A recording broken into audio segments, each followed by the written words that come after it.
Hello, my fellow Alaskans. Thank you guys all for joining us here today. We are about ready to start live streaming the House Bill 105, Restore Parental Rights in Alaska Schools. This is the Parental Rights Bill. This is the second time for public testimony. If you have not been able to call in on this bill, now is your chance. Please like and share this video, share it far and wide. Alaskans need to hear what testimonies are being given about this particular bill so that we can make sure that this kind of thing never ever happens again. Thank you guys all for being here today. Again, it's greatly appreciated. Don't forget to like and share. You can find this on Twitter, YouTube, Facebook, all at Politidic, and Facebook at Politidic Unfiltered. This will be on Rumble within the next 3 to 6 hours. Please go to Rumble, like, and subscribe to us there. We're only 6 more people away from being able to live stream directly to them. No longer dependent on YouTube to ban us, and then it doesn't happen. So please like and subscribe to us at Rumble. You can also watch this live on our website at politidic.com, and also click that support button while you're there at politidic.com and help us grow, help us fight the tyranny of the cancel culture, the big state media. We want to become their direct competition and also help protect our First Amendment rights. Yours, mine, everybody's out there in Alaska. I'm being sued because I exposed the deep-seated corruption in Alaska, and those folks didn't like it. Your support is greatly needed. Help us out. Help us grow. I'm going to shut up now because Jamie Allard is talking in the background in my ears, and we need to hear what she's saying right now. That when using a bathroom or a locker room, that it is labeled for use by either boys or girls, students must use their bathroom or locker room that coincides with their biological sex. Finally, HB 105 will make it illegal for a school district to withhold information from parents regarding a child's physical, medical, or mental health. All 4 of those policies seem common sense to me as a parent and thousands of Alaskans I've heard from.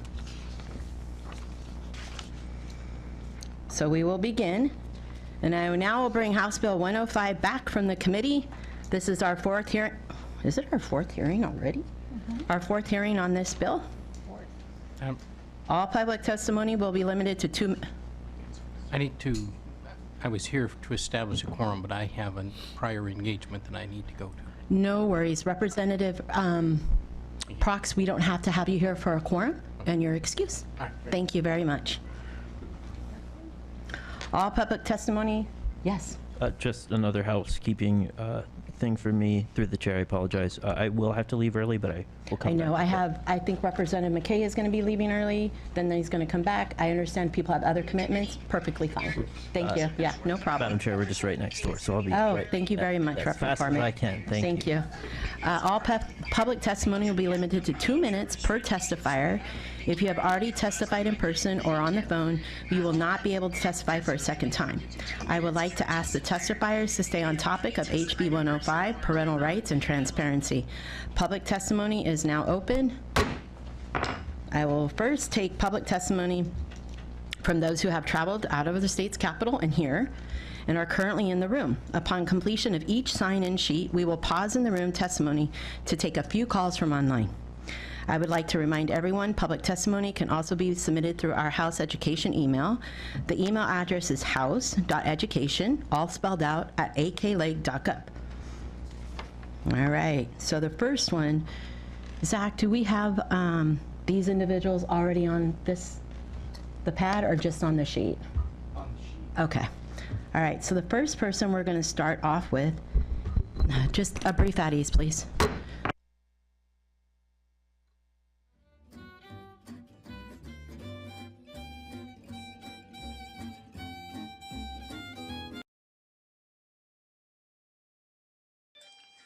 All right, sorry about the elevator music there. I got to help work to get that completely quieted down.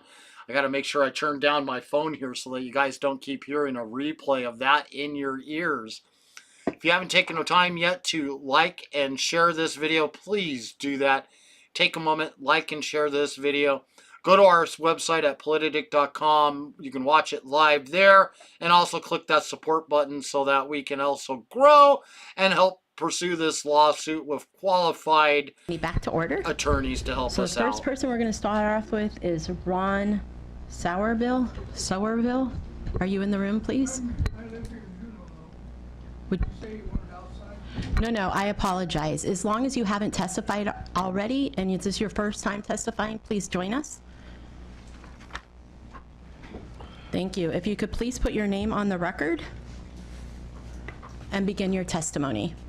Thank you, Madam Chair. Thank you, sir. Members of the committee, my name is Ron Somerville. I live here in Juneau, 8126 Keegan Street, and I'm a lifelong Alaskan. I grew up in Craig. I've kind of mixed feelings about testifying. I got heavily involved in the subsistence issue, and I was heavily bombarded because of that. And I want to make it clear, I have no ill feelings nor have anything against people being gay, even though I am not gay. Juneau has a lot of people who choose to take that lifestyle. That's fine with me. And the thing I want to stress is, though, we're talking about education. And to me, that's a different issue. And parents' rights, I'm old-fashioned. I'm 85 years old, so you can imagine I kind of launched back to my old days. My folks were very involved in my education. I ended up with a master's degree in wildlife management from the University of Montana. But I think that's the critical part here. I get complaints from teachers all the time. I volunteer to help with school issues. And the teachers say, we don't have enough involvement by parents. But in some cases now, with some of the things that are going on, we seem to be trying to alienate parents. You can't have it both ways.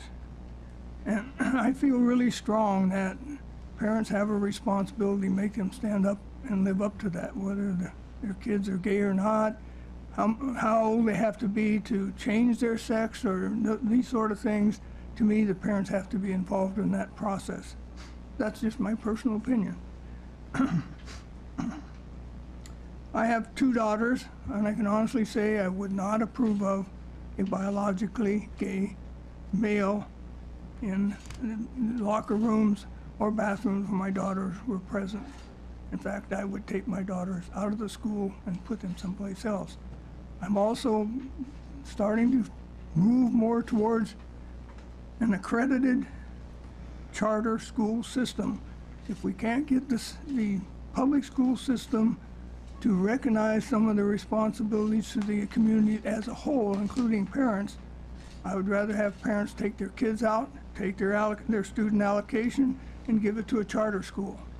I know that's really complicated and it's controversial, but it's a conversation we have to have if, in fact, we're going to keep going this direction of taking authority and influences away from parents. Thank you. Thank you for your testimony, sir. The next person up is Johnny Elliott.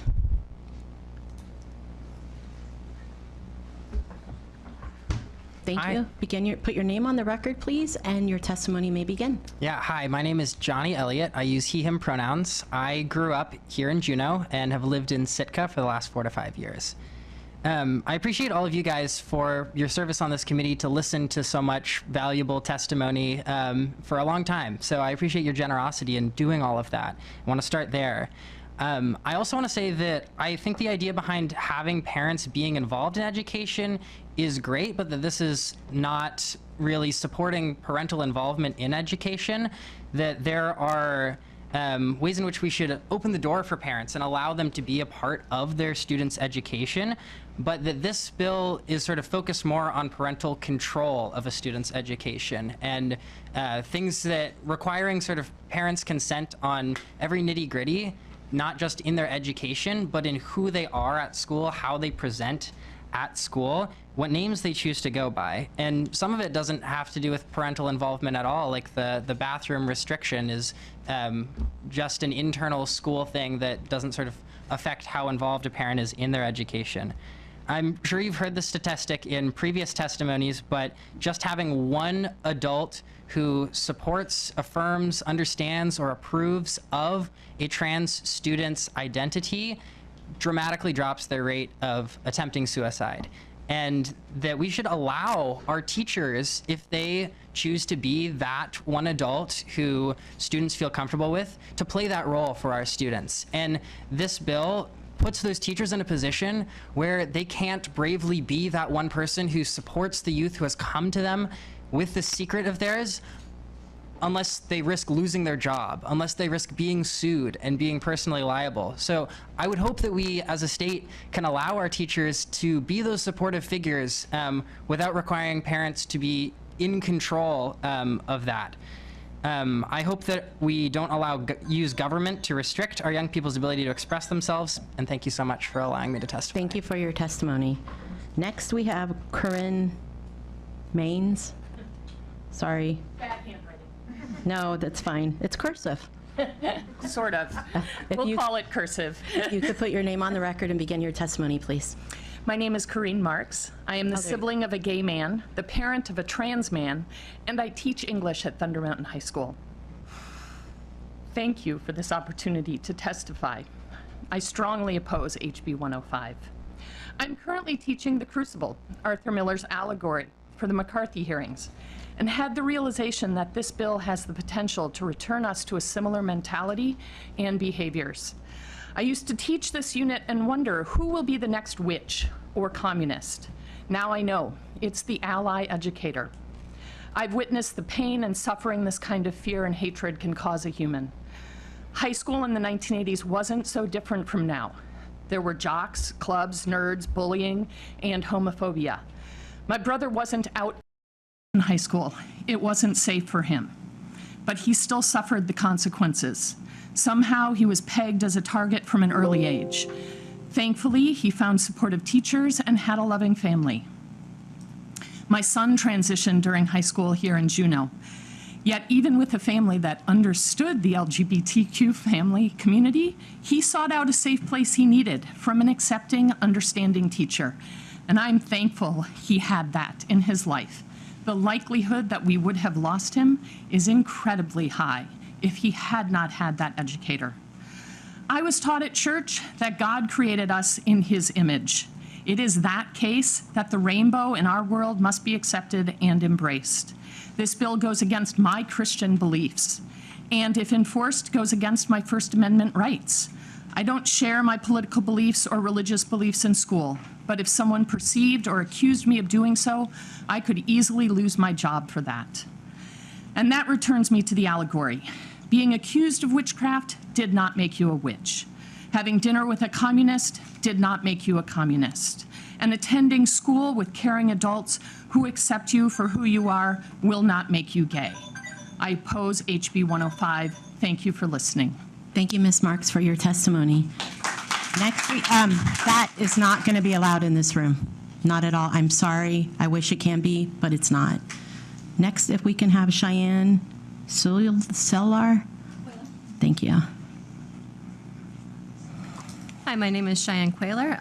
Thank you, Madam Chair and committee members for allowing testimony on this bill. I am also speaking in opposition to HB 105 and just want to say that I also agree with the two previous people who testified before me. I'm just speaking to one component of the bill, that I am a teacher of middle school life science. In 2 weeks, I will be teaching the reproductive unit in science, which is part of the school district curriculum.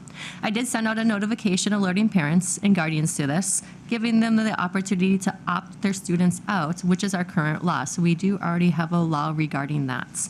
The idea that with this bill, I would need to send out and collect permission slips just to allow them to, and have to collect those permission slips for them to be in my classroom during that unit would just be a further burden on me, taking up my time from being an effective teacher.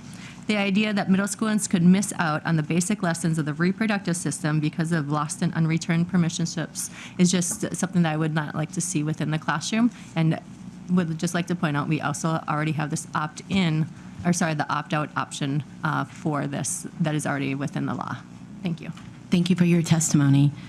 Next, we have Rachel Lafoua, F-O-U-A, I believe. Iafola. Okay, sorry, it was it's okay. off. The I throws people off. If you could put your name on record where you're affiliated with and begin your testimony, please. Great. My name is Rachel Iafola. I live at 570 Cedar Street here in Juneau. I'm in opposition to this bill. Let's not pretend this bill is about giving parents a choice. This bill is about targeting, legislating, and erasing one of our most vulnerable populations, trans kids. It is a divisive, dangerous bill hiding behind the notion of parental choice. It is cowardly, misleading, and grossly disrespectful to the parents, kids, teachers, and schools that are being used as social and political pawns. School is a place for learning. It is a place where kids can meet people different from them, a place they can learn compassion and respect and seek to understand, where they can ask questions, solve problems, and grow intellectually, socially, and emotionally.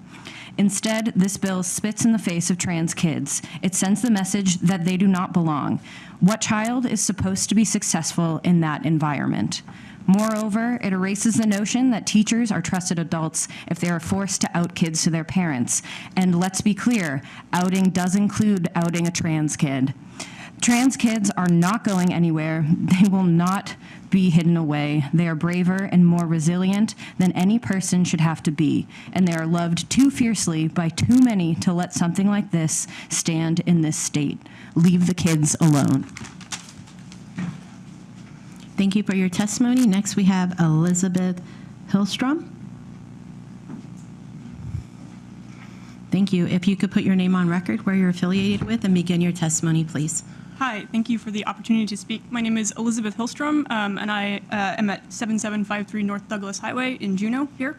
I strongly oppose HB 105 and agree with the previous two speakers strongly. The premise of this bill is that parents always know what is best for their students and their children. But as we know, many times parents are slow to accept children's identities, and they may not agree or understand what children are going through in an incredibly vulnerable time as they're trying to figure out their identity. Children deserve to feel safe in school. Outing them to their parents and peers is a violation of their privacy and can compromise their safety. And when you say this bill does not out people, clearly, if a student is forced to use a bathroom that does not agree with their outward presentation and their identity, that is tantamount to outing them. In addition, free access to information, I believe, is a vital part of a healthy society. Ultimately, public education is for students, not for parents. And it's our duty as a complete society to provide students with accurate information that pertains to their health and safety. We also need to allow teachers the freedom to provide this necessary education without feeling like they are walking on eggshells or opening themselves to lawsuits. And it's their duty to their students to be able to do that. And for all of these reasons, I strongly oppose this bill. Thank you. Thank you for your testimony. Next, we have Lily Ayau. I'm going to let you say it on the record. Thank you. And I'm not doing a good job with the names tonight. Okay. Go ahead with your testimony and where you're affiliated and where you're from. Thanks very much. My name is Lily Ayau. I live in Skagway, Alaska, and I oppose HB 105. Our youth deserve the opportunity to learn about the plurality of gender identities and expressions. Our youth deserve the opportunity to disclose information about their gender at their discretion to people of their choosing. Thank you. Thank you for your testimony. Next, we have Callie Connerton. Did I do good on that one? Okay. It could have been Kaylee. Yeah. If you can say where you're from, your affiliation, and your testimony, and please begin your name on the record too, please. Yes. My name is Callie Connerton. I'm downtown Juneau, Alaska. Thank you for allowing me to speak tonight. I'm a lifelong Alaskan and a local teacher. In my classroom, we respect diversity and talk about the importance of being yourself and being true to who you are. My students are all amazingly creative, they're kind, they're goofy, and they are full of adventure. They are excited about learning, and we are a community that cares for each other. I model how to be supportive of the differences that we see in the world, and this proposed legislation limits the empathy that I can show and discuss in my classroom. The students who will be most affected are those who need my guidance the most. And it's important to have differences represented in the classroom in a positive way. These includes different cultures, ethnicities, and different types of families. Students deserve to see themselves represented in our books in our classroom. Having the chance to read about different people and their lives in a positive way builds understanding and empathy. Teachers need to be able to keep the students safe and not feel like we might be doing something illegal by listening to a student and being a safe person for them, particularly when people in their home lives may not be. I am fully against HB 105. I want to be there to support my students in every single discovery they have about themselves, whether it is learning something new about math or learning something new about who they are. Thank you. Thank you for your testimony. Next, we have Jacqueline Botcher. Sorry. Okay. Could you please put your name on the record, where you're from, and your affiliation, please? Hello, thank you. My name is Jacqueline Boucher. I am from Juneau, and I am here to testify in opposition of HB 105. I have returned to Alaska after having been born here. I've lived here full-time since 2020, but I have been an educator for the past 9 years. And I think that for the educators in this room, I think one of the things that we know is that teaching is never the only thing that you do as a teacher, right?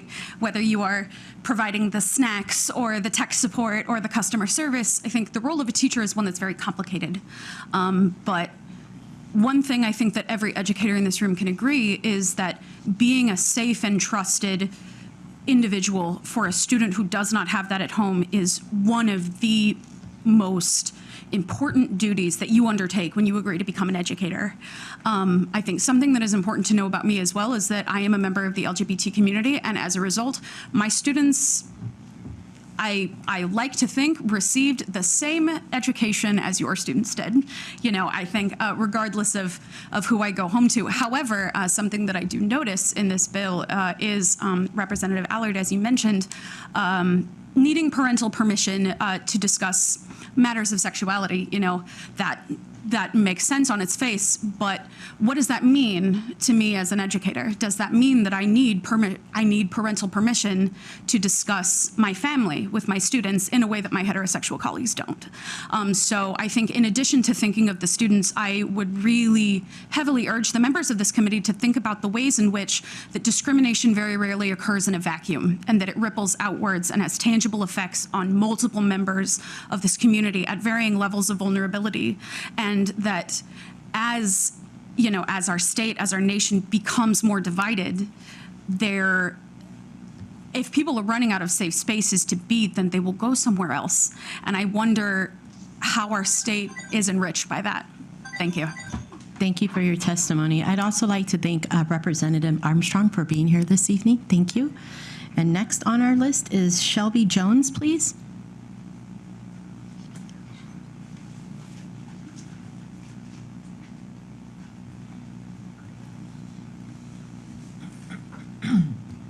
We have two young ladies, and Josie. We have Shelby and Josie.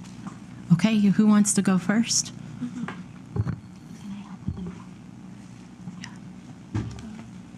Thank you, Representative Armstrong. Okay, are you Shelby? Okay, go ahead with your test. Oh, wait. She's going first. Josie, you're going to go first? Okay. We want to hear what you have to say. I'm Josie Polk, and I live in Juneau, and I disagree with this bill. I'm a kid who gets really nervous. I hate speaking in public. And I'm here doing this because this bill is really terrible, and it's not right. I'm a kid that goes to counseling at my school, and I feel comfortable telling my counselor things. And I think some people tell their counselor things they're not comfortable telling their parents. I think everyone should have that right to talk to a counselor without having to be afraid that their parents will get mad at them or they'll get hurt. Imagine if your counselor was the only person you could talk to about things, and if that got taken away from you. If that right got taken away from you, you'd feel really alone. You'd be in the dark. It's not fair to take a trusted person away from your life just because you're gay, lesbian, transgender, or non-binary. I have some non-binary friends, and they're no different from you or me. They shouldn't have rights taken away from them just because they're not binary. They should be able to use whatever pronoun they want. I don't want this bill to be allowed because everyone deserves the same rights. My name is Shelby Jones. Go ahead, Miss Jones. I also disagree with the bill. Miss Jones, can you just 1 second? I think Representative Story is going to help you with your mic, honey. There you go. Okay. Okay, thank you. Now you can continue. I also disagree with the bill because I do disagree with the bill, and this is my speech. You are you, and that's who you are. I don't want people telling me how to act like or what to do. I am me, and you are you. Thank you, ladies. Okay, we have 4 more testifiers, and then from the first sheet, then we're going to switch to the phone lines. Next, we have Elizabeth Siddon, Siddon.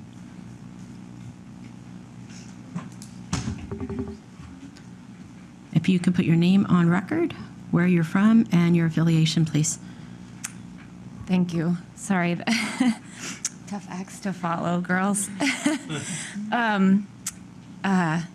Thank you for the opportunity to testify. My name is Elizabeth Siddon, and I live here in Juneau.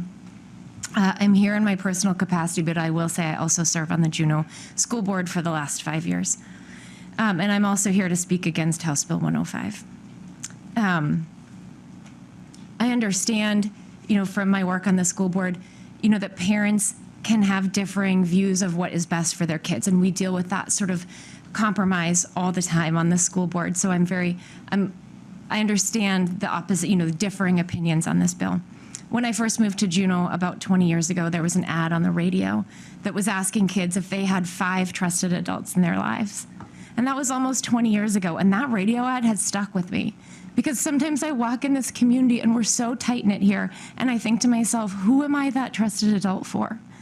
And I know that our teachers are those trusted adults for our kids in our community. When I joined the school board, sure, I was there to advocate for my kid, and I quickly learned I'm one of 7 that has to advocate for all kids in Juneau. And in my first year, I also served on the statewide school board, and I then realized I advocate for all kids in Alaska. So I empathize your role tonight in trying to do your work on behalf of all kids in Alaska. But I would just ask you to remember that our kids are dealing with a lot right now after COVID. They need all of our support every day when they walk through the doors of those schools to feel safe. And this bill is a part of, can contribute to their feeling safe. And so with all of the teachers here behind me too, I just want to recognize we ask a lot of our teachers, and their role is way beyond just teaching from the textbook. And I just want to say that as a parent, I trust my son's teacher to be one of his trusted adults in his life. Thanks. Thank you for your testimony. Next, we have Andy Holloman. If you can please come up, state your affiliation, put your name on the record, and where you're from. I think most of us know Member Holloman. Thank you for joining us tonight. Thank you very much. I am speaking tonight as a 20-year educator, one that welcomed parent questions and participation. Some of this bill is good, but some of it is problematic. Permission slips, lesson plans, they're all part of the stuff of school. But now a clerical error could lead to a civil lawsuit, and that's a huge complication. A discussion in science about moose courting practices can't veer off into talking about human practices.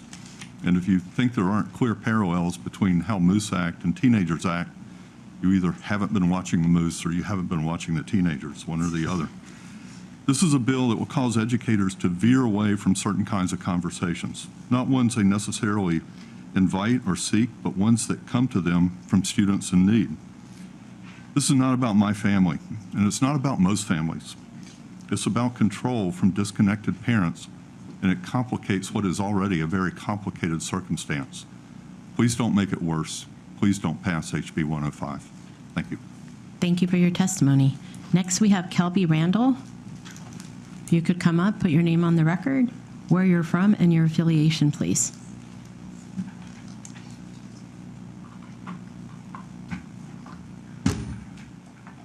Good evening, Madam Chair, members of the committee. My name is Kelby Randall. I live, work, and study here in Juneau, Alaska. I am also a transgender citizen representing myself, and I am opposed to House Bill 105. My fellow testifiers tonight are a little more qualified to testify on behalf of educators and the education. Therefore, my testimony tonight is anecdotal and that of a 21st century student.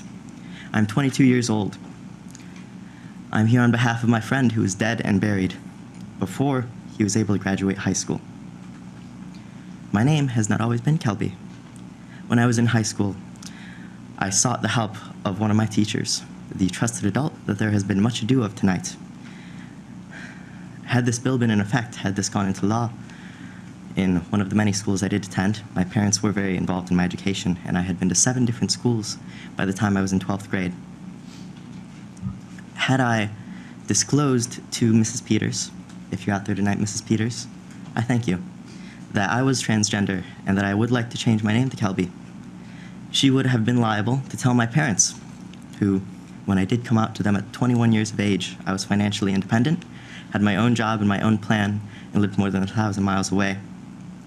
They would have told me the same thing they told me then, that I would die of AIDS, and that I was not welcome in their home. Forgive me to gather my composure for a second. There has been much testimony tonight on the trusted adult being within the system of education, the public schools in this state. I'm here on behalf of any transgender individual who would like to disclose to this trusted adult their name and their preferred pronouns so that may live authentically as themselves without fear of repercussions from the dangers that may lie at home.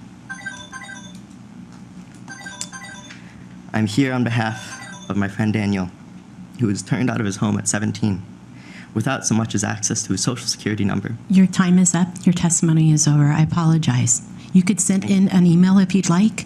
In fact, let me repeat that. It's house.education@aklake.gov. Thank you. Thank you, Committee. Thank you, Chair. Thank you.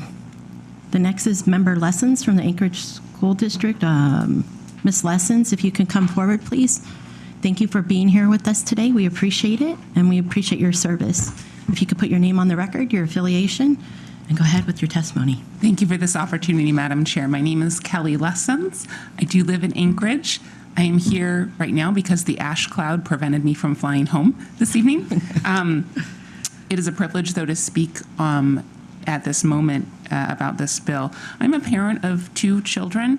I do get to wear the school board hat, but right now I'm just wearing my mom hat and my partner hat and my sister hat and my daughter hat. I'm here in opposition to HB 105. I don't think it's going to do anything to support my kids' education, their reading proficiency, their math proficiency, their peers, their college or career readiness. My husband is a medical provider in Anchorage, and we get a lot of random medical magazines and journals that come to our house.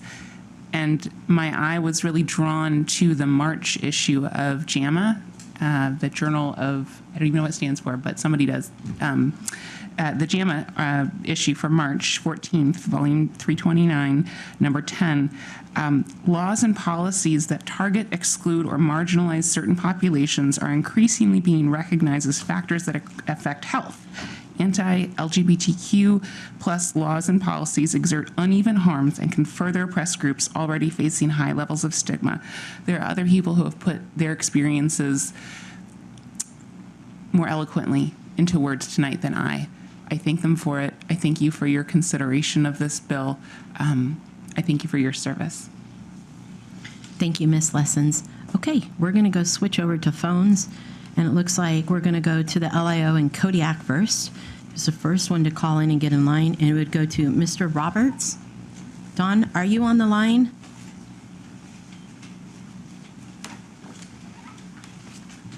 Is he on? Okay. Okay, Don, if you can hear me, Mr. Roberts, we're going to come back to you, so don't hang up. We'll come back. And did you guys want me to do a brief of these really quick to let you guys go? I'll take a couple calls first. Okay. Yeah, I don't want. Quick minute for bathroom. What's that? I need a quick minute for bathroom. Okay. I'm going to take a brief at ease.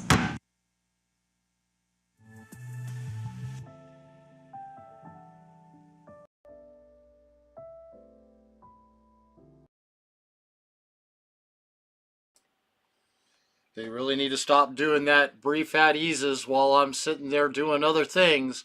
Sorry about the elevator music there for just a second. You can see what is lined up to call in and testify. And if you are watching this right now, I've got about 25 people through all the different channels that are currently watching this being streamed out there. Please, please, please call a friend. call one of your family members, call someone if you yourself have already testified, and please have them call in and testify on this bill. The testimony that we are currently hearing is just, it makes me shake my head. It's heart-wrenching, it's sickening, watching children being used as pawns.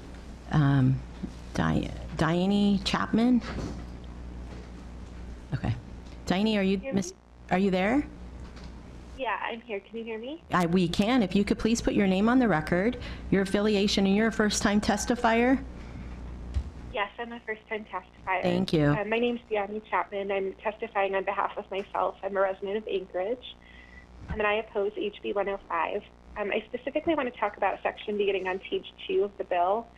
Requiring opt-in will lead to teachers being forced to spend more time following up on missing permission slips instead of lesson planning, giving feedback, and actually teaching. I think most of us agree that kind of extra bureaucracy serves no one well. Opt-out is a better use of time for everyone. And then second, the bill doesn't account for the fact that many lessons or activities pop up a little spontaneously, and this bill at least creates a gray area there that's unhelpful.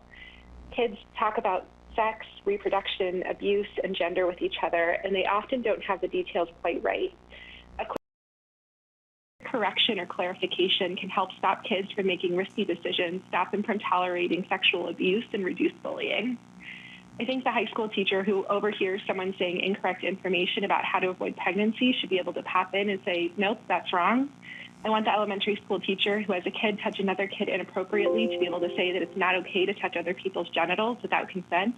If there are questions, I want them to be able to have that conversation. And if a kid is repeatedly using the word gay pejoratively, providing some context to stop that bullying is a good thing. If you have to wait 2 weeks to say those things, well, that's absurd and it's also dangerous. This bill creates more paperwork, opens doors for frivolous lawsuits, increases the likelihood of teen pregnancy, and limits opportunities to reduce rates of child molestation.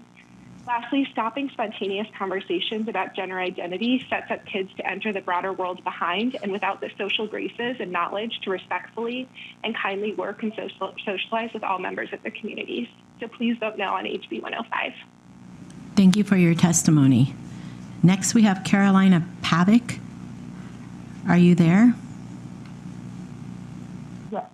Okay. If you could please tell your affiliation, where you're calling from, and put your name on the record, please. And you're a first-time caller? Yes. Thank you. My name is Carolina, and I am a resident of Girdwood. I belong to the Anchorage School District, and I am testifying on behalf of myself. And I know I have 2 minutes, but I'm going to waste a few seconds just to say how absolutely embarrassing this bill is for the legislative body. And as a member of your constituent body, I'm sad for you that after receiving hundreds of comments rejecting SB 105, that here we are devoting yet another hearing to a subject of legislating gender and debating who can use what bathroom and what locker room under the guise of concerns about the student safety and welfare. And you're choosing to consider this topic in a time of historically low rates of teacher retention. In fact, so much so that SB 97 is currently being considered, which proposes up to $15,000 of a lump sum payment to recruit for a new teacher in school districts. And in my school district this year, Anchorage, 6 schools, 6, are on the chopping block because of a budget deficit. There are multiple buildings in this district that are on the verge of collapse, have been deemed Ms. Pavick, can you please speak to the bill? And there are a record number of missed instructional dates for the school district due to busing shortages.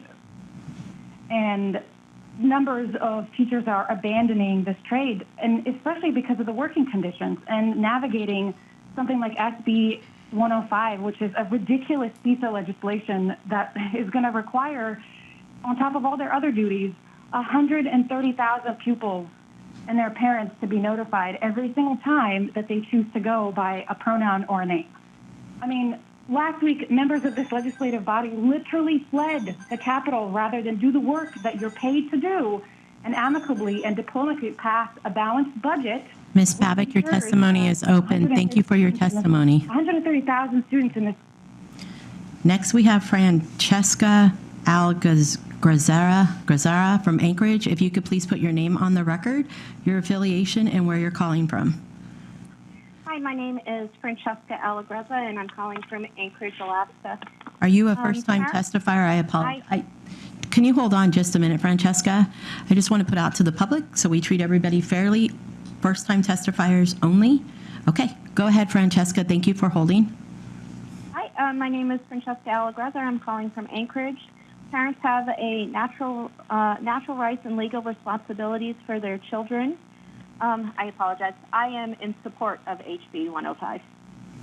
Schools hiding and keeping secrets from parents is not only alarming, it's disturbing. If the school or teachers do not respect the rights of their students' parents and their beliefs, they should be held responsible. Parental consent for sexual education topics is a must. It should not be taught before 4th grade. Pornographic books should not be available in schools. There are laws in Alaska that prohibit distribution of pornography to minors. To keep children safe, parents need to know what is happening in our schools. Predators want children to keep secrets. Parents have rights to full access of their children's education and school records. Schools should not have a hidden file on students that the parents do not see. Listening to testimony was very disheartening, painting parents as abusers. Parents should not be kept secrets.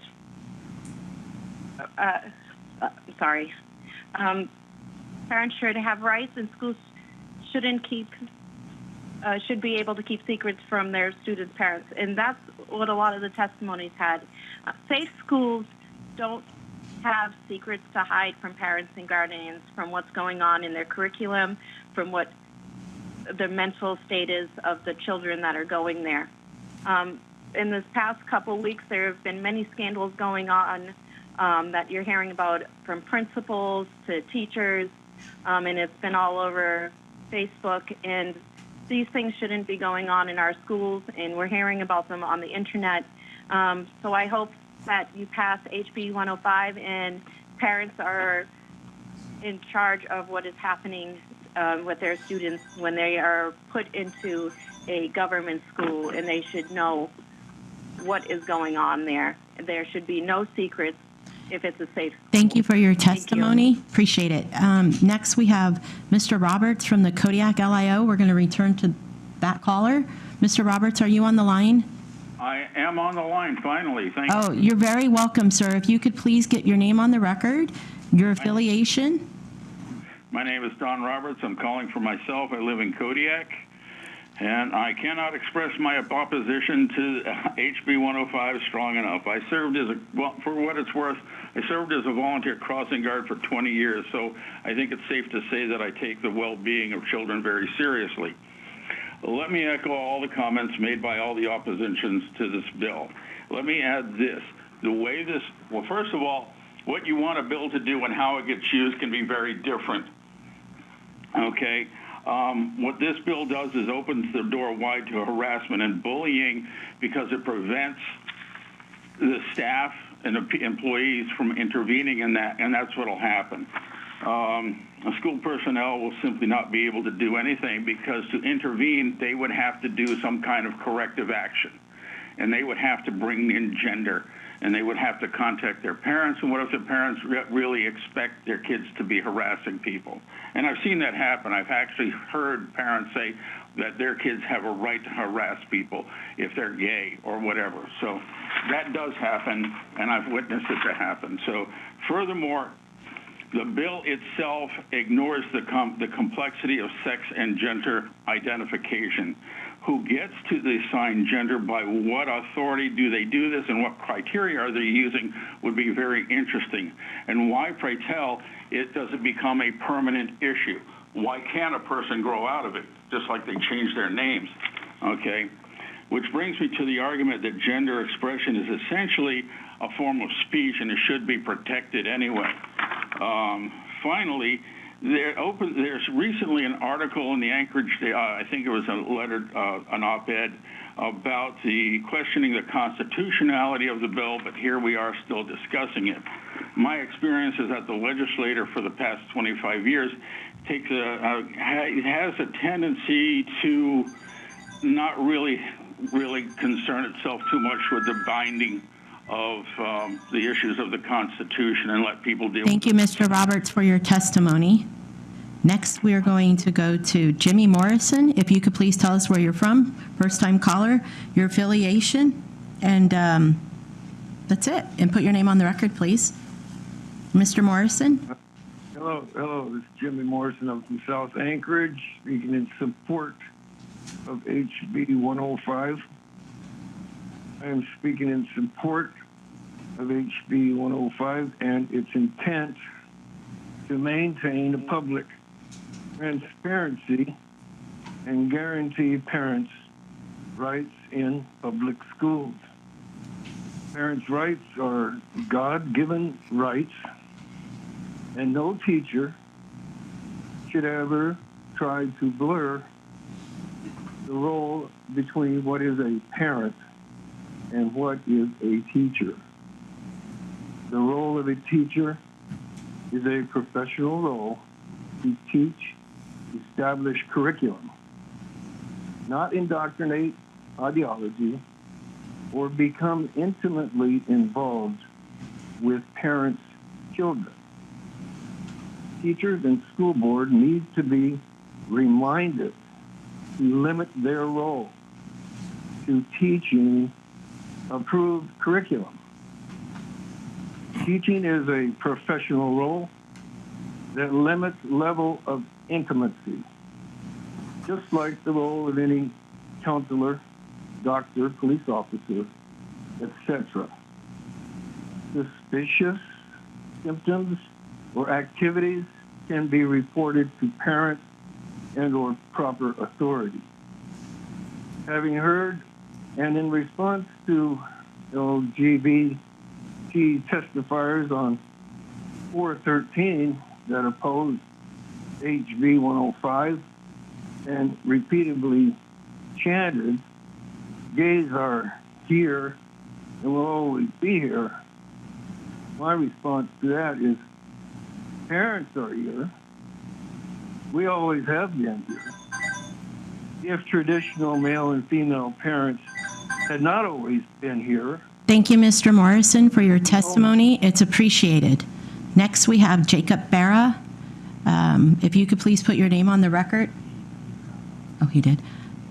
Okay. Next, we have Michael Conti from Anchorage. If you could please tell us your affiliation, your name, and begin your testimony. Hi, I'm Michael Conti from Anchorage. I'm here representing myself. I'm a parent of a trans kid, and I just want to say, like, how tough it is. It's tough to be a parent, and it's tough to be a kid, for all kids growing up, trying to figure out who they are and who they're going to be. And I think bills like this make it even harder for kids who don't fit in the definitions that people are trying to put on them. With my own son, you know, he struggled a lot through junior high and high school, and when he came out as non-binary and then trans, we saw an incredible improvement in attitude and happiness and emotion and comfortability. He was comfortable in his body and his identity, and that didn't hurt anybody. That made all of our lives better. You know, I think people should just be who they are, and bills like this, I think, are going to further marginalize LGBTQ kids by you know, legislating them and their identity and taking away their privacy and their support networks. So I'm in opposition to this bill. Thank you. Thank you, Mr. Conti, for your phone call. Next, we're going to go up to, looks like, Anchorage LIO, David Carter. Mr. Carter, are you on the line? Yes. If you could Thank begin you your very much. testimony and your affiliation, please. So I am a retired Alaska lawyer. I live in Anchorage, and for what it's worth, I'm a heterosexual. I'm also a big supporter of public education of children and adults. I'm going to be mentioning a book because what do lawyers do when they want to, study something? They try to do some research, read some books. And I know a lot of media folks left already, but hopefully you can just pass this along to them. There's a book called Founding Myth, published in 2019. The author is Andrew Seidel. It's a wonderful source of information, for legislators, their staff members, journalists, media, of course, parents, teachers, and everyone who's testified here. What you'll learn, of course, is that we have a God-free Constitution. There's no reference to Jesus in our Declaration of Independence. There's no reference to Jesus in our Constitution or, of course, our Bill of Rights. So we're a secular, God-free country, and we need to remember that. Again, that book name is Founding Myth, 2019. There's a lot of fact-checked information in there, easy to go to. The work's been done. While I have 30 seconds left, I would like to just suggest that during the summer break, legislators meet with their constituents to go over the Department of Revenue's report that the tax credits are costing us over $1 billion a year. And that's another area where maybe we can help a lot of different things in terms of the EFD size and education. Anyway, thank you very much. Thank you for your testimony, Mr. Carter. Next, we're going to go to, how many? I'm looking at times. Okay, Alan Straw, if you could please tell us your name on the record, where you're from, and your affiliation, please. Yes, my name is Alan Straw. I'm calling from Eagle River, and I'm testifying on behalf of myself. I was born and raised in Alaska, and raised my children here. I am strongly opposed to HB 105. Mr. Dunleavy tried his best to derail Bree's Law before it was passed, and parts of this bill appear to be nothing more than an end run around that. Failure to educate kids in reproductive health will eventuate unwanted teen pregnancy and the spread of sexually transmitted infections. The people who would most want to opt their kids out are the very kids that will likely need this material the most. The bill does nothing but create obstacles to the dissemination of this information. Do you want Alaska to be the new Mississippi? Apparently so, according to the authors of this bill. If parents want involvement in their kids' education, they can call teachers, volunteer in schools, attend PTA meetings. I did all of those things when my own children were in the Anchorage School District. I'm not an educator, but most parents are not educators and should stop trying to tell educators how to do their jobs. Most parents are unqualified in that vocation, but the ignorant simply don't understand how much they don't know, so they assume they know everything. Teachers are there for the love of the vocation. Alaska has made it abundantly clear that they do not value them enough to provide them with decent wages and benefits. This bill attacks and marginalizes trans kids, some of the most vulnerable and bullied kids in our midst, and I'm having no part of it. The authors of this bill simply aim to bully and demean trans kids even further. As has already been expressed, it will out kids against their will and is a gross violation of their privacy, cloaked in parental rights. And I'd like to specifically address this to Ms. Allard. It seems that when you get testimony that does not specifically agree with your own dogmatic ideology, you tend to disregard. We're not taking personal jabs at any members of this committee. If you have something that you would want to reference in reference to the bill, that is perfectly fine. That's fine. I'm done. Thank you for your testimony. Next we have, and I'm going to put on the record, we're not here to attack each other, we're here to listen, and that's what we want to do. We want to take public testimony and listen. All right, so we don't want any members of our committee attacked. It's not fair. So next we have Christy Wall from Kodiak. Christy, are you there? Yeah. Okay, we can hear you. If you can just say where you're from, your affiliation, and your name on the record, please. You bet. I am Christy Wall. I'm from Kodiak, Alaska. I'm a lifelong resident of our state, recently retired teacher, 40 years. And I'm still passionate about education. And I have a grandmother of 2 young Alaskan girls who are still early in their development, their journey of self-discovery. And I hope that they are allowed to have teachers that they can build relationships with. Education and teachers are not the problems. We're not creating the problems, but we have to deal with the problems that our children bring to us. And we do that in the very best way that we can. And we try to make a safe environment because we all know that that is the most important thing, not standardized test scores, but the most important thing that allows the children to be able to learn. That's the first thing that has to happen. And we need to establish relationships with that. And if we're putting in laws that always have teachers second guessing, that's a problem. Teachers do that enough. They double think everything that they do. This seems to codify fears that have been stirred up by the media. It doesn't seem to solve a problem. We're passing a bill, and I don't see what a problem is.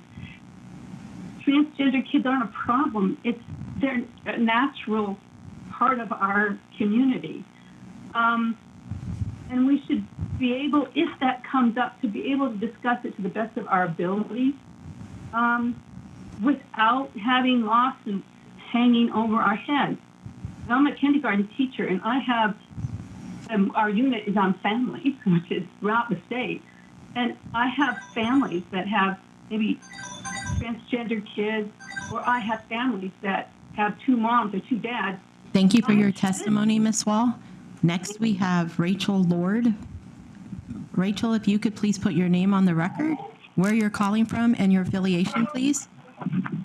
Thank you, Madam Chair. My name is Rachel Lord. I am calling from Homer, and I'm calling on behalf of myself.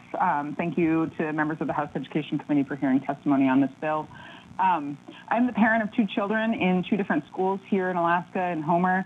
I'm a member of our Parent-Teacher Association at one school, Parent-Teacher Organization at our other school. I am very involved in my children's education. I strongly oppose House Bill 105. Parents absolutely have rights, and so do our children. I'm also not misguided on this bill. I have read it.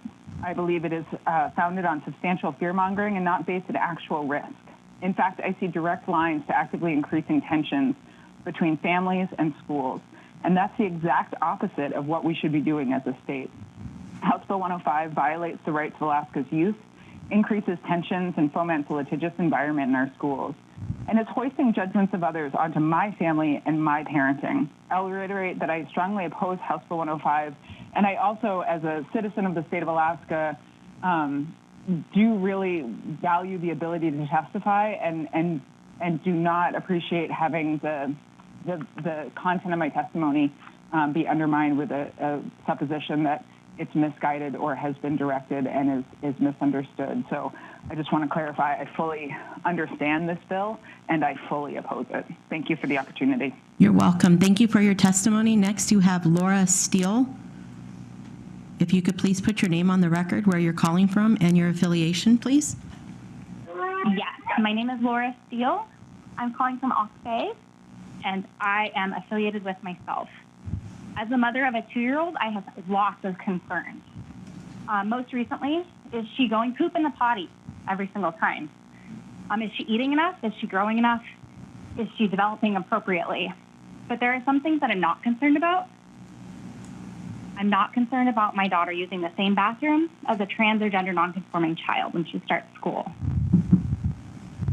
I'm not concerned about teachers using a child's preferred name or the pronouns they best identify with in her future classroom. I'm not concerned about her teachers one day offering age-appropriate sex education or talking with her about gender identity or sexual orientation. I'm not concerned about her confiding in her teachers, although I hope she always feels safe being honest and open with me. What I am concerned about is the safety and acceptance of all our state's children. Alaska continues to top the charts for child abuse, knowing that 73% of trans and gender nonconforming children experience psychological abuse in their homes and 39% experience physical abuse in their homes. Why would we put them in more harm's way instead of doing all that we can to ensure they are safe, cherished, and celebrated? All children are precious, including trans and gender nonconforming children. For this reason, I'm calling in opposition to HB 105. Thank you. Thank you for your testimony. Next, we have Jacob Barra. If you could please tell us where you're from, put your name on the record and your affiliation, please.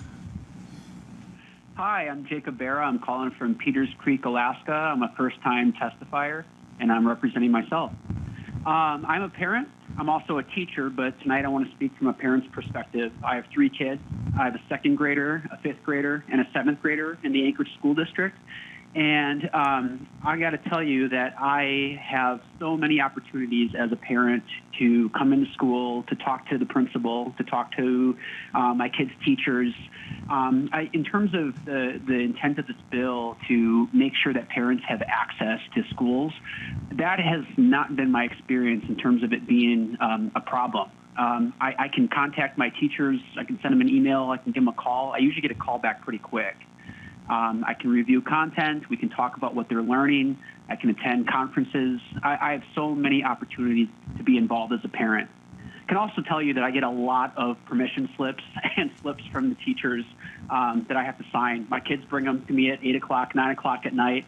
And so to me, I often sign them and I send them off. But there is an opportunity for me to know what is happening in the classroom. Lastly, as a teacher, I was interested in how do we make schools be a place where everyone feels welcome. And the Anchorage School District actually has a lot of great guidelines on this to not just only help make transgender and gender nonconforming students welcome, but other students who may be concerned about bathroom use. And so I would direct the committee to take a look at the guidelines for working with transgender and gender nonconforming students and employees. It's a great set of policy by the Anchorage School District, and it's a lot more appropriate than HB 105. And so thank you very much for hearing my testimony.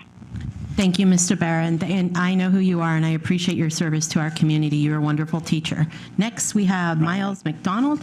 If you could please put your name on the record, where you're calling from, and your affiliation, please.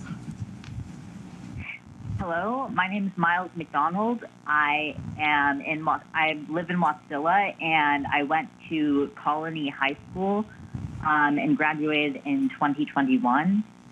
I oppose House Bill number 105 because if this bill had been put in place while I was a student, then I believe it probably could have been too much for me to handle. I had been going through school like barely.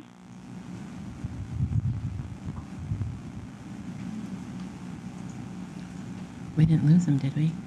Mr. McDonald, are you still there? Okay. Mr. McDonald, looks like your call was dropped. Is he? Okay, your call dropped. If you wanted to call back in and finish your testimony, we'll take you back. If not, you can send an email to house.education@aklake.gov. Can you make sure that we can wrap back around to hear his testimony? Okay, thank you. Next, we have Hannah Watkins, and then we'll take one more call after her, and we're going to switch to in-person testimony. Hannah, are you there, please? Yes, ma'am. Okay, if you would put your name on the record, where you're calling from, and your affiliation, please, and begin your testimony. My name is Hannah Watkins. I'm an Anchorage resident and a lifelong Alaskan, and I'm calling today representing myself as a community member to voice my strong opposition to HB 105. In high school, I taught peer-led sex education in ASD to middle and high schoolers. And through my work as a peer educator, I found my calling, and I will be starting medical school this summer to provide health care, including gender-affirming health care, to Alaskans. As a former ASD student, a peer educator, and a future medical professional, HB 105 would unquestionably harm Alaskan children. The bill would require written permission from a parent in order to refer to a child by their preferred name and pronouns. This would not impact the transgender children of supportive parents. would only serve to endanger vulnerable transgender children by forcibly outing them to parents who are not supportive of their identity. It is an uncomfortable truth to acknowledge that some parents are not safe and trusted adults to their children. All of us want to live in a society where children feel safe and comfortable telling and asking their parents any and everything, but that is not our current situation, and part of the job of a public servant is being prepared to face those uncomfortable truths. Studies show that transgender children who are not supported by their families and communities are at high risk for depression, suicide, and homelessness due to family rejection. For some LGBT children, school is their safe space and their only relief for an unsafe home environment. This bill would take that safe space away. We are facing unprecedented challenges in Alaska, from the looming threat of climate change and its impact on our way of life, the highest rates of teen suicide and sexual assault in the nation, and a crumbling education system with overworked, underpaid teachers struggling to support Alaska's children. In the midst of these crises, it is unbelievable to me that some of our conservative elected officials have chosen to spend their time writing bills to persecute vulnerable school children. The last thing that Alaska needs is more youth depression, more youth suicide, and more homeless children. Vote no on HB 105. I would like to acknowledge the remarkable courage displayed by LGBT Alaskans who have testified against this bill this evening. Thank you for your time. Thank you for your testimony. Next, and our last caller on the line, and then we're going to hit the room again, is Kate Veh, V-E-H. If you could please say where you're from, your affiliation, and put your name on the record. Hi, I'm Kate Veh. I am from Soldotna, Alaska. I'm speaking for myself, and I am opposing this bill because the first reason is that this bill forces teachers, counselors to out students who are gay or trans to their parents. And teachers out LGBTQ kids, they have to out everyone else, and this includes straight kids. I don't think the straight kids are actually ready to be outed yet to their parents. Straights have a history of being judgmental and pushing their straight lifestyle agenda on everyone else. The second reason is there is a teacher shortage. Teachers make approximately 50 cents an hour. If you keep adding responsibilities on their to-do list, they're not going to hang out in the teaching profession. It's more lucrative to wait tables than it is to teach. Don't force them to be in weird interpersonal interactions with crazy parents when they have to reveal that their child is most unfortunately straight. Third is that this is a potential lawsuit. It will be expensive, and who's going to pay the attorney's fees? Will the cost come out of your paycheck? Don't come knocking on my door when you run out of money. So send this bill straight to the chopping block, and yes, a pun is intended. Vote no. Thank you. Thank you very much. I wanted to recognize Representative Galvin. I apologize. I didn't see you behind the monitor. Thank you for joining us today. Next, we're going to go back to in-person testimonies, and we have Tanya Moser. If you could put your name on the record, your affiliation, and first-time testifier, correct? I am. Thank you. If you can proceed. Thanks. My name is Tanya Moser, and I live here in Juneau, Alaska. And I was one of the teachers that made 50 cents an hour for 23 years of my life. And I am now retired, and I'm here with two messages. I'm speaking very strongly against this bill. I have two messages. My first message is to trust teachers. What every teacher that got up here and told you today is we love our jobs. We take it very seriously. Nobody's indoctrinating any child. Nobody is pushing their views. We are protecting them. We're honoring them, and we are doing our best to help them, in some cases, stay alive. I'm here today as a teacher that had two students come to me identifying as trans, not visually, not outwardly, no names in class, but they told me, they trusted me. And I know for sure that Jax is alive today because of in part because of my trusted ability to hold that secret and help him talk to his parents. He's alive today because of that. I also am here as a parent of a trans kid who's an amazing human being who, despite her absolute acceptance from her father and I, still came to a teacher first and said to that teacher, I think I might be trans. And thank you, Nancy Seamont, for helping her tell her parents, who embraced her 100%. And now that person, my child, is is alive and well because of that. The suicide rates, the depression, the awful treatment our LGBTQ community get in any circumstance, you can't imagine. Why would we do anything to make it more difficult for them?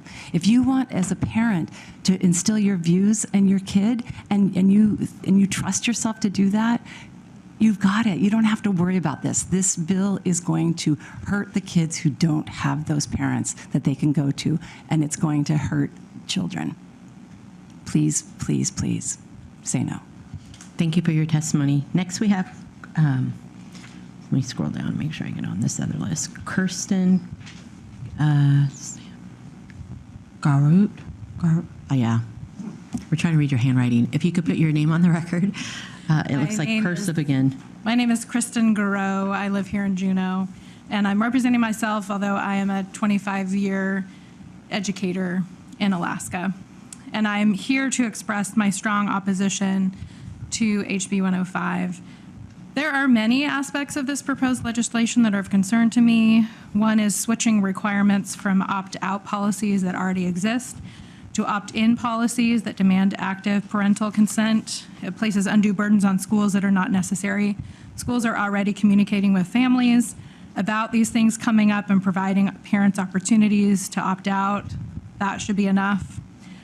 I have concerns with outlawing any discussion of reproduction before grade 4, especially as we see more and more students reaching puberty at younger ages. They should know what's happening with their bodies if it's appropriate. But what I'm afraid of most are the aspects of this bill that we've heard so much about tonight.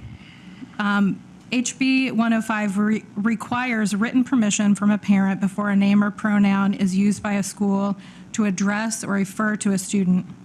That and the requirement for a student to use a bathroom corresponding with their biological sex. Those two pieces of this bill make it a direct attack on the rights and dignity of transgender and non-binary students and would only serve to further marginalize and stigmatize them. Transgender and non-binary students already face significant life challenges, including bullying, discrimination, and lack of access to appropriate health care. Allowing schools to deny these students the basic respect of using their preferred name and pronouns only exacerbates these issues, leading to further feelings of isolation, anxiety, and depression. This bill works in direct contrast to directives we have to create safe and supportive learning environments for all of our students. Schools must have the flexibility to meet the individual needs of each student, including using their name, preferred name and pronoun, and being able to use the bathroom of their expressed gender identity. Please vote no on moving this bill forward. Thank you for your testimony. Next, it's O'Connor. Thank you. If you could please put your full name on the record, where you're from, and your affiliation, please. Excuse me. Hi, my name is Patrick O'Connor from beautiful Juneau, and I'm here to express my deep opposition to HB 105. It is clear to me from the way that this bill is written that it is not written with the well-being of students in mind. This bill recklessly disregards the consequences of family isolation that experienced by many queer youth. I came out my freshman year of high school. It wasn't safe for me. I want coming out to be safe for Alaskan students. If a student doesn't have supportive parents, they're going to turn to a trusted adult, like an educator. If you remove the educator's agency to support that child in their lived experience, as HB 105 does, the child will have no one. Queer youth, and particularly trans youth, have disproportionately high rates of suicidal ideation and suicide attempts because of their isolation from broader society. This bill actively isolates them. You are actively isolating trans students with this public discourse, regardless of the legislative outcome. Your efforts to stifle all varieties of sex education also bring deliberate harm to many more people than the queer students HB 105 ostensibly targets. In closing, HB 105 supports radical political objectives rather than students. I appreciate those on the community, those on the committee who continue to be allies for queer and trans students. Thank you. Thank you for your testimony. I wanted to recognize Representative Josephson. Thank you for joining us today. Appreciate your service. The next person we have is Mary Wright.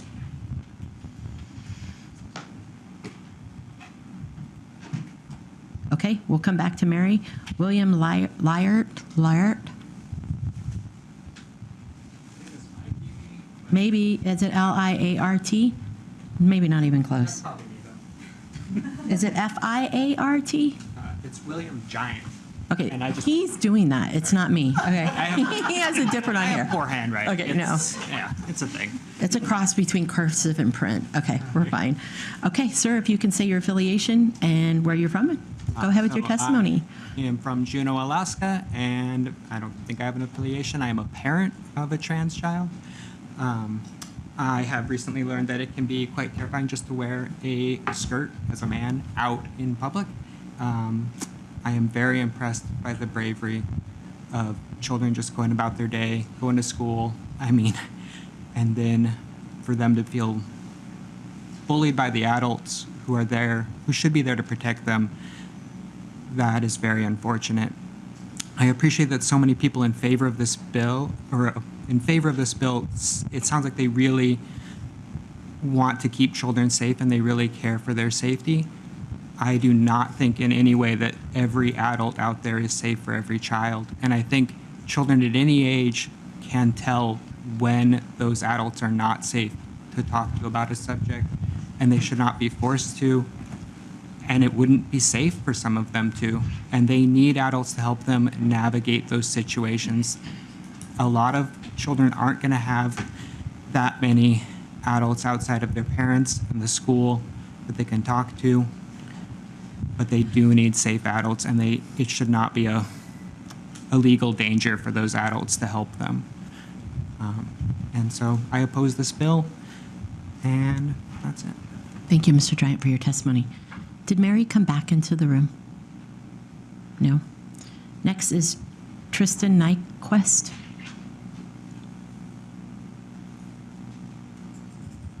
It's Nyquest, Tristan. Okay. Jared Cook. Catherine Poole. Morgan, Catherine, please. If you could put your name on the record, your affiliation, and where you're from.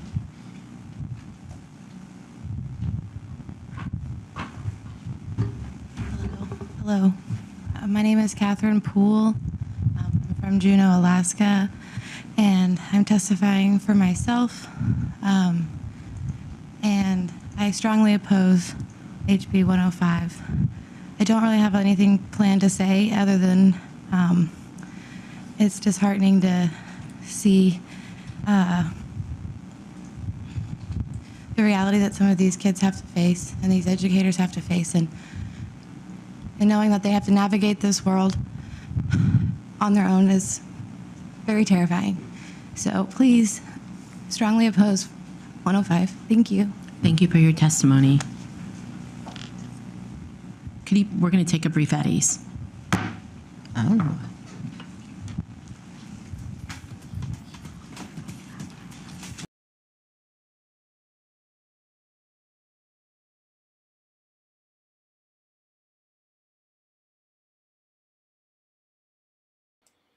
All right, back at it once again.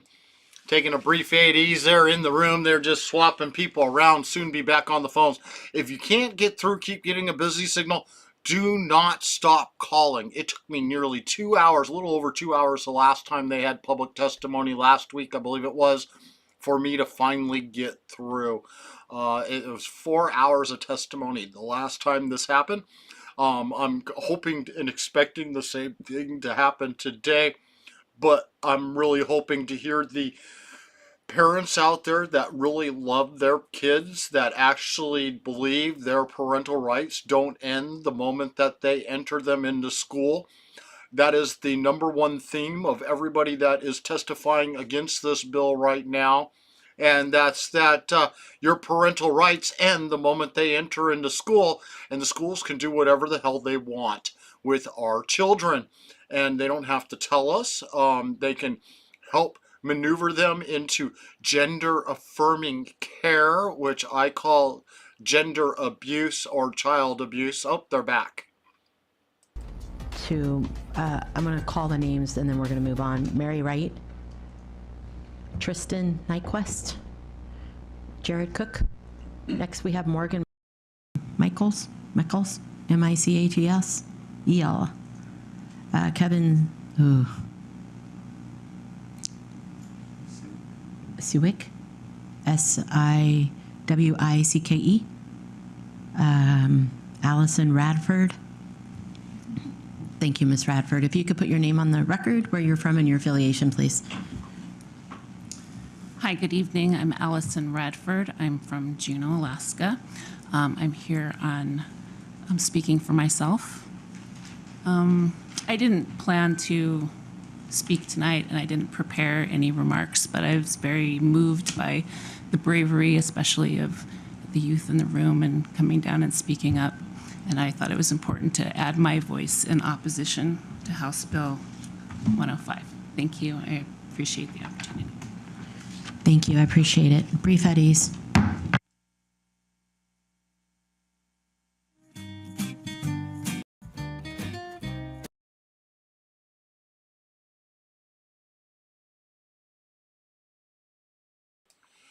Gosh darn them, every time they go at ease, they put that elevator music on, and it will just make it get banned somewhere if it's too long. Hopefully it didn't catch too much of that. I just really can't believe the testimony that is continuously being given, and the small opposition. At least it's more than last time. Knoll, Knull.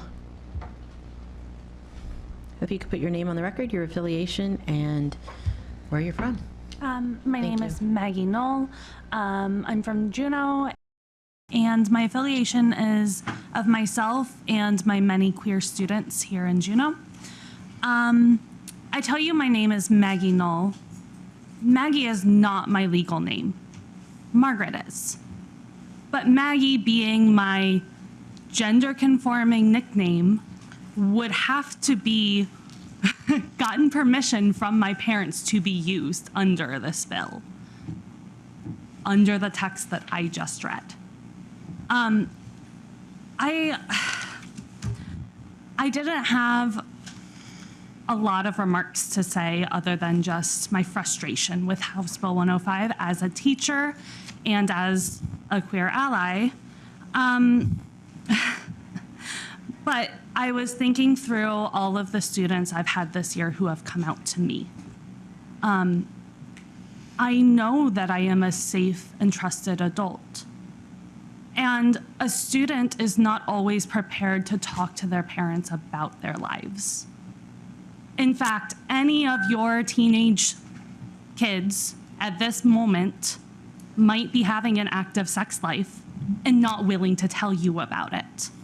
And that is their prerogative as a 15-year-old. Mind you, I want them to be safe. And if I hear of this as a teacher, I am going to want to give them whatever information I can and not wait 2 weeks for written parental consent. If I hear that a student thinks that a pull-out method is effective, I'm going to want to step in. And that is under my legal obligation to keep children safe. Sorry.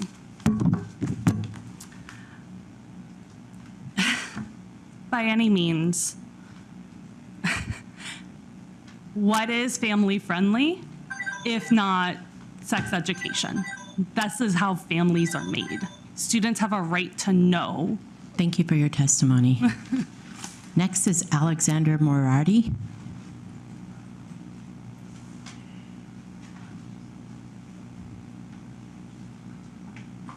Thank you. If you could put your name on the record, your affiliation, and where you're from, please. Hi, my name is Alexander Moriarty. I live in Juneau, Alaska, and I'm just speaking for myself tonight.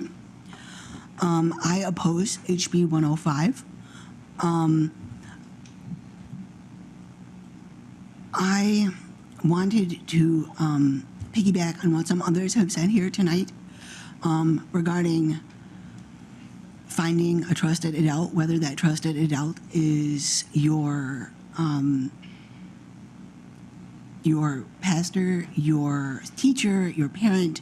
It changes depending on which individual you're talking about. I know that when I was, I'm 41 now, and I know that when I was in 7th grade, I came out to my pastor, and that was an important thing for me to be able to do. And I've since come out to my parents. I came out to them multiple times throughout my life, but I came out to them as trans when I was 37. And if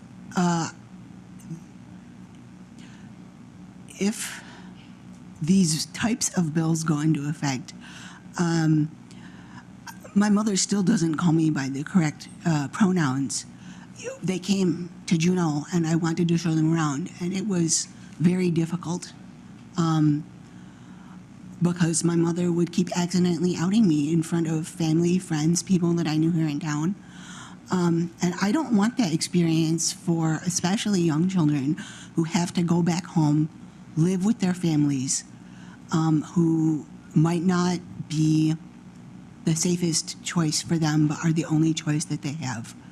I want there to be different options for kids. Please vote against HB 105. Thank you. Thank you for your testimony. Next, we have Rob Royce. Thank you. If you could put your name on the record, your affiliation, and where you're from, please. Good evening. Thank you for taking testimony. My name's Rob Royce. I'm from Juneau, Alaska, born and raised in Alaska, born in Cordova, educated here. I'm not affiliated with anyone, but I'm pretty much affiliated with the kids I grew up with that killed themselves because they didn't see a place for them in this world. Those teens that were assaulted by adults in their lives, and those teens that had unwanted pregnancies. I think this bill will increase teen suicide. I think it'll increase teen pregnancy. I think it will increase sexual assault of teenagers, and I strongly oppose this bill. And thank you all for taking this time. Thank you for your testimony tonight. Next, we have Griffin. I can't even pronounce it. Sukkaew. Thank you. If you could please put your name on the record, where you're from, and your testimony. Is this your first time testifying? Thank you for being here tonight. Appreciate it. Thank you. Begin. Yep. For the record, my name is Griffin Sukkaew, and I strongly oppose House Bill 105. A lot of you know me because I work in the building, and some of you know that I am also a transgender man. I am a recent graduate of high school, and I am a current college student hoping to become a teacher after graduating. At least I was before the governor introduced this bill. Why would I want to work in a state that, while beautiful, has ugly laws? Why would I want to work in a state that is actively working against the future, the children in this state? If these laws were in place when I was in high school, something that's already a difficult part of life, I would not have made it through it. I would not be here today. Transgender people have always been around, and this bill will just make transgender kids' lives so much worse, but it will not eradicate us. Thank you. Thank you for your testimony. Next, you have Yvette Saltier. If you could please put your name on the record, your affiliation, and where you're from. Yes. My name is Yvette Saltier. My first name is legally Teresa. Thank you. I am from Juneau. I currently live here, but I'm originally from Colorado. At 18 years old, I found myself actively protesting Colorado's Amendment 2. I see this as just one step closer to us having something like Amendment 2. It was struck down by the Supreme Court. Gender expression is a form of speech, and it is protected by the Constitution. For some children, school is the only place where they feel safe. This bill falsely claims to be about parents' rights, but what about the rights of the child to access safe learning environments to explore who they are? I represent a handful of kids in the child in need of aid system. I'm an attorney. I also do parental representation. And some of these kids are in the system because of their gender identity and because of their sexual orientation. And it is a horrible, horrible thing to have to look a child in the eye when you represent them and tell them that their parents don't want them unless they can conform to a gender identity or a sexuality that they do not feel. Facing a choice between pretending to be the person you are not and being forcibly outed to unsupportive and sometimes hateful parents is not a choice.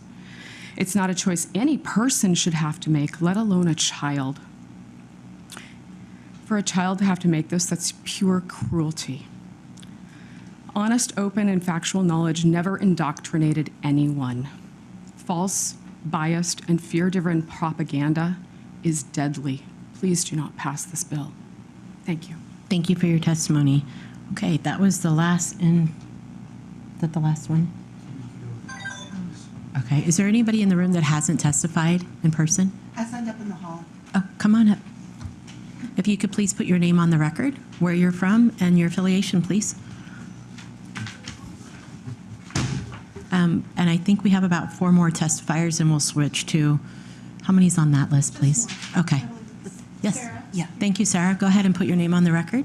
My name is Sarah Frank. I live and work in Juneau, Alaska, and I am representing myself. I am the proud daughter of a trans man. When my dad was 5, he told his mom that he was really a boy. My grandmother spanked him, and he never spoke of it again until I asked him if he was trans my senior year of high school. But inside, he said he always knew who he was. He grew up in a conservative Midwestern town and went to Christian schools K through 12. Not hearing about trans people did not keep my dad from being trans. It's only kept him from having words to describe his experience and prevented him from finding any kind of community or support. Children are their own unique individuals, not the property of their parents.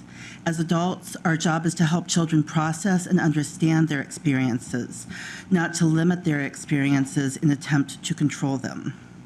Open discussions about who we are, including our gender and sexuality, provide all of us with opportunities to understand ourselves and others better, to reflect on what makes us who we are and how we relate to each other. Trans and non-binary children deserve to be able to be themselves, see themselves represented in our society, and receive encouragement and support. Cis children deserve to grow up with an understanding of the diverse experiences of others and the knowledge that there are an infinite number of ways to be a person.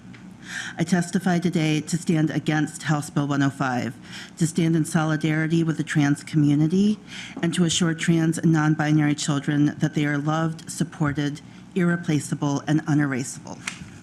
Thank you for your testimony, and thank you again for coming back, Representative Armstrong. And I'm going to put on the record that at probably about 7:15, we are going to take a break for members of the committee to be able to use the restroom and grab something to eat. Your food just made me hungry, or your water. Okay, so we're going to go back to online testimony. Let me check. Is there anybody else in the room that hasn't testified that would like to? No? Okay. So next we have online is Yolanda Tankers-Lee. If you could say where you're from, your affiliation, and put your name on the record, please. Yes, ma'am. Thank you, Representative Allard. My name is Yolanda Tankersley. I am going to get emotional, and I am a proud parent of a transgender son who I am testifying on behalf of tonight because he can't. Yolanda, just take your time. Just breathe. We're here to listen. Just take your time. Oh, he has asked me to speak his testimony since he cannot tonight. So I will read his words for him. My name is Jesse, and I am a born and raised Alaskan and a transgender man. Growing up, I always knew that I was part of the LGBT community, and one of the reasons I'm able to comfortably be who I am today is because of my wonderful teachers who help me understand that people can be different, and that's okay. I was able to be myself at school, and when I wasn't able to be at home, have my teachers use my nickname for me and even use my pronouns. If this bill passes, children like me won't have that chance. In the bill, it states that parents must be notified if their child wants to be referred to by a different name or pronoun. But in this very same bill, it says that information should not be released if it would result in child abuse or neglect. My father back then wasn't the understanding man he has grown to be. And if my teacher was forced to send home a letter pertaining to my use of masculine pronouns and a new name, I know that I would have probably faced some sort of abuse from him. If the bill itself is contradictory, if children are hiding their identity from their parents, there is a reason one that I am well acquainted with. If this bill passes, many children will be forced to close themselves off completely, hiding their true selves, leading many to depression and even suicide. I'm an Alaskan at heart and would hate to see this state become as backwards as so many other states have become. If you want to protect kids, let them know who they are. Thank you. Thank you for your testimony. Next, we have Natalie Beals. Natalie, if you could put your name on the record, where you're from, and your affiliation, please. Hello? Can you hear me? Yep, go ahead with your testimony, please. Hello. Hello. My name is Natalie Beals. I am a proud member of the Inupiaq tribe, and I live in Kenai, Alaska, and I am calling to oppose House Bill number 105. This bill and members of this committee have claimed that this bill is solely about the subject of parental rights. What it does instead is threaten to strip away the rights of children who, while minors, are also U.S. citizens. In the landmark case of Tinker v. Des Moines, it is ruled that, and I quote, students do not shed their rights or freedom of speech or expression at the front door. Truly, what is gender presentation at its core, if not expression? Trans youth are people too, and people who deserve, as we all deserve, the right to life, liberty, and the pursuit of happiness. For those not lucky enough to find safety and community at home, some are able to find it at schools. This bill will take that away by forcibly outing them, and outing a trans person is still outing someone, even if they are not lesbian, even if they are not bi, even if they are not gay, to their parents before they are ready, before they are safe. And no parent, whoever they may be, should be given the right to more easily abuse a child whose expression they do not agree with. And even if that number was a minority, which studies have shown it is not, I believe that that is not only avoidable, but should be avoided at all costs. Thank you. Thank you for your testimony. It looks like Linda, wow, they dropped off, Dr. Cindy. Next, we have Courtney Weaver. Could you please tell us where you're from, your affiliation, and begin your testimony? Hi, my name is Courtney. I'm affiliated with myself. I'm testifying from Anchorage. And I want to thank you all for allowing me to voice my opinion. As an aspiring special education teacher, I oppose House Bill 105. Under no circumstances should this bill be entertained or brought to a vote. This House bill puts LGBTQ plus youth at risk more than they already are. According to the Gay, Lesbian, and Straight Education Network's 2021 National School Climate Survey, 81.8% of the LGBT plus students reported that they feel unsafe in their school environment. 68% said that they felt unsafe during presenting their sexual orientation, gender identity, or gender expression. As written, this bill will only add to the students' struggles. As an educator who will be teaching in Alaska public schools, I am questioning this bill's intent. Only once have I seen in this bill that this information can legally be withheld by a reasonably prudent person. So I want to ask the legislative body here tonight that if a reasonably prudent teacher knew that a home was filled with abuse or neglect or what have you, that would they report their student who has pronouns or a different name at school to their parents? That is what is at risk here.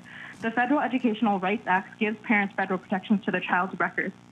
The parents are notified when controversial lessons are being taught. House Bill 105 does little to address parental rights.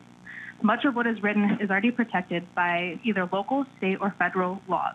For these reasons, I oppose this bill, and I ask the legislative body to oppose it as well. Thank you.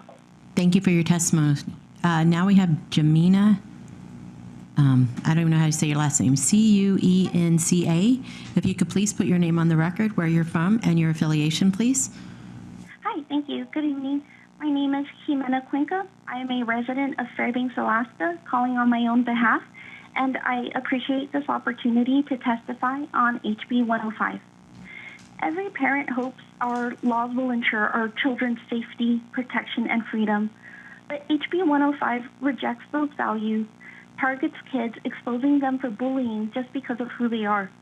That's not the Alaska I know and love. In my experience, Alaska's signature beauty is surpassed only by the compassion, care, and neighborliness of its people.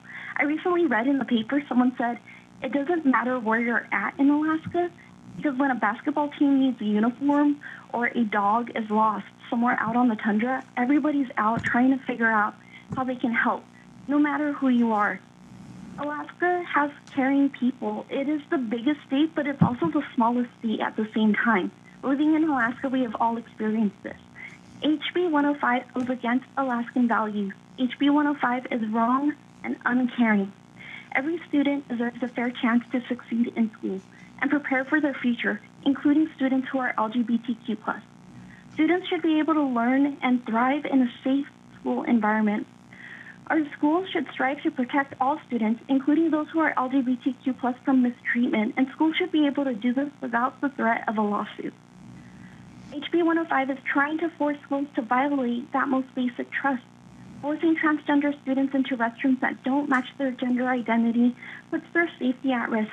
Many trans students face hostility and bullying. According to the 2015 U.S. Transgender Survey, 54% of survey respondents reported having been verbally harassed in K-12 schools because they were transgender. LGBTQ+ students are part of Alaska, are part of our school communities, and like other students, they're there to learn, to graduate, and prepare for their future. This is why I strongly oppose HB 105. Thank you for your time. Thank you for your testimony. Next, we have Anna Brawley. If you could please put your name on the record, your affiliation, and before we begin, I just want to say congratulations, Anna. If you can go ahead with your testimony, it'd be greatly appreciated. Thank you very much. So my name is Anna Brawley, Anchorage resident, and I'm speaking tonight as an individual, and I'm a first-time caller on this bill. I strongly oppose HB 105. I oppose this bill for many reasons, but I will speak to 2 points.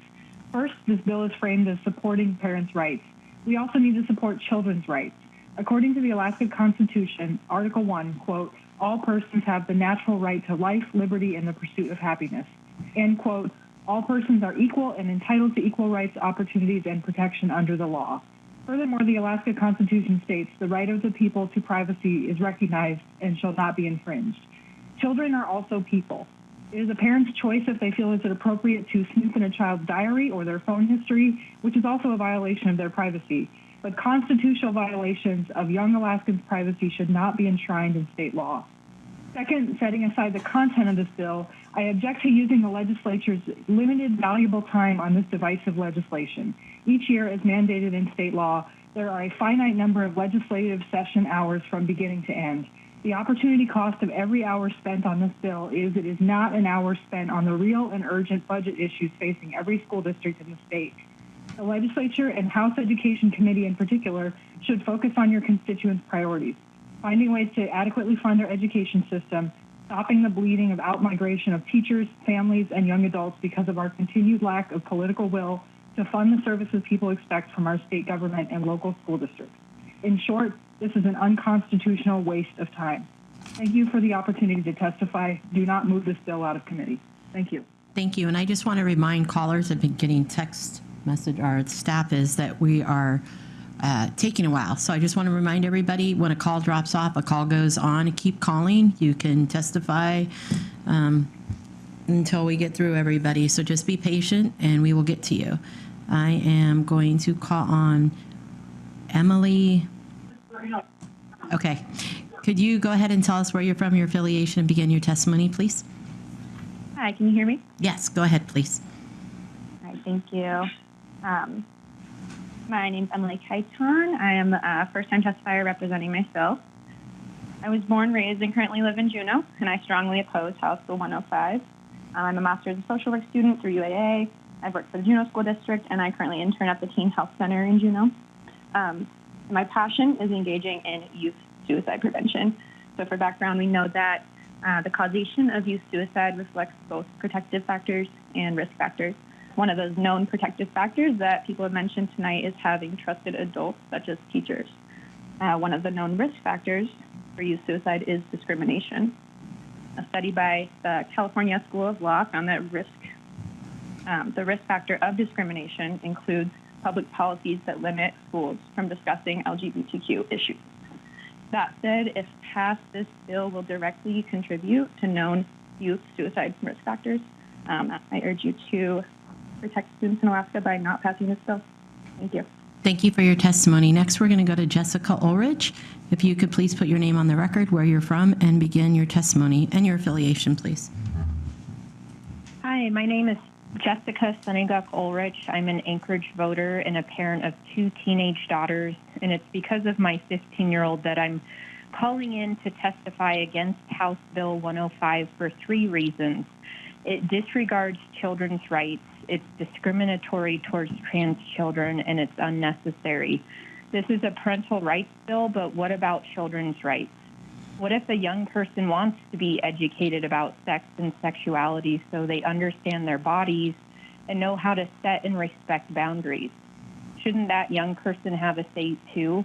I understand there's already an opt-out policy in place, so why add a permission slip to the mix? Our community has beautifully diverse students, including students who are LGBTQ.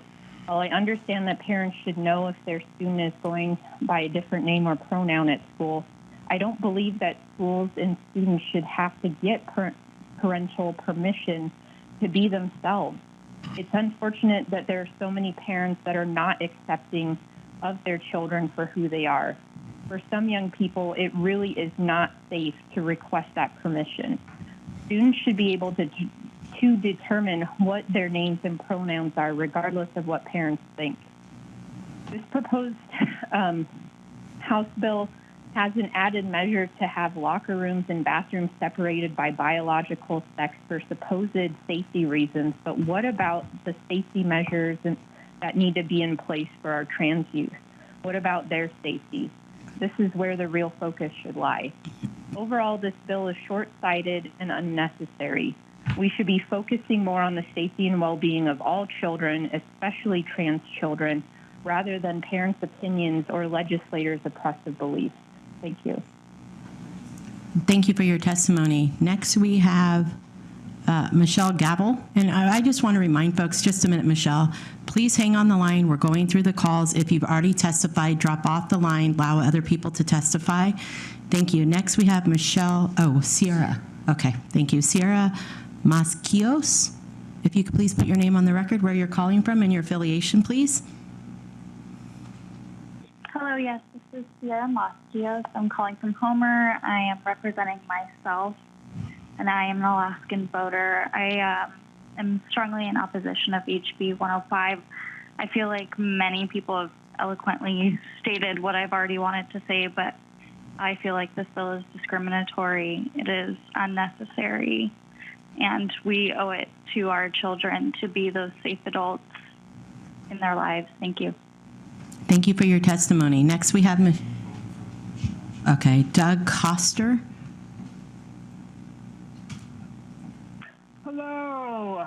Good evening, Madam Chair and members of the Education Committee. I am Doug Kester, and this is my first time testifying on this, and I live in Juneau, Alaska, or Tlingit-Ani. I was a sex educator for 5 years in Alaska, and I just wanted to make it clear right now that I just wholeheartedly oppose HB 105 for multiple reasons. And as someone who wakes up every day to try to reduce the hurt and harm in our world, I really feel like this bill could severely make hurt and harm even more in Alaska, which we all know we have a lot of here. First off, I wanted to say that as a sex educator, and I know all the sex educators I work with love to talk to parents. In fact, when a parent gets engaged in their child's education, and especially sex education, it makes us feel so good because we know that parent is protecting their child and trying to gather information, no matter what their beliefs. We always appreciated that. But not all parents want to learn or want to be involved, and that's totally fine. I get that.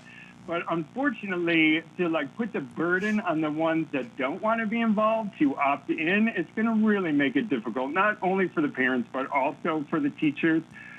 I really hear all the teachers that talked about that it seems really, really hard. And I think about the kids, the younger kids who it's so important to teach them body autonomy and how to protect themselves from sexual abuse.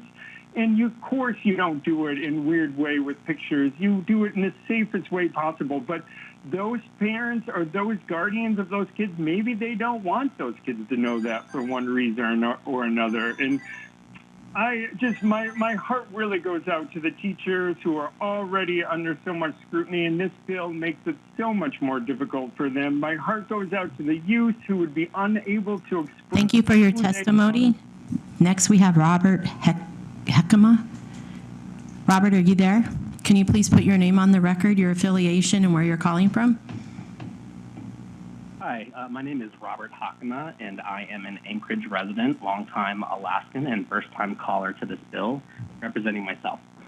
At the top of the meeting, Chair Allard read from a constituent Facebook post she made 4 hours ago, insisting that this bill does not out students.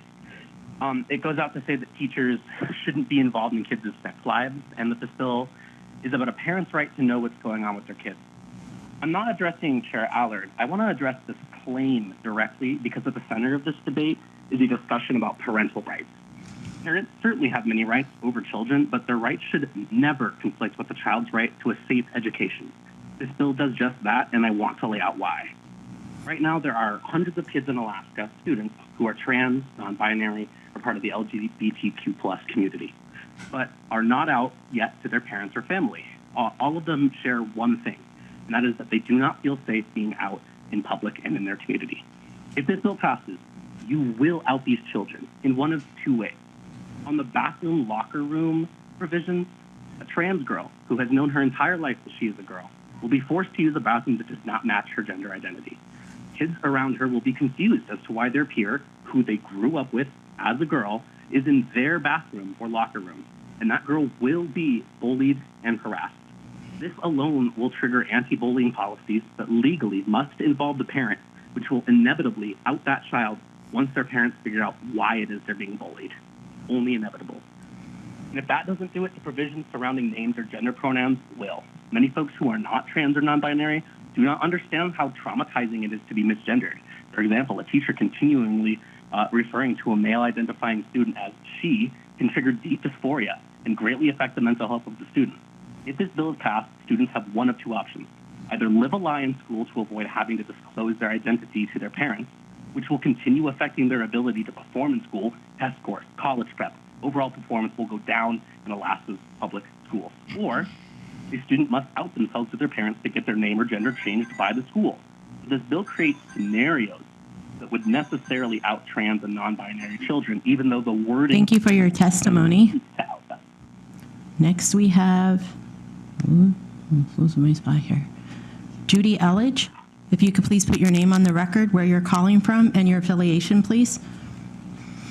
Thank you, Madam Chair. My name is Judy Elledge. I'm calling from Anchorage, Alaska, and I'm calling on behalf of myself.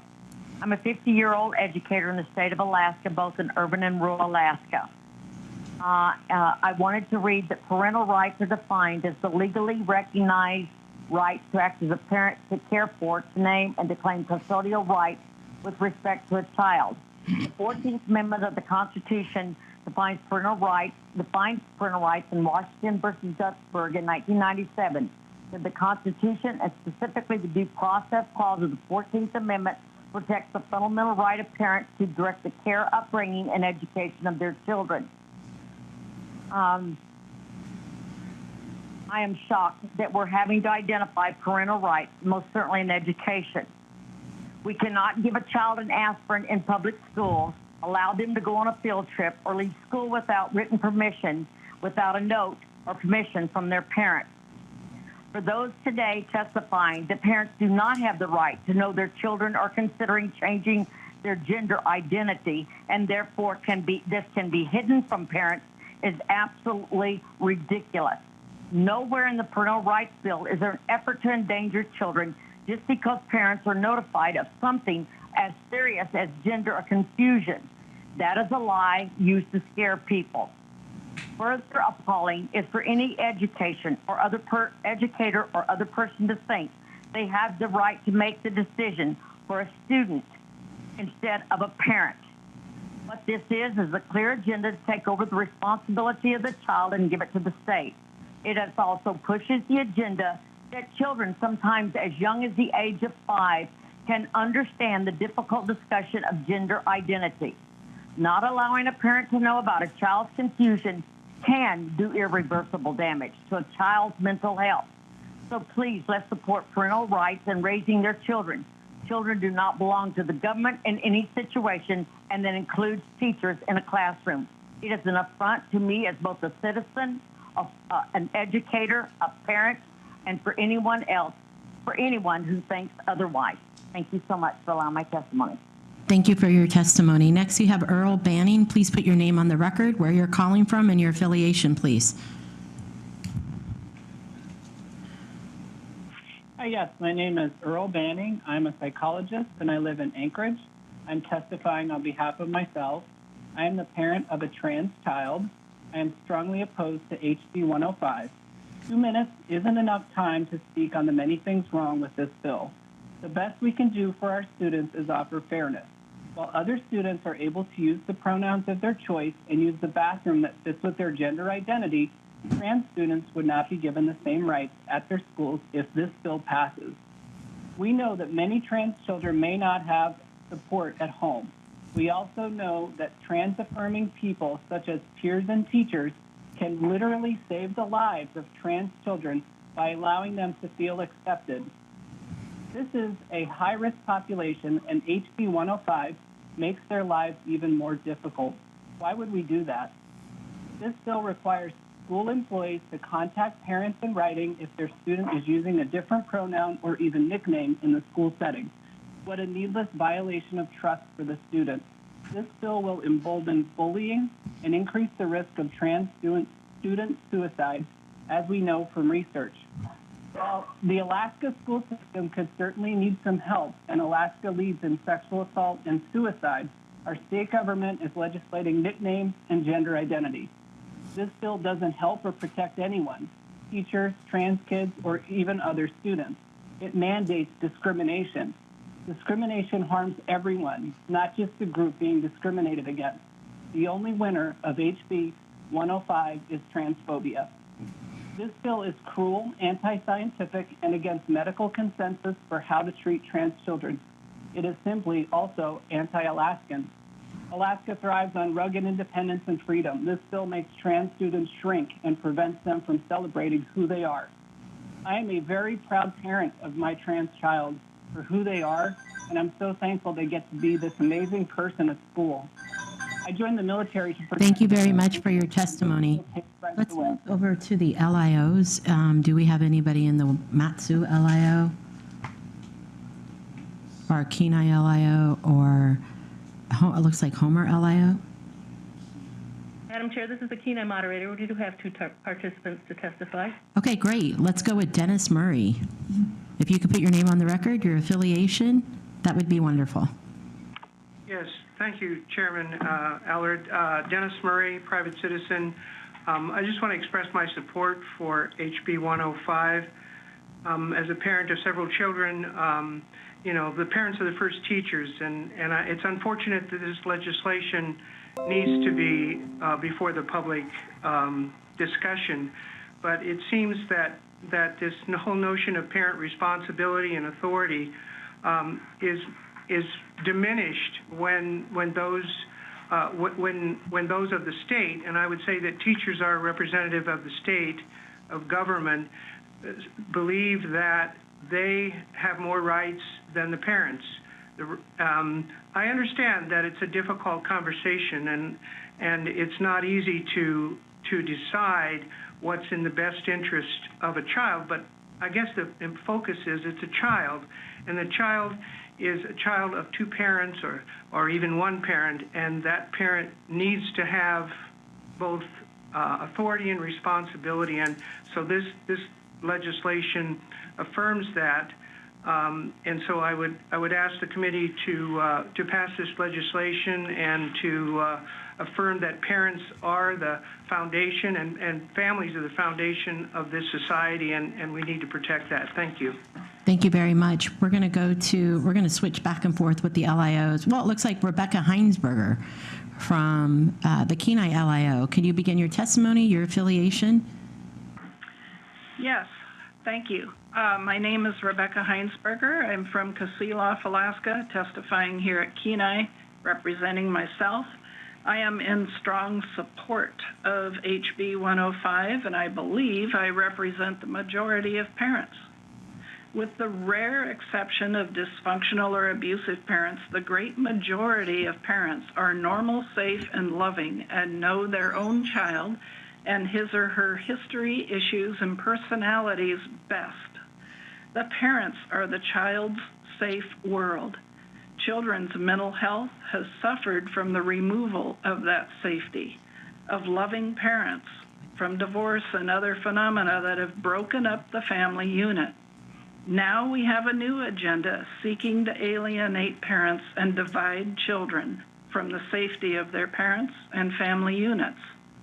This is destructive to the children's mental health and security. The issue of suicide and depression in teenagers is greatly exacerbated by gender confusion, which is caused by the grooming in the schools. The recent statistics of the Student Risk Behavior Survey show a 40% increase in this type of risk in girls. I propose that you consider that the reason for teen suicide is leading them into gender confusion in the first place, not the ensuing bullying. Teens are in the most vulnerable period of their lives. They need their parents' love and involvement and should never be separated from that security by the government or the schools. You will be increasing teen suicide by opposing this bill and supporting gender confusion. Remember, statistics prove that as gender confusion, grooming, and acceptance increases, so does depression and suicide. Thank you. Thank you for your testimony. Scroll back up. Again, I apologize for the delay. If people could just hold on, we're going to get through the lines and we will listen to every caller. Next we're going to hit to the Petersburg LIO. Okay. Chelsea Trombley, if you could please put your name on the record, your affiliation. Yes, thank you. My name is Chelsea Tremblay. I'm a resident of Petersburg. I'm here representing myself as a first-time testifier to this bill, and I'm calling to testify against House Bill 105. As somebody raised in Petersburg, I wanted to take a minute to talk about what it's like to be young in Alaskan schools when you're dealing with hostility regarding your gender or sexual orientation. Many of my peers, older and younger, dealt with struggles in school, including a lot of bullying and unsupportive teachers. And, I only graduated in 2006. This is an ancient history that's actually relatively recent. And so the fact that this would make it even harder for people now that we've just started to figure out how to talk about it and let kids figure out who they are is really challenging and difficult to imagine what it would look like if this bill were to pass. I'm currently 5 months pregnant with my first, hoping to welcome a future Alaskan, and I would like to welcome them to a state that lets people be who they are in safety and offer them support when it's needed most. Thank you, and thank you for your time. Thank you. And did we miss Miss Izzy Banning, or did she testify? It looked like Earl Banning had testified. I don't know if they're calling from the same line. It's okay. In Petersburg, we have Sam Hodgins. Okay, thank you. A brief at ease.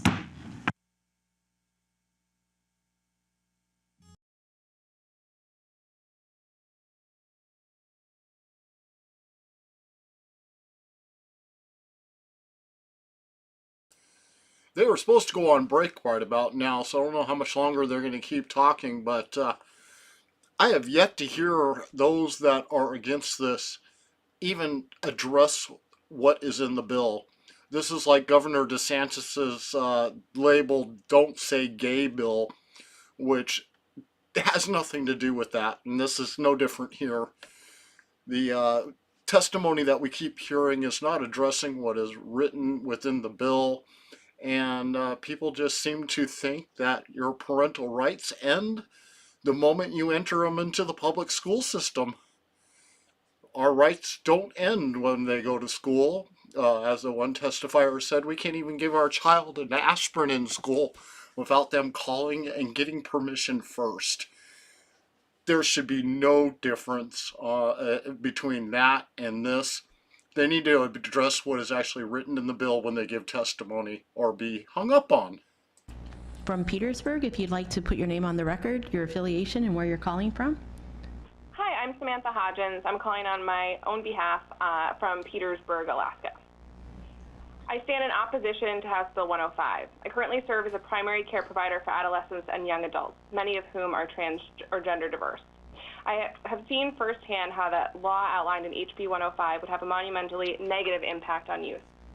Transgender youth are at a significantly increased risk of suicide, self-harm, bullying, and sexual harassment and assault.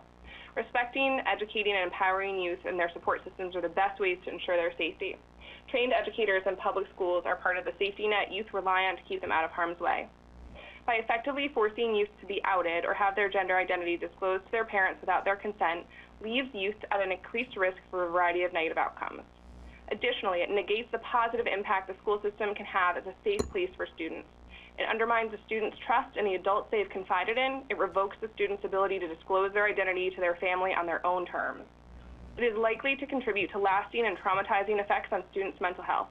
Furthermore, the recommendations outlined in HB 105 undermine the training educators and school staff have received and disavows them of the ability to support students to make safe and sound decisions on their own best interest.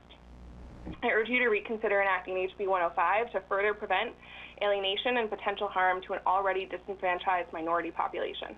Thank you. Thank you for your testimony. We'll go back to, that's all in the LIOs? Yeah. Okay, wonderful.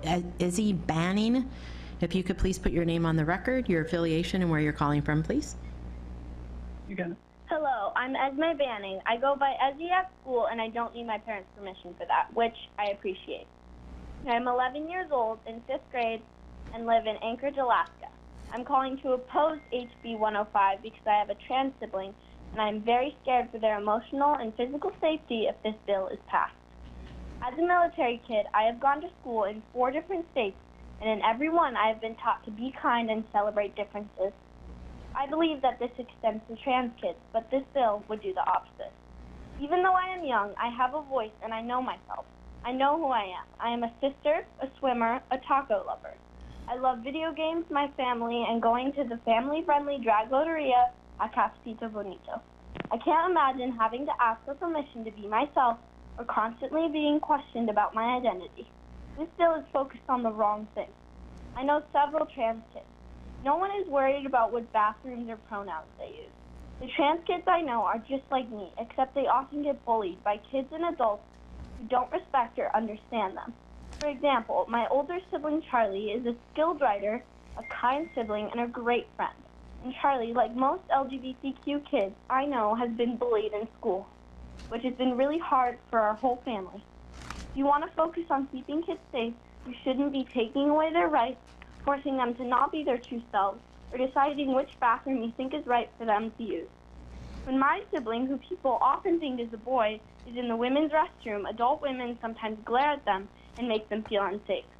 This bill isn't helping. You're not helping. If you want to help, please listen to trans kids and their families and work to create safe spaces for everyone in schools instead of creating a problem when there isn't one. I oppose HB 105 to protect my sibling. Thank you for your testimony. Next, we have Victoria Curran. If you could please tell us where you're calling from, put your name on the record and your affiliation. Hi, thank you. Tough one to go after. My name is Victoria Curran from Sitka, representing myself, first-time caller. Thank you for the opportunity to speak against HB 105. There has been so much great specific testimony against the bill already, and I thank these testifiers and hope they are being heard. I have lived in Alaska 40 years, raised 2 kids here, and have 2 grandchildren about to enter public schools. Parents already have full control right now to opt out of any activity or class they do not support. There are bathrooms that can be used already if anyone is uncomfortable sharing a bathroom with their classmates. By not allowing students to live their authentic selves at school, often the only safe space for some children, you would be increasing the likelihood of self-harm and suicide in transgender and other youth. Alaska is already rated the least healthy state in terms of number of deaths by suicide per 1,000 adolescents aged 15 to 19. Importantly, it makes all students unsafe by taking away important early sex education. Child sexual assault in Alaska is almost 6 times the national average. And Kids Count just reported to the Alaska Senate that Alaska ranked 41st for overall child well-being and 44th for health. As you must understand after public testimony, this is a solution for a problem that does not exist and feels like it is a showpiece for a conservative national agenda to discriminate against LGBTQIA+ students. Do not pass this bill out of committee. It burdens teachers, administrators, increases the cost of education, and hurts all students. The chair started this hearing stating past testimony was either intentionally misleading or uninformed, and that statement is disappointing and not accurate. In this, you do not show the public the same respect you ask of us tonight, and that is a problem in a legislative public hearing. Are you really listening to us, Chairman? Thank you for the opportunity to speak. Thank you, and we are really listening. Okay, next we have Rebecca Bernard. Rebecca, if you could please put your name on the record and your affiliation, we appreciate that. Yes, hi, can you hear me? Yes, go ahead with your testimony, please. Thank you. My name is Rebecca Bernard, and I live in Anchorage. I represent myself, and then I'm speaking in opposition to HB 105. I am the proud mother of 2 beautiful children, one of whom is transgender. My daughter has her family support because we see how much happier she is now that she's free to be herself. And we've done our homework. So we know that being trans is a real thing, not a delusion, not a confusion. Trans people have always existed and they always will.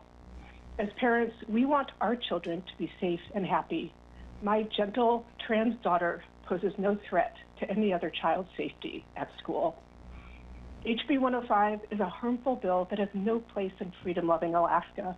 I'll focus on the provision that schools must get written parental permission before using a child's chosen name and pronouns. A Human Rights Campaign survey showed that only about 1/4 of trans youth can count on their family support.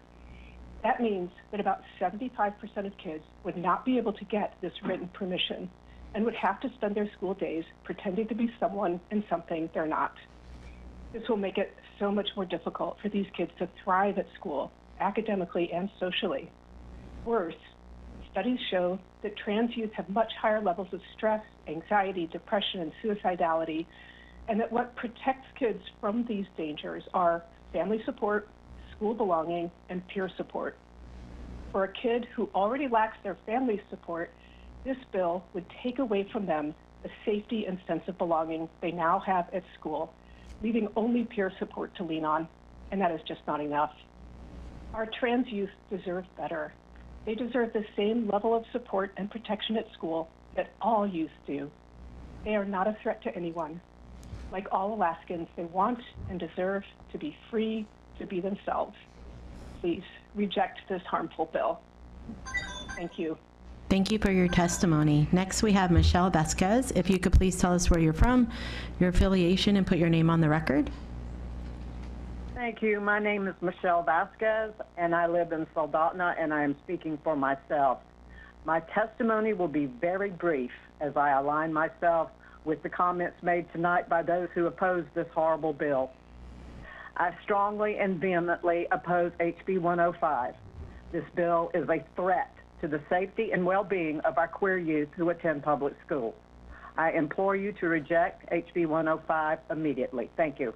Thank you for your testimony. Next, we have Manika Thairu. I don't know if I said that correctly, but if you could put your name on the record, where you're from, and your affiliation, please. Yeah, absolutely. Hi, my name is Manika Thairu, and I am a resident of East Anchorage. I'm a lifelong Alaskan, and I'm calling on behalf of myself, and I'm a first-time testifier on this bill. I'm calling today to speak in opposition of HB 105. This bill is incredibly harmful in many ways, particularly that it targets the LGBTQIA community and will undoubtedly create an unsafe environment for trans and non-binary students. Sometimes the only place to safely be yourself is at school with your teachers or friends. And this bill will put trans and non-binary students in the impossible situation of either being forcibly outed to their parents, who may not be supportive, which could lead to an unsafe home environment, or being misgendered and misnamed at school.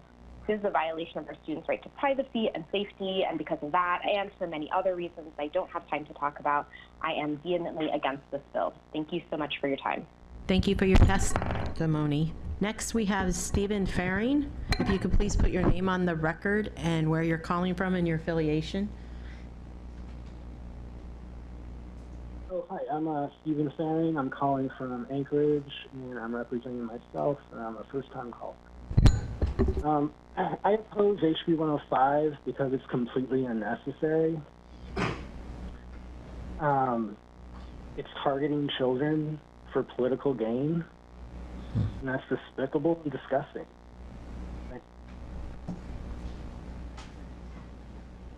Did he drop off? Okay. Thank you for your testimony. Next, we have Sean Gardner. If you could please tell your affiliation, where you're calling from, and your name on the record, please. Hi, hello. My name is Sean Gardner. I am a first-time testifier on this bill, and I am from Anchorage. I oppose HB 105. I think a lot of people have said things that matter, but the two things that maybe haven't been said quite enough is this might make it really difficult to attract teachers. I personally know 2 teachers who left jurisdictions with rules like this because they didn't feel safe. Alaska has a hard enough time finding teachers. But the second thing is, I'm not sure that people understand how difficult this could make life for students who aren't experiencing gender dysphoria. I had a friend in high school who was kicked out of his house because he was gay, and he lived in the parking lot of the school.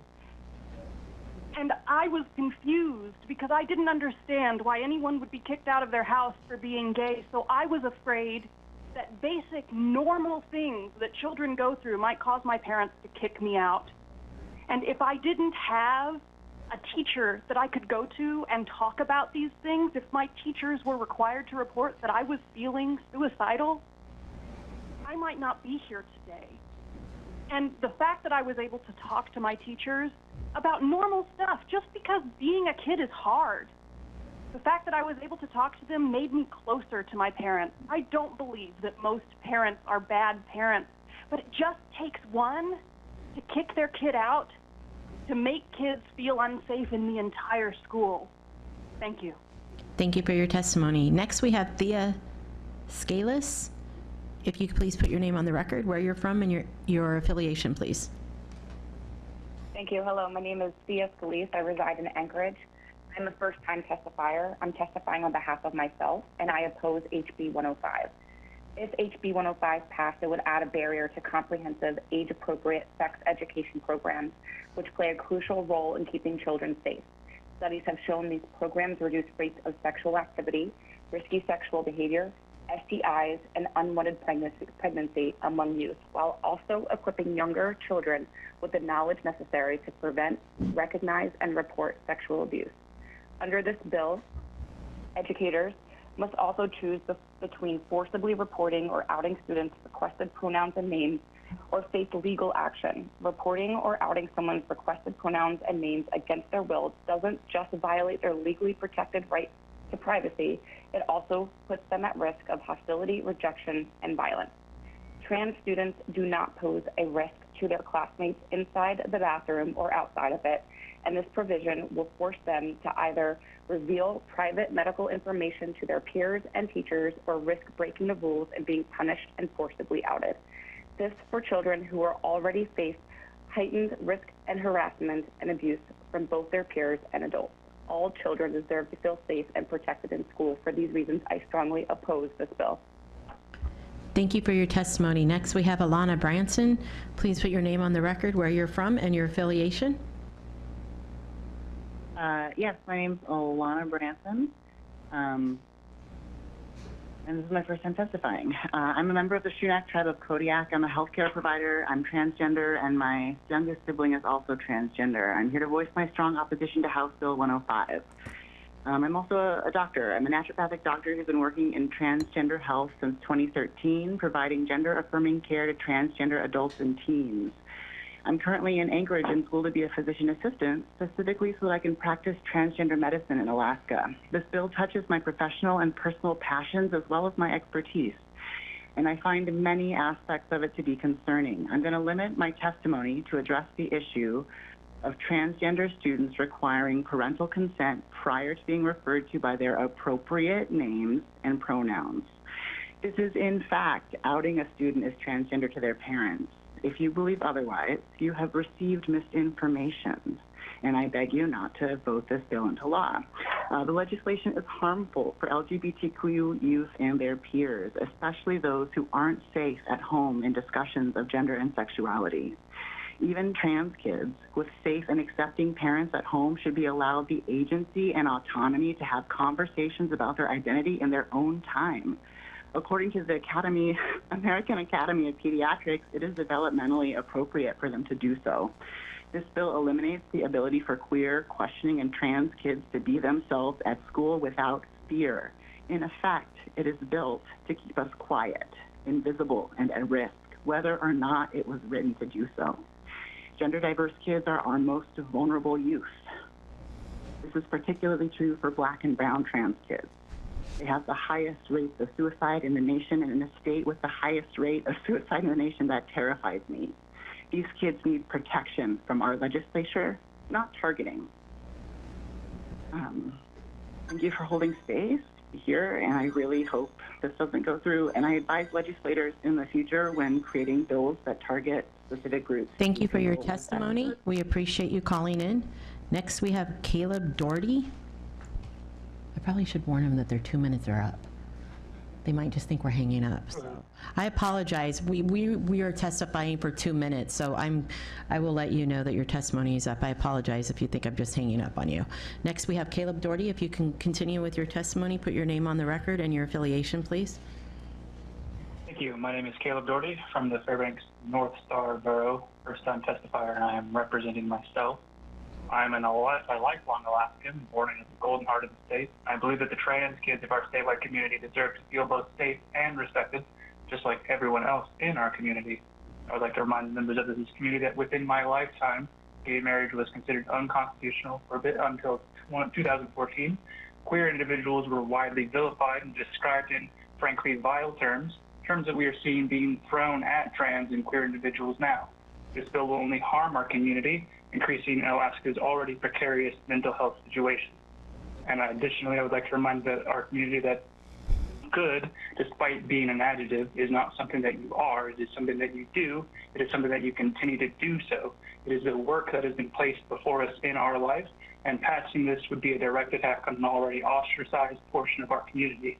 The intentions of this bill are bad. The outcomes will be bad, and I strongly oppose HB 105. Thank you. Thank you for your testimony. Next, we have Sean Phillips. Put your name on the record, please, your affiliation, and where you are calling from. My name is Sean Phillips. I'm 17, and I live in Anchorage. This is my first time testifying at any government hearing, and I wanted to say that I am fully opposed to House Bill 105 brought forth by the Republican Governor Mike Dunleavy, as well as all my friends and family are opposed to this bill. This bill is presented to give parents the rights on sex education as in the short and long title. But when you actually read into it, this bill would require teachers not to use the preferred name and pronouns of students, which already has been researched. This leads to suicide, which Alaska is the second state leading in suicide in the United States. This bill would also out students to parents if they don't already know that they're trans. That seems all like a dangerous situation to me. And a lack of sex education, as this bill would also kind of do. A lack of sex education leads to STDs, unplanned pregnancy, and sexual violence, which in the United States, Alaska is the #1. And I just wanted to say all that. Okay. Is he done? Okay. Thank you for your testimony. Next, we have Olivia Edwards. Please put your name on the record, where you're calling from, and your affiliation. Yeah, can you hear me? Yes, please continue. Okay, my name is Olivia Edwards. I use she, her pronouns. I'm a voting constituent in Fairbanks, House District 34. I'm calling in strong opposition to HB 105. As someone who cares about all children in Alaska, this bill would harm already vulnerable LGBTQ plus youth by forcibly outing them to their parents and infringing on basic privacy. Additionally, Alaska's sex education is already severely lacking, and this bill would further limit teachers' ability to disseminate important information. Please do not pass this highly discriminatory bill out of committee. Thank you. Thank you for your testimony. Next, we have Brittany Quayles. If you could please put your name on the record, where you're calling from, and your affiliation. I'm calling from Anchorage, representing myself as a first-time testifier for HB 105. I oppose the House bill because it's prejudicial, and the proposed outlines restricts access to everyday information and access of, frankly, run-of-the-mill human diversity. It also has far-reaching implications because it will, in turn, further marginalize the LGBTQIA+ community. These people are kids, friends, families, teachers, staff, and others out contributing to our community and society at large. No one deserves to have their humanity unacknowledged or specifically have to be opted into or denied. This includes children's identities being denied by their parents and having that denial bolstered at school. It's simply dangerous. Furthermore, it sets up students to grow up in a lie. Also, it's important to have access to information on dating violence and abuse, as well as sexual abuse. Bree, referencing Bree's law, was a teen in school when she met her boyfriend and future murderer. We cannot protect and prepare our young people while restricting access to pertinent information and hard realities to the world around them. On the other side, about kids who wouldn't have the opportunity to participate in this type of education, the legislation would allow that subset of students to be woefully unprepared for the world they are beginning to navigate, and leaves them at risk to be discriminators and abusers, as well as the abused and victimized. My point is, no matter what side of the bill you might be on, the kids lose, the community loses. And so that's why I vehemently oppose HB 105. Thank you. Next, we have Stephen Edwards. If you could please put your name on the record, where you're calling from, and your affiliation, please. Hi, I'm Stephen Edwards. I'm calling from Westilla, representing myself, first-time caller. I'm a lifelong Alaskan, also born here, and I'm not a teacher. I don't have any relatives that are teachers. I don't have any associates or myself, LGBTQ. I'm just testifying as an Alaskan that cares about the way the government runs. I'm married to my wife for 36 years. I have 2 kids that have been through school. So I don't have any kids in school. But I thought Alaskans had already spoken to this issue on the last hearing. So I'm kind of dismayed that we're wasting legislative time having another one of these hearings. We've already spoke to this issue. We want you to work on the BSA or something that matters. Can you speak to the bill, please, and not other bills? Okay. Well, work on something that matters to us. I'm not qualified to speak on regarding the effects of trans like others have. So many have testified. Not qualified for that. But I adamantly do not want to work on culture wars. Why are we doing this political messaging for out-of-state audience? No one cares about that. It's a solution in search of a problem. Talk to the kids. Is there a problem in school with this? I don't think so. So parents can already withdraw if they object to a subject that's already in law. Easy to accomplish if you feel strongly about it. If you're involved parent, then you've already have that. And suing the schools is just particularly atrocious. talk about teacher retention. Imagine being faced with a lawsuit with treble damages written in there. It's just going to do nothing to help with school problems, which I would hope. Sir, your 2 minutes is up. Can you wrap up your call, please? Okay, yep, thank you. And just I pose 105, don't bring it up again, please. Thank you for your testimony. Next, we have Adam Hayes. If you could put your name on the record, where you're calling from, and your affiliation, please. And your 2 minutes begins. My name is Adam Hayes. I'm a resident of Anchorage. I'm born and raised Alaskan and raising 3 kids in public schools right now. Thank you to the House Education Committee for taking testimony tonight. I'm calling tonight to state my opposition to HB 105. With the current state of affairs in Alaska, I am bewildered as to why this bill has been raised to the top of the pile of priorities. I can tell you as a parent of public school students, this sure isn't anywhere near the top of my list. My friends that are parents also feel the same way. What exactly is the problem this bill is looking to solve? It breaks my heart to know there are students in our schools that cannot disclose their gender identity or sexual orientation to their parents for fears of abuse, including attempts at conversion therapy, which is now totally debunked. I brought up the piece of this bill that requires teachers to disclose students' gender identity to parents to my 16-year-old and asked what they think would happen in their friend group. Very bluntly, they replied, and I quote, that at least 2 of my friends would probably walk into traffic if they had to tell their parents due to their parents' bigotry, transphobia, or homophobia. For those students, school may be the only safe place to exist, and this bill seeks to remove that safety by requiring their trusted teacher to tell their parents their gender identity. If the governor really cared about the mental and physical health of our students, as he proclaims in his statement about this bill, he would absolutely not have included this piece. The other nonsensical part of this bill relates to the sex education. Requiring opt-in for sex ed instead of the current system that works just fine by opting out will unnecessarily remove students from learning important things about their body, how it functions, how to recognize abuse, and how to protect themselves. How many of us have missed a permission slip or 2? Study after study shows that comprehensive, age-appropriate sex ed is one of the most meaningful ways to prevent sexual abuse and gives children more agency when it comes to reporting it. Learning about sex makes you no more likely to engage in sexual activity than reading about space makes you an astronaut. If the governor, once again, cares about our children's physical, mental, and mental health, as he states in his sponsor statement, then he should be doing everything possible to support comprehensive, age-appropriate sex ed. Your 2 minutes is up. Can you please wrap up your testimony? I ask you to stop this bill dead in its tracks and focus on supporting our teachers and students.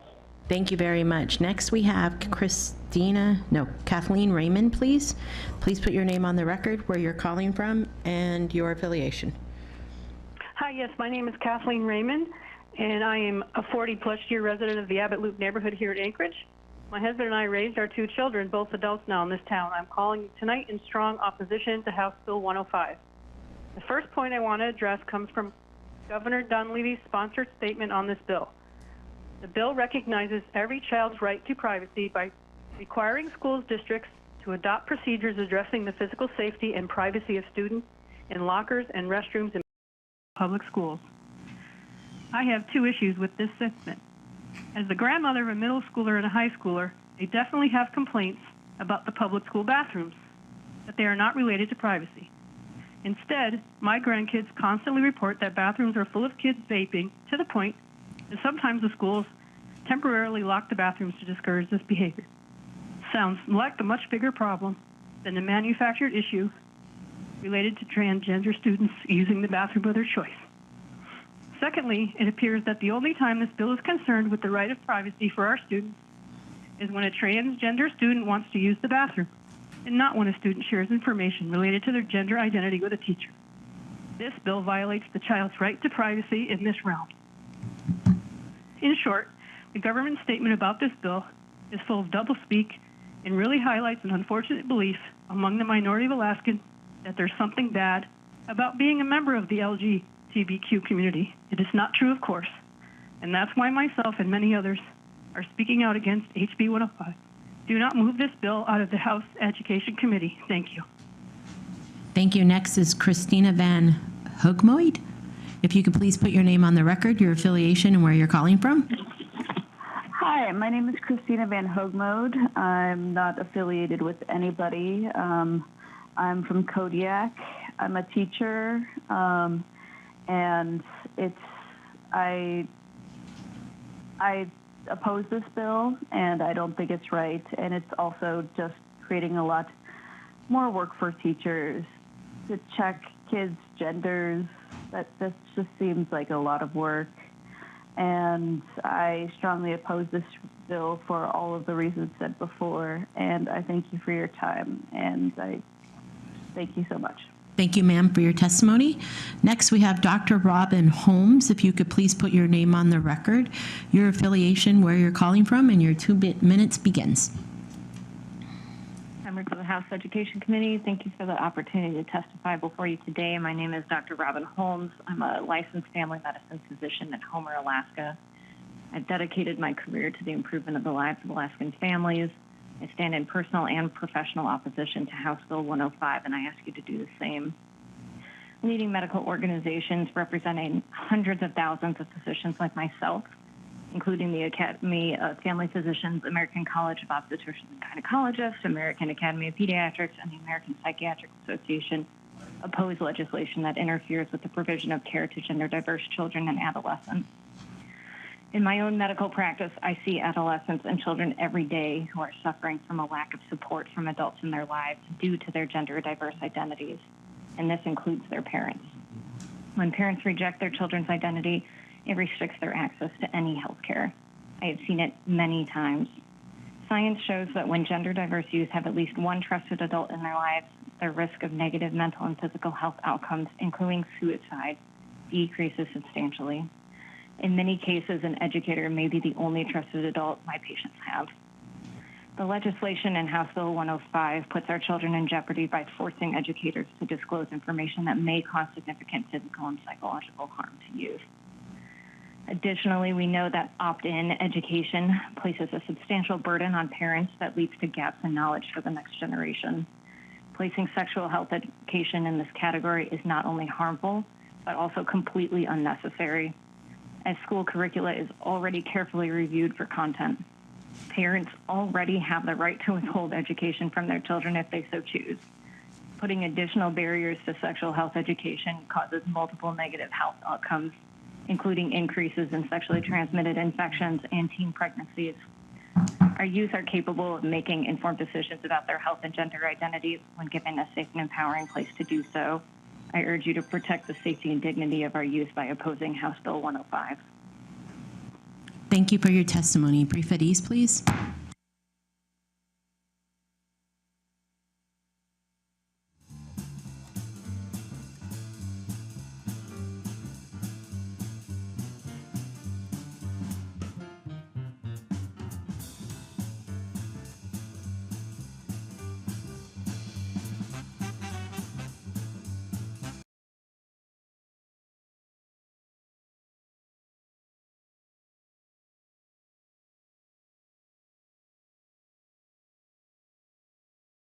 I'm going to take a 20-minute break. We have some representatives that need food in their belly and use the restroom. So we will be back in 20 minutes, and we'll go back to calling on the lines and taking testimony. Please hold on. We will get through all callers.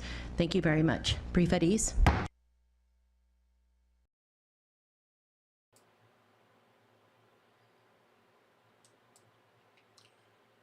Well, hello, my fellow Alaskans. How are we all doing here on this bright and beautiful day? Uh-oh, how did that get unmuted there? And thank you guys all for being here today and this evening, and all of those that have been hanging out with me watching this going on down there in Juneau and the testimonies that have been being given here. I am just absolutely floored by everything that has gone on and what people are saying there. And it's really unfortunate that nearly everybody that has testified here today and the last time that they had this very long testimonial allowed session, something that they're not providing on the BSA testimonies, base student allocation, that was earlier today. They should provide the same amount of time for that. Yeah, we're listening to people that are not addressing what is in the bill. They are putting their own perceived perceptions of what this bill means to them. I would like to see someone, please point to me in this bill where it says anything that discriminates against another person's belief of what they want to believe. I did not see it anywhere in there. What I did read inside this bill was giving back parents their rights to know what is being taught and what their children are doing within school. Our parental rights do not end the moment we enter them into public school. Secrets are not supposed to be kept from us. We are responsible for their care, their upbringing, their love, their support throughout their entire lives. And when that responsibility ends, the legal part of it anyways, is when they turn into an adult by law, which in Alaska is 18, or most places they like to consider it when they graduate from high school in the 12th grade, in case it's kind of like partially in that new aged year of being considered that adult. But until that happens, we parents are responsible for every action that happens to them, everything that happens to them. They can't just go and take our child and wheel them down to the hospital and go and have surgery performed on them without our permission. They can't give our children an aspirin without our permission. They can't take our child on a field trip without our permission. But they can help them transition into a different gender and identity and pronouns and all this other stuff and never say a peep, not say a word to us. The hypocrisy behind all of this is just outrageous. But again, this is nothing more than transparency that never should have been taken away from us parents, our rights, for our parental rights to be able to raise our children, to know everything about them. That keeping secrets is just that. It is not acceptable. We do not do that. I'm going to bring in religion. Look at what keeping secrets did. The pedophiles that were uncovered there in the community of religion, of all of these priests and everybody else, and the abuse and rape they did to children over the generations. And it was all kept a secret. Shh. Don't ask. Don't tell. The old military policy when it used to come to that. This is the reverse of that happening in our schools. Don't ask, don't tell your parents. In school, being diversity and in being your authentic self is safe, is the testimony we heard from a vast majority of them today in the last time. It's safe. It's okay for that to be that way. Tell me what is not safe about parents knowing about what their children are deciding to do, who they want to be, who they want to perceive themselves as. If these parents are so abusive as they are claiming in their testimonies why they need to keep it a secret from parents, why don't they have the stats to back that up? Why don't they have the evidence? Why can't they point to case after case after case of that being the actual truth? They can't, because that is just another lie perpetuated by them to continue to push the delusion, and either you affirm their delusion or you're wrong. That's the only status that they have, the mentality that we're dealing with out there.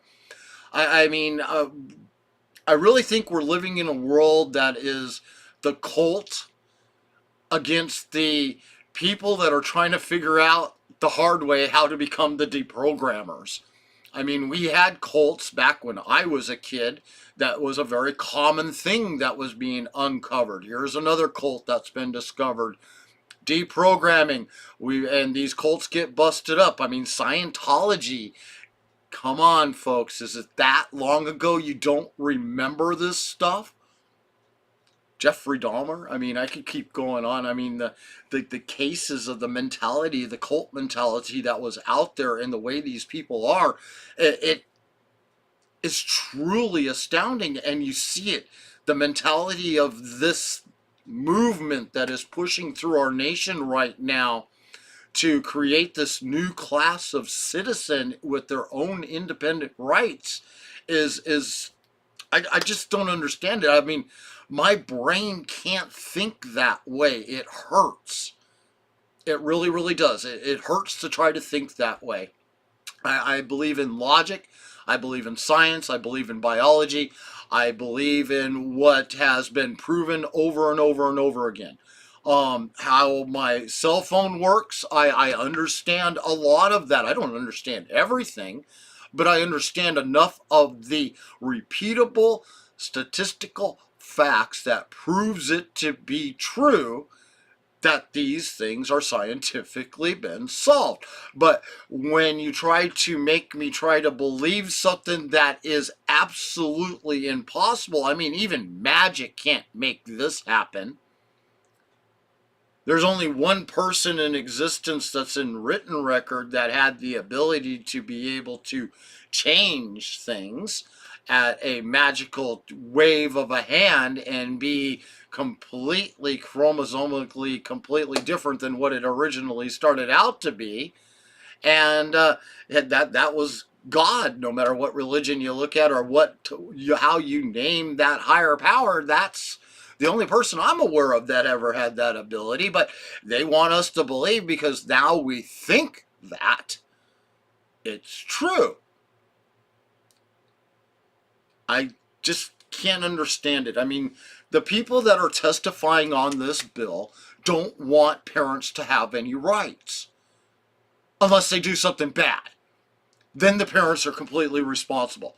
But if it's convincing these children that they're something other than what they are, helping to affirm it instead of questioning it, they're not even questioning their identity immediate changes that they have. They don't question it.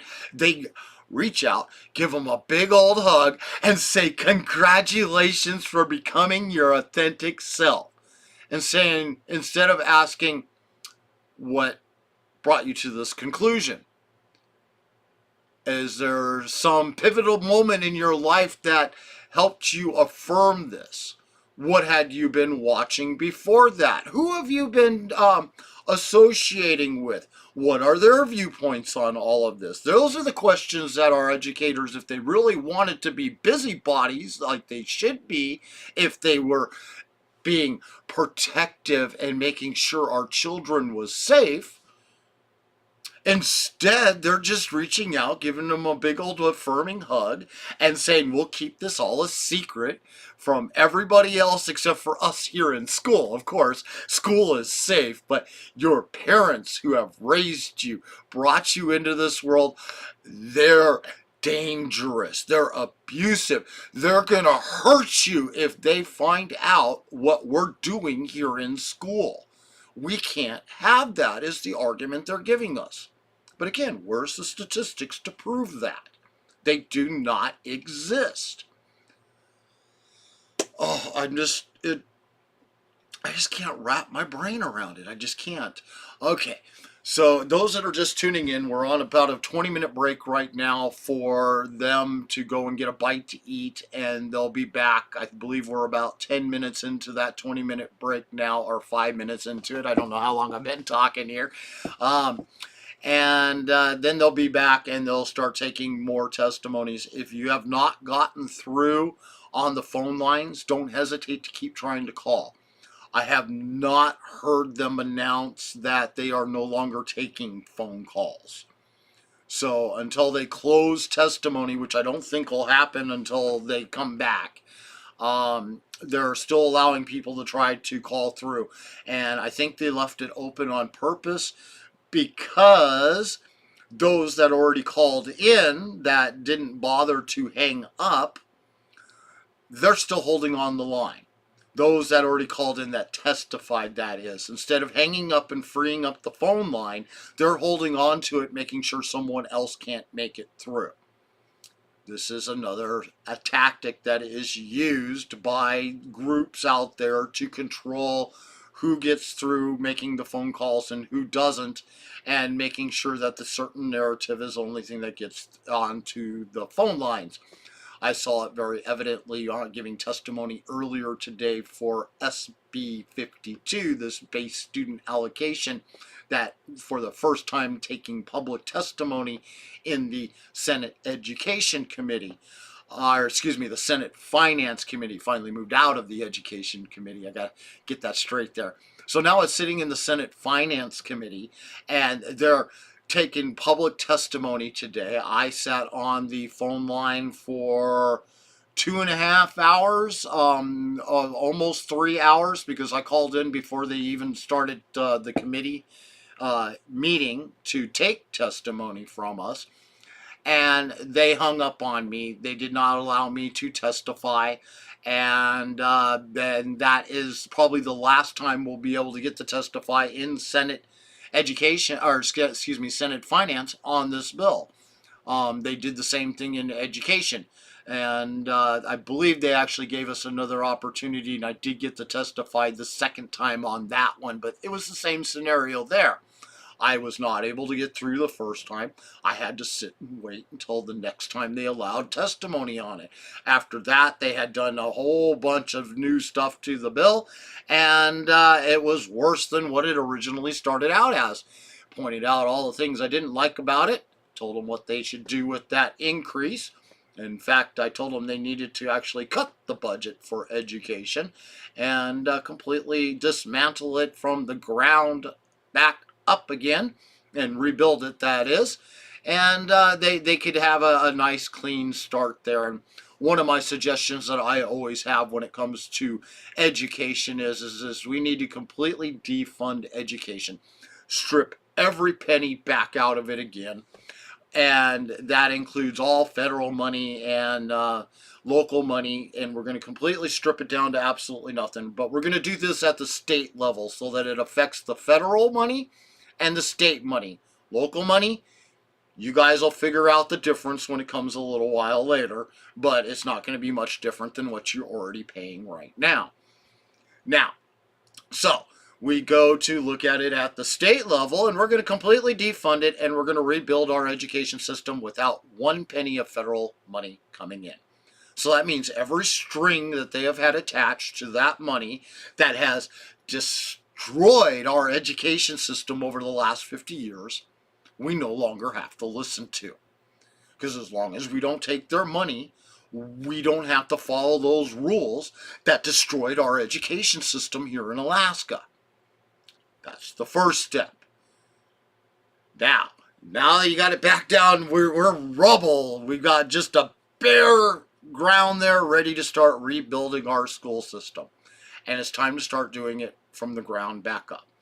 No more 53 different districts, 54 different districts out there here in Alaska. We're going to consolidate that completely down. I'll be generous and I'll give you 17 districts out of those 53, 54 districts we have in Alaska.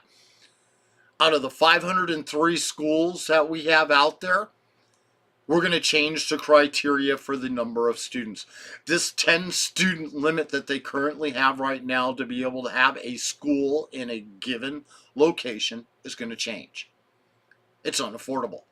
If they want to cater to that small of a population, that I'll pretty much guarantee you is living off of state subsistence, and I say state subsistence is not a subsistent lifestyle, it is government subsistent living, to live where they choose to live. Zero contribution into the system, take tons away from it, and we're paying for an education for 10 kids. That's costing millions. Average school for 10 kids is a minimum of $80 million to operate.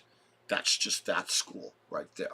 And that's about the average of what you find on the few. There's not many of them out there that are that small, but you get the idea. We need to stop taking a place like Yukatovik or Barrow, as I can never say it the actual way they've changed it. I know I slaughter it. The new naming of Barrow there. But their population, student population, they are currently getting, the last time I looked it up, which was pre-COVID, they were getting somewhere around $29,000 per student there for their student allocation, because of their high criteria, the number of kids that they classify as special needs that have those extra teacher allocations added to the base student allocation. They are astronomically through the roof, and they get $400 million a year directly off of the oil taxes that are charged for leased land that is out there, that they get to spend all on themselves. To tell you the difference, we here in the Matsu Valley get nothing in those kind of leases to help operate our local expenses, our school system. We don't get a $400 million tax revenue given to us for land, but that's what they get. Can you see the problem here? We're supporting communities that live solely off of government money, our taxes, and instead of putting it into what is best for all Alaskans, those folks live high on the hog. They're the ones that you can hear them calling in today on this bill. I mean, it's literally the ones that want that SB allocation to student base allocation to give them that $260 million more. That is the SB 52 bill they're pushing through. Those that want that are the same folks that are calling in here today, that want to take our parental rights away, that tell us that we have no parental rights whatsoever. There is no accountability in our education system at all. Again, we need to completely defund it, take all federal money out of the school system, and completely restructure it without using one dime of federal money, and bring accountability back to our school. Reading, writing, arithmetic, STEM. There is no reason why we cannot have music and the arts brought back into our schools. The money would be there, because we would no longer have 54 freaking districts out there. We'd consolidate them all. There'd be 17. Guess what? We have eliminated nearly 2/3 of the entire staff that was receiving paychecks from a failed education system, because they were just duplicates of what those same 17 are going to be able to do. We need to consolidate many of our schools. We have a shrinking student-based population. It has not been increasing, it's been decreasing. We're nearly at a 20-year low for our student-based population that is currently going to school. But the budget doesn't reflect that. They haven't dropped one penny out of the budget from that decline in student-based population out there. No, not 1 red cent. Don't believe the lies. They will honestly quote saying, we have not received an increase except for inflation every year. We haven't actually seen a student base allocation increase in all of these years. But their local contributions have increased. They have seen the philanthropist contributions to the education system that is not captured anywhere in their spending revenue that they get, which is also in the millions to hundreds of millions, depending on the year we are in, that comes from that, that's never reported on. Where does all this money go? Zero accountability. We have no clue. But, our teachers with their benefit packages are making $110,000 a year, yet we hear them screaming they're not getting any money. They're not making anything. They want defined benefits that guarantees them a paycheck that would be this. Oops, it looks like she might be back. Nolly, if you can please put your name on the record, your affiliation, and begin your testimony, please. Oh, yes. Go ahead, please. Hi, yes, I'm here. Hi, this is Jessica, and I use she, her pronouns, and I'm calling in tonight from the Denali borough. Can you hold on just 1 minute, Jessica? I have my voice really to the chorus of fierce opposition to this bill. Just a second. Jessica, just 1 minute. We're going to stop the clock and give you your testimony. Just hold on 1 minute, please. Brief at ease. Okay, if you haven't done it yet, like, share, click that bell to be notified every time we go live. That is up to you to help us grow. Go to rumble.com and become a subscriber at Politidic there. We are 6 away from being able to live stream directly to them and no longer be dependent on it migrating over from YouTube. And when YouTube decides to ban us, it doesn't make it to Rumble. We want to bypass that, so we have one more channel. We're unfiltered and uncut. The record, if you could, call to order, if you could please go ahead with your testimony, we apologize. Okay, great. Hi, everyone. My name is Jessica. I use she, her pronouns, and I'm calling in tonight from the Denali Borough to add my voice to the chorus of fierce opposition to this bill. I am an adult queer woman with a trans and non-binary partner and find this proposed bill to be both an overreach as well as being truly cruel in scope and practice, going against the very freedoms that our state supposedly stands for. I ask you all to oppose this bill and stand for human rights of the current and future students of the 49th. Do not be a part of this gross, short-sighted, and sadistic swing that brings out the worst in humanity by bullying and erasing the very youngest and most vulnerable in our communities. If you want to protect our children, how about legitimate background checks for those working around our young across the state? Or on a less horrifying note, how about focusing on developing and funding higher education programs for teachers here in Alaska? This is an opportunity and a calling to show our state's strength and stand up against the bullies and the bad, to be on the right side of history. I ask you all to oppose this bill. Thank you to everyone that's been voicing opposition and hearing us today. Thank you. Thank you, ma'am, for your testimony. Next, we have 2 testifiers. And you guys, do we have their name on the list? Would you like to come up, please, and put your name on the record, your affiliation, and where you're from? We can do one at a time if that's okay, please. Thank you. I apologize. I'm trying to scroll up here. And then you're our last 2 in person, I think. And then we'll go back to the phone. Okay, begin your testimony, please. Hi, my name is Nicole Bearden. I was born and raised in Eagle River, but I lived in Juneau on and off for the past 4 years. I'm here on behalf of myself. I'm here to voice my opposition to HB 105. I believe that there is language in this bill that targets LGBTQA plus youth in Alaska, particularly transgender and non-binary youth.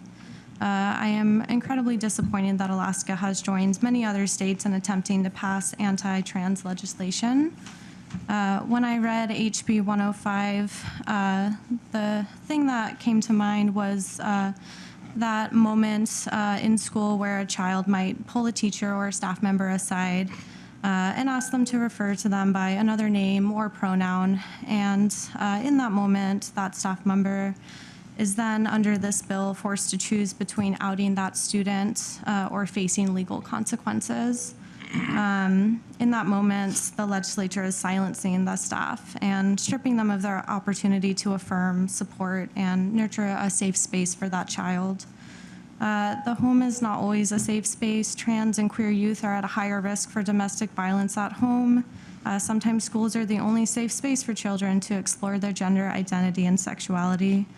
This bill will create a harmful environment for LGBTQA plus students at school. If the child is allegedly the focus of the bill, like we've been saying, then we must listen to what our children want and not strip them of their freedom. I'm strongly opposed to HB 105, and I urge the committee members not to pass this bill and make Alaska a state that protects our trans and queer youth. Thank you. Thank you very much for your testimony. Would you like to come up and testify? Please put your name on the record, your affiliation, and where you're from. My name is Todd Wayness. I'm speaking for myself. I've grown up in Juneau and lived here all my life.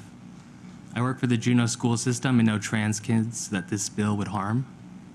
HB 105 has been pitched as a government versus parents, when in actuality, it is a bill against our community's children. Some of our community's most vulnerable children. School workers are being slandered as groomers, but this bill getting passed would actually make it more likely for kids to be groomed by restricting sex education. This bill isn't just a waste of time and money. It is evil. We must protect our community.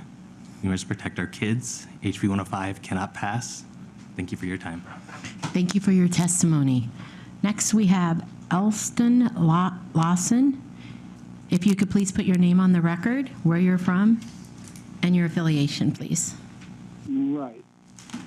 My name is Elston Lawson. I'm a first-time testifier.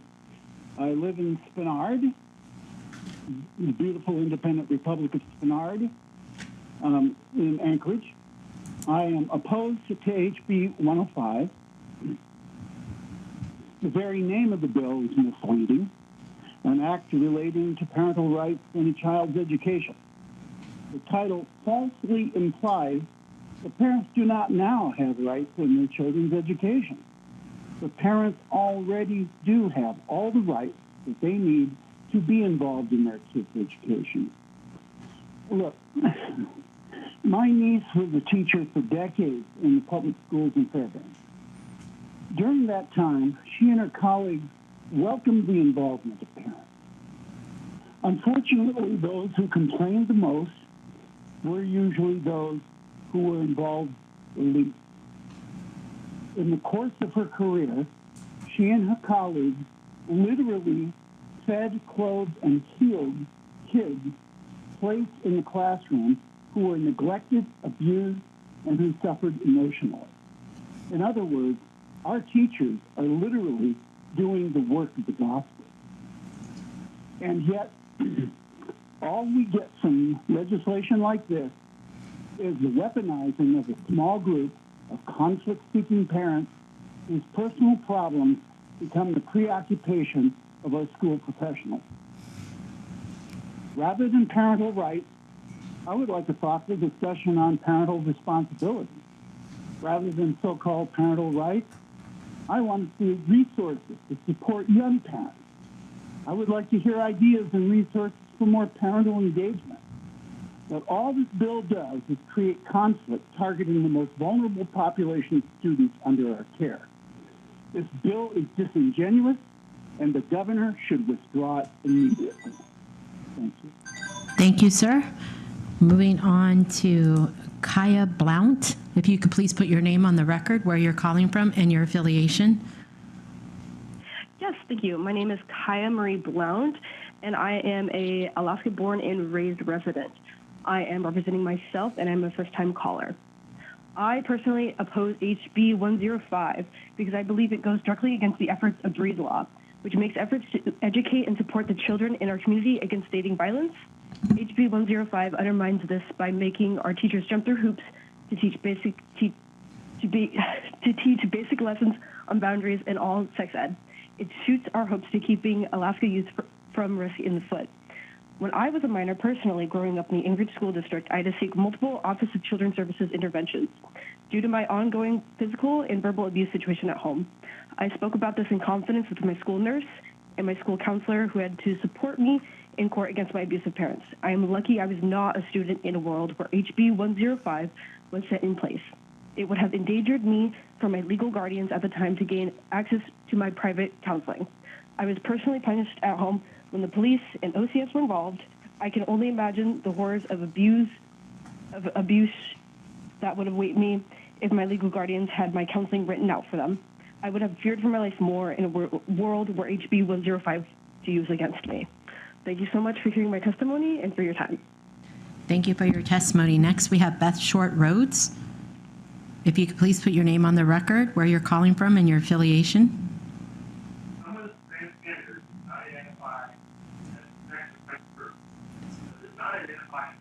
Sir, I think I'm sorry to interrupt, or ma'am. It sounds like you're far, far away. We could hardly hear you. Do you think you can get closer to the mic? Okay.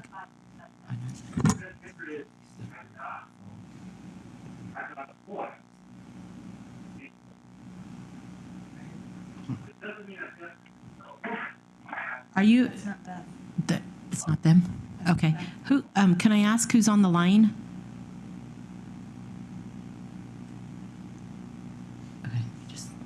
Okay. Next, we have Dominic Scalise. If you could please tell us where you're from, put your name on the record, and your affiliation, and begin your testimony. You have 2 minutes. Hi, this is Dominic Scalise. I'm calling from Anchorage. I'm calling on behalf of myself, and this is my first time testifying on this. I oppose House Bill 105. It's clear that there are no studies that demonstrate harm to students receiving sexual education, no studies showing harm when acknowledging a student's preferred gender identity. In fact, studies show the opposite. Legislating communication between parents and children is something that can only result in harm for children in abusive homes. Now, keep in mind the majority of children are not abused, but for children that are abused, in 80% of cases, the parents were the perpetrator. Parents who have healthy relationships with their children do not need the school to tell them if their child has a preferred gender identity. And children who do not feel safe discussing this with their parents may be at risk for mistreatment. In light of this, I have to wonder if the purpose of this bill is not about parental rights as stated, but to make educator jobs more difficult and cost taxpayers money. By allowing civil action against the district, it seems designed to weaken the public education system and ensure all students receive a worse education. It's a barrier to effective communication between a student and a teacher. In addition, the language in the bill is vague and does not differentiate between custodial and non-custodial parents, and fails to clarify record-keeping timeline requirements. Please do not support this bill. Support at-risk children and public educators. Thank you. Thank you for your testimony. We're going to go back to Beth Short Rhodes. Are you there? Yes, I am. Okay, if you can put your name on the record, your affiliation, and where you're calling from, and you have 2 minutes, please. Sure. My name is Beth Short Rhodes. I'm calling from Sitka, and I'm speaking for myself in opposition to House Bill 105. There's been a lot of testimony tonight about how this bill would affect transgender youth in our schools, but I also wanted to address the sex education portion of this bill, that making sex education in our schools an opt-out situation.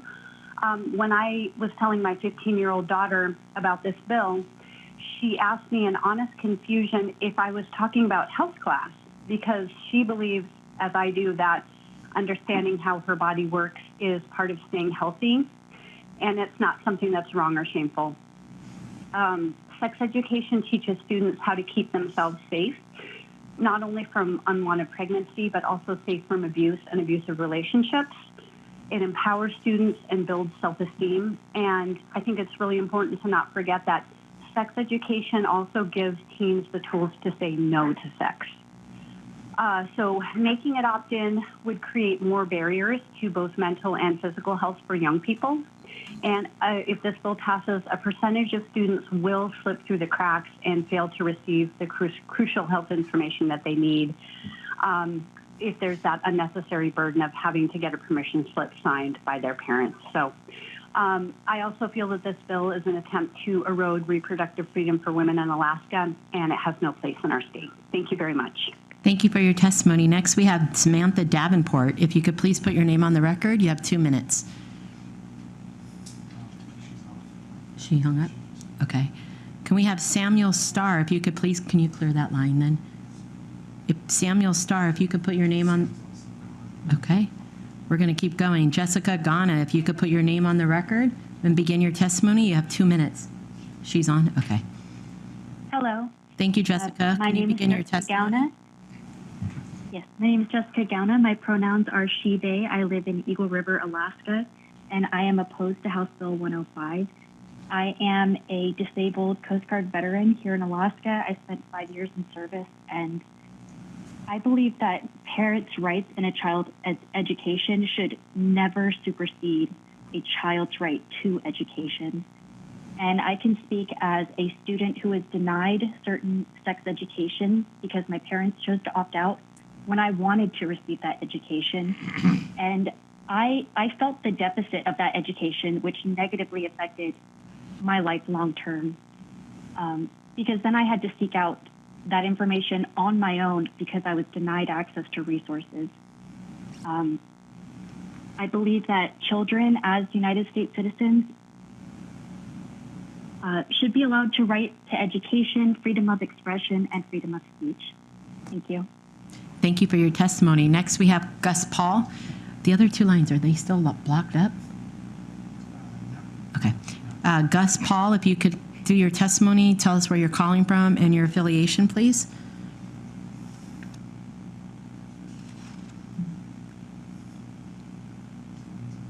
Is he on there? Mr. Paul, are you on the line? We'll come back. We're going to go to Robert Patterson. Can you please tell us your affiliation, your name on the record, and where you're calling from?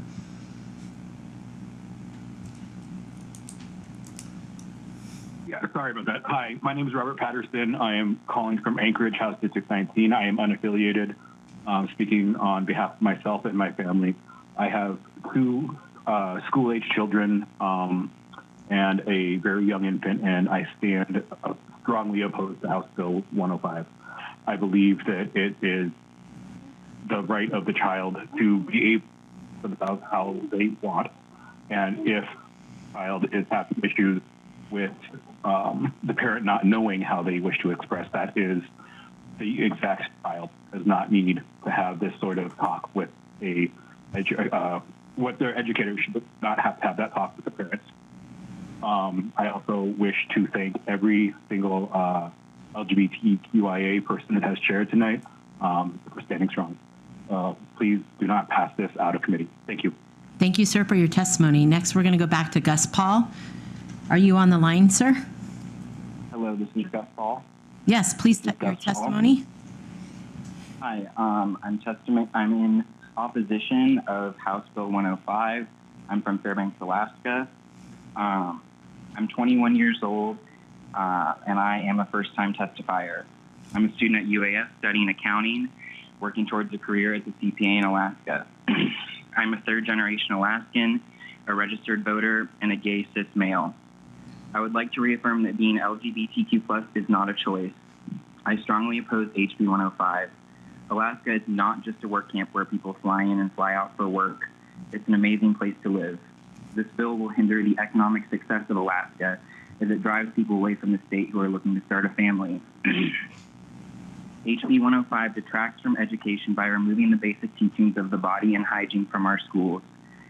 It is a step backwards in terms of equality in Alaska for trans kids, who are such a beautiful group of people. The creation of this bill further exposes the Dunleavy administration's agenda of moving Alaska away from a habitable family setting for real-life people and removing crucial safety nets for trans kids. Thank you. Thank you very much. Next, we have David Leslie. If you could put your name on the record, where you're calling from, and begin your testimony. Can you hear me? Yes. Begin your testimony, please. Thank you. I'm David Leslie. I'm a queer Inupiaq from Fairbanks. This is my first time testifying on this subject. I am against House Bill 105. I'm speaking for myself, but I am a member of the ASEA 52 Pride Committee and the newly formed AFL-CIO recognized Pride at Work organization. I'm worried that this bill will not only make it more difficult for LGBT teachers who are already facing difficulties with staffing issues in Alaska, but also straight and cisgender parents with LGBT children will move out of state, further exacerbating our school staffing problems. This also creates hardships for Indigenous students who use their traditional names and often have multiple names. This also further forces colonization and Christianization on Indigenous communities in which our cultures were gender fluid and accepting of gay relationships before Westernization. When I came out, I tried to come out in my student newspaper when I was the vice president of the Lathrop High School Gay Straight Alliance in 2006. I was told that I had to come out to my family, who regularly told me not to be gay. And that is something straight students did not have to disclose to talk about their sexuality. Not only will this affect school children, but LGBT people who are lucky to become old enough to have dementia or Alzheimer's, when they time travel and think they're young again, this homophobia and transphobia will come back to them. House Bill 105 will endanger Alaskans from school age until their dying breath and will harm many people. And I am opposed and suggest that you do not move it out of committee. Thank you. Thank you for your testimony. So I'm going to let the public know that I am in the last half of the 5 o'clock hour. We are getting through all our calls. What I mean by that is if you called in within like the last 15 minutes of 5 o'clock, we're hitting all those calls now. So if you dropped off, I will take your call. Just pop back in and we'll come back and get you. All right. The next we have is Ray Ramos. If you could put your name on the record, where you're from, and your affiliation, and begin your testimony, please. Hi, my name is Ray. I'm a non-binary resident of Anchorage, and I use they, them pronouns. I'm calling on behalf of myself, and I oppose HB 105. First off, I want to start with the definition of gender dysphoria. It's kind of been used a lot, but the American Psychiatric Facility definition is a psychological distress that results from an incongruence between one's sex assigned at birth and one's gender identity. Now, for the vast majority of trans individuals, this has almost everything to do with their biological features that don't align with their identity. What this means is it takes trans kids a lot to even enter spaces that they don't identify with and the ones that they do. The idea that they're causing problems is just fear-mongering from people who don't understand. It's not about boys being in girls' spaces or girls being in boys' spaces. It's about trans kids just trying to get to gym class or use the restroom. Second, I want to start by saying that not all homes are safe homes. For children in homes with parents who may oppose their views, school's a safe haven. Oftentimes, trans and queer children only have their peers or a favorite teacher who supports them, and it does absolutely no harm if they are questioning their identity to go by a different name or pronouns. This doesn't have permanent effects, but outing a child and ruining that safe space could have permanent effects on their home life and is detrimental to their mental health. The National Institute of Health for 2022 states that 82% of trans children have considered suicide. If it's not already clear, we don't need to villainize them and take away their safe spaces. And that's why I oppose 105. Thank you so much for your testimony. Next, we have Mary Sokowski.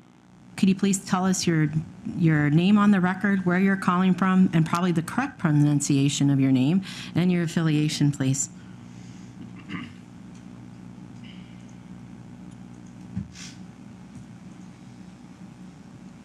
Mary, are you with us?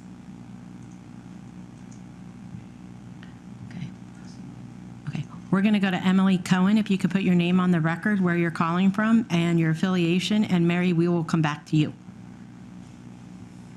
Good evening. My name is Emily Cohen. I live in Anchorage, and I'm representing myself. I'm a first-time testifier on this bill, and I strongly oppose House Bill 105.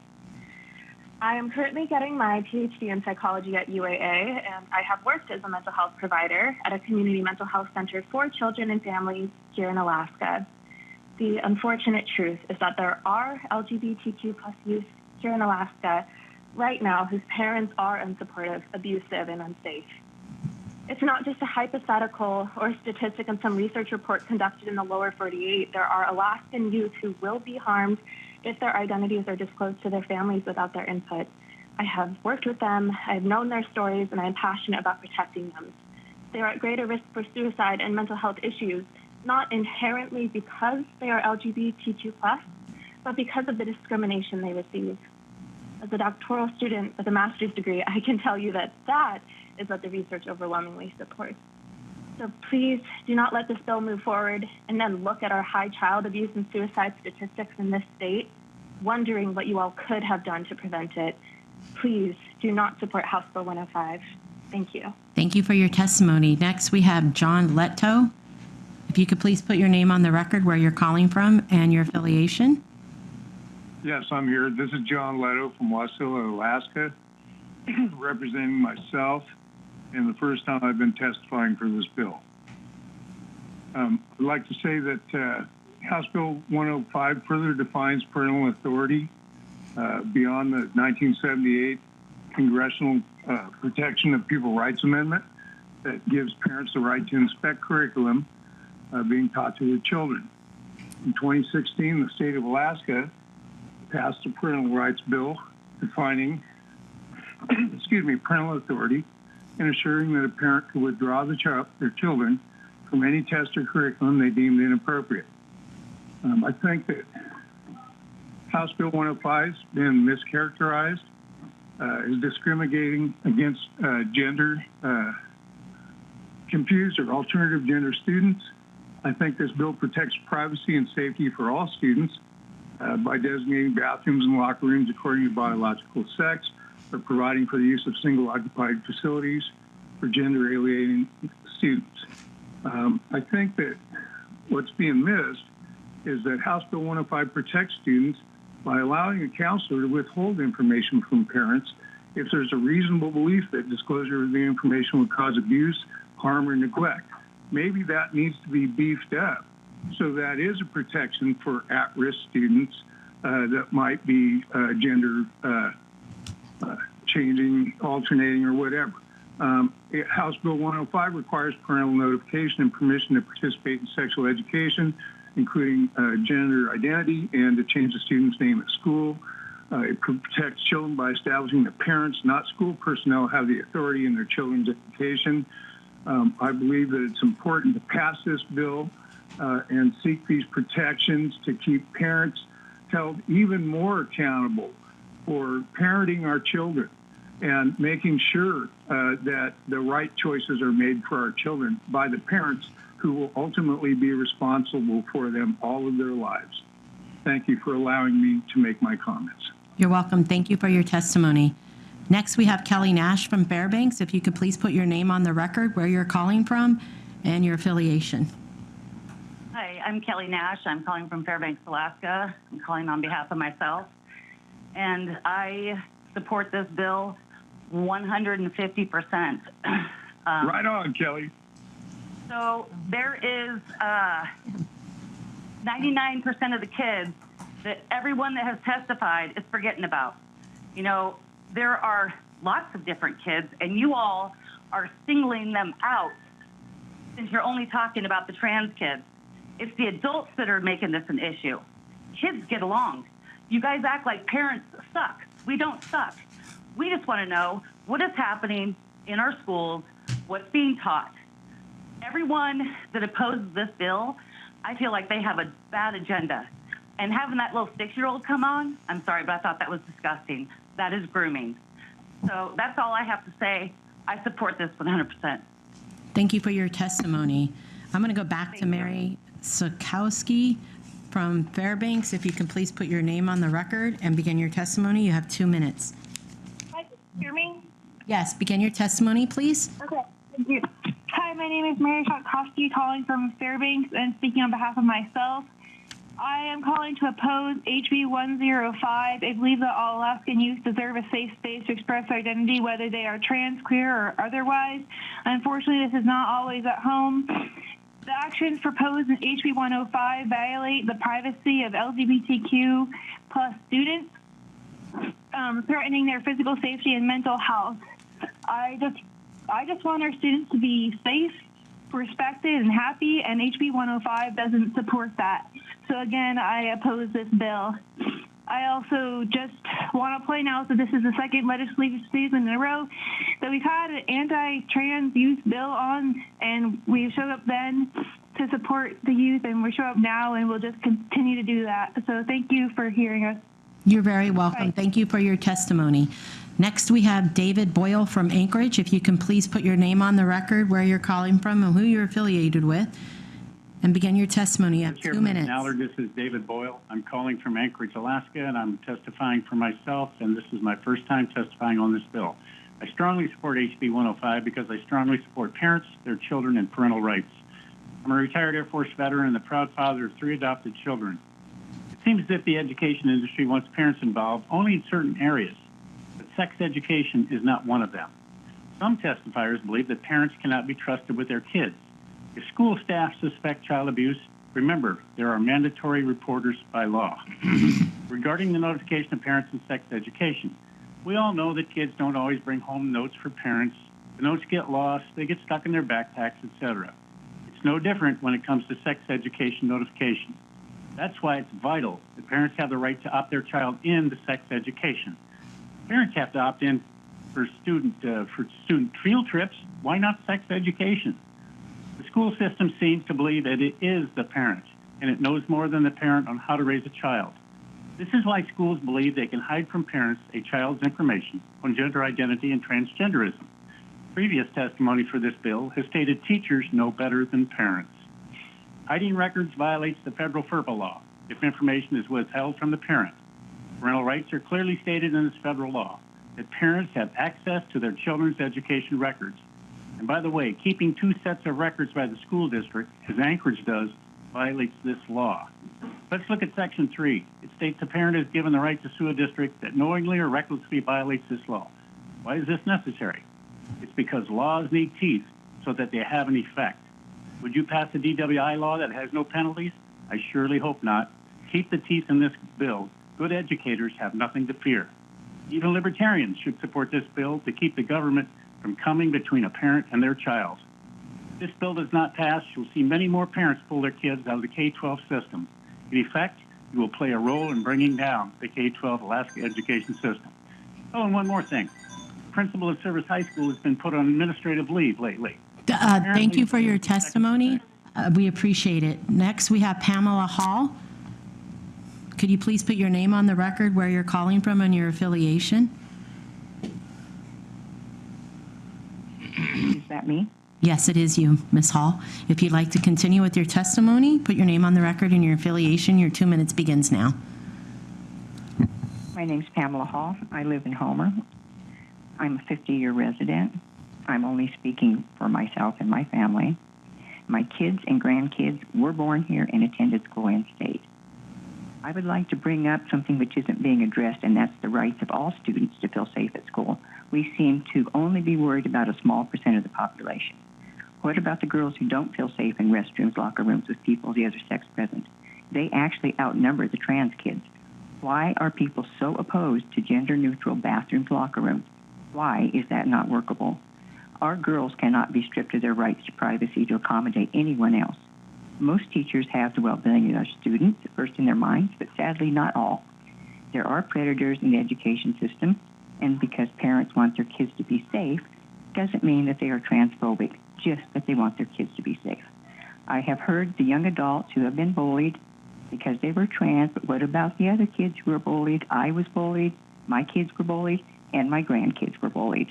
If you are never bullied, you are the exception, or maybe you are the bully. We do have a high rate of suicide, but it's not all trans kids, and we all know that. I am all for kids being treated fairly, but you can't take away other kids' rights. Students are leaving the public schools for homeschooling because parents want to see what their kids are being taught. Parents want a return to basic schooling as our kids are failing. Alaska rates 44th and 49th in the subjects they need to succeed in life. If they have to homeschool for their kids to learn the basics, they will. Our schools are losing students, which does mean less revenue. And I think that that is something that should be taken into consideration also. Thank you. Thank you for your testimony. I also want to put on record that Representative McCormick did join us. He had committee meetings to do, and he is here with us today. And Representative Armstrong, thank you for being here. Next, we have Alex Canis. Please put your name on the record, where you're calling from, and your affiliation, please.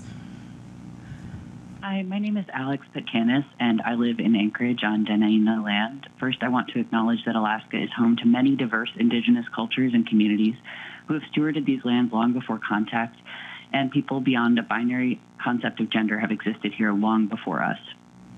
After hearing testimony a few weeks ago and tonight, you already know that this bill is wildly unpopular. In fact, new research shows that these legislative attacks on queer and trans people across the country are unpopular on both sides of the aisle, and 78% of Alaskans support LGBTQ people. In addition to being unpopular, this bill is dangerous. It is dangerous because it limits access to essential sex education information and because it will isolate trans and queer youth, placing them at higher risk of suicide. Some testifiers claim that this risk is exaggerated, but LGBTQ youth are more than 4 times as likely to attempt suicide than their peers.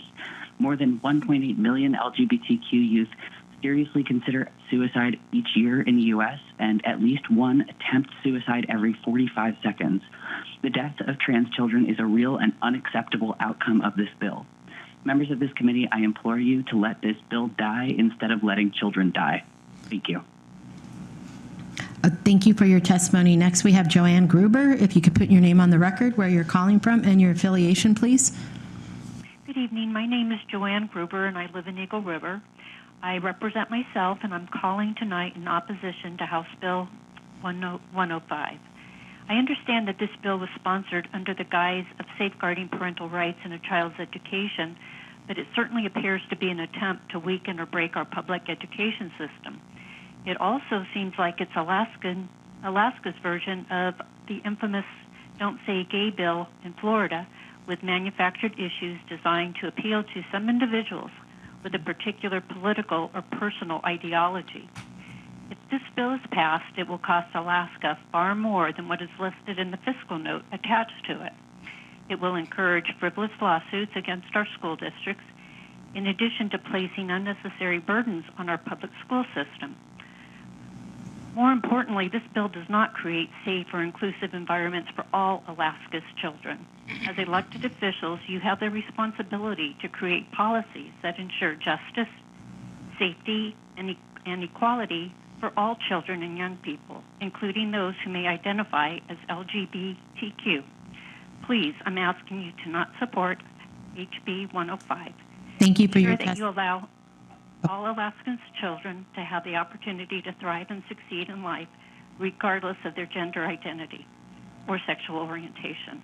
Thank you for allowing me this opportunity to provide spoken testimony on this bill.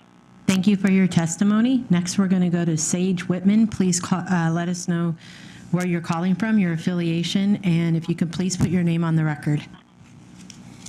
Okay, this is my first time testifying ever. Hello, my name is Sage Whitman. I live in Eagle River, Alaska, and I oppose HB 105. I am a trans boy, and I go to middle school. I am speaking for myself. I love my state of Alaska very much. I love all of the opportunities the state has given me, and I want to stay. My family is here. Frightening bills like this, one, make it harder for me to be successful and want to stay here. I truly don't understand why we are stressing everybody out and wasting all of our time introducing bills that seriously hurt an extremely targeted group of minorities. Meanwhile, our school system is failing, we don't have enough mental health providers, and people are leaving the state rapidly. Even if bills like this one don't pass, just introducing them entitles fearful people to project their hate onto others, which is not okay. It might not seem like a big deal to just use the nurse's bathroom, but from personal experience, it is. I would have to get a pass from a teacher and go to the opposite side of the school just to simply use the bathroom or wash my hands. Not to mention everybody watching me going in there and often having to be questioned or ridiculed as to why I'm using the employee's bathroom. And that's just the tip of the iceberg for the ridiculous amount of harassment I have faced at my neighborhood school, eventually leading me to leave all of my friends and my few wonderful teachers I had there due to safety reasons. All for simply living my life as who I truly am. You don't have to understand or have my experiences to have empathy for me and everybody else affected by these bills. I never thought I would be here right now testifying why my rights matter, but it is important that I have a say. Please keep myself and others like me in mind when bringing up these bills. Bye. Bye. Thank you very much for testifying. Next, we have Jay Hitchcock. If you could please put your name on the record, where you're calling from, and your affiliation, please.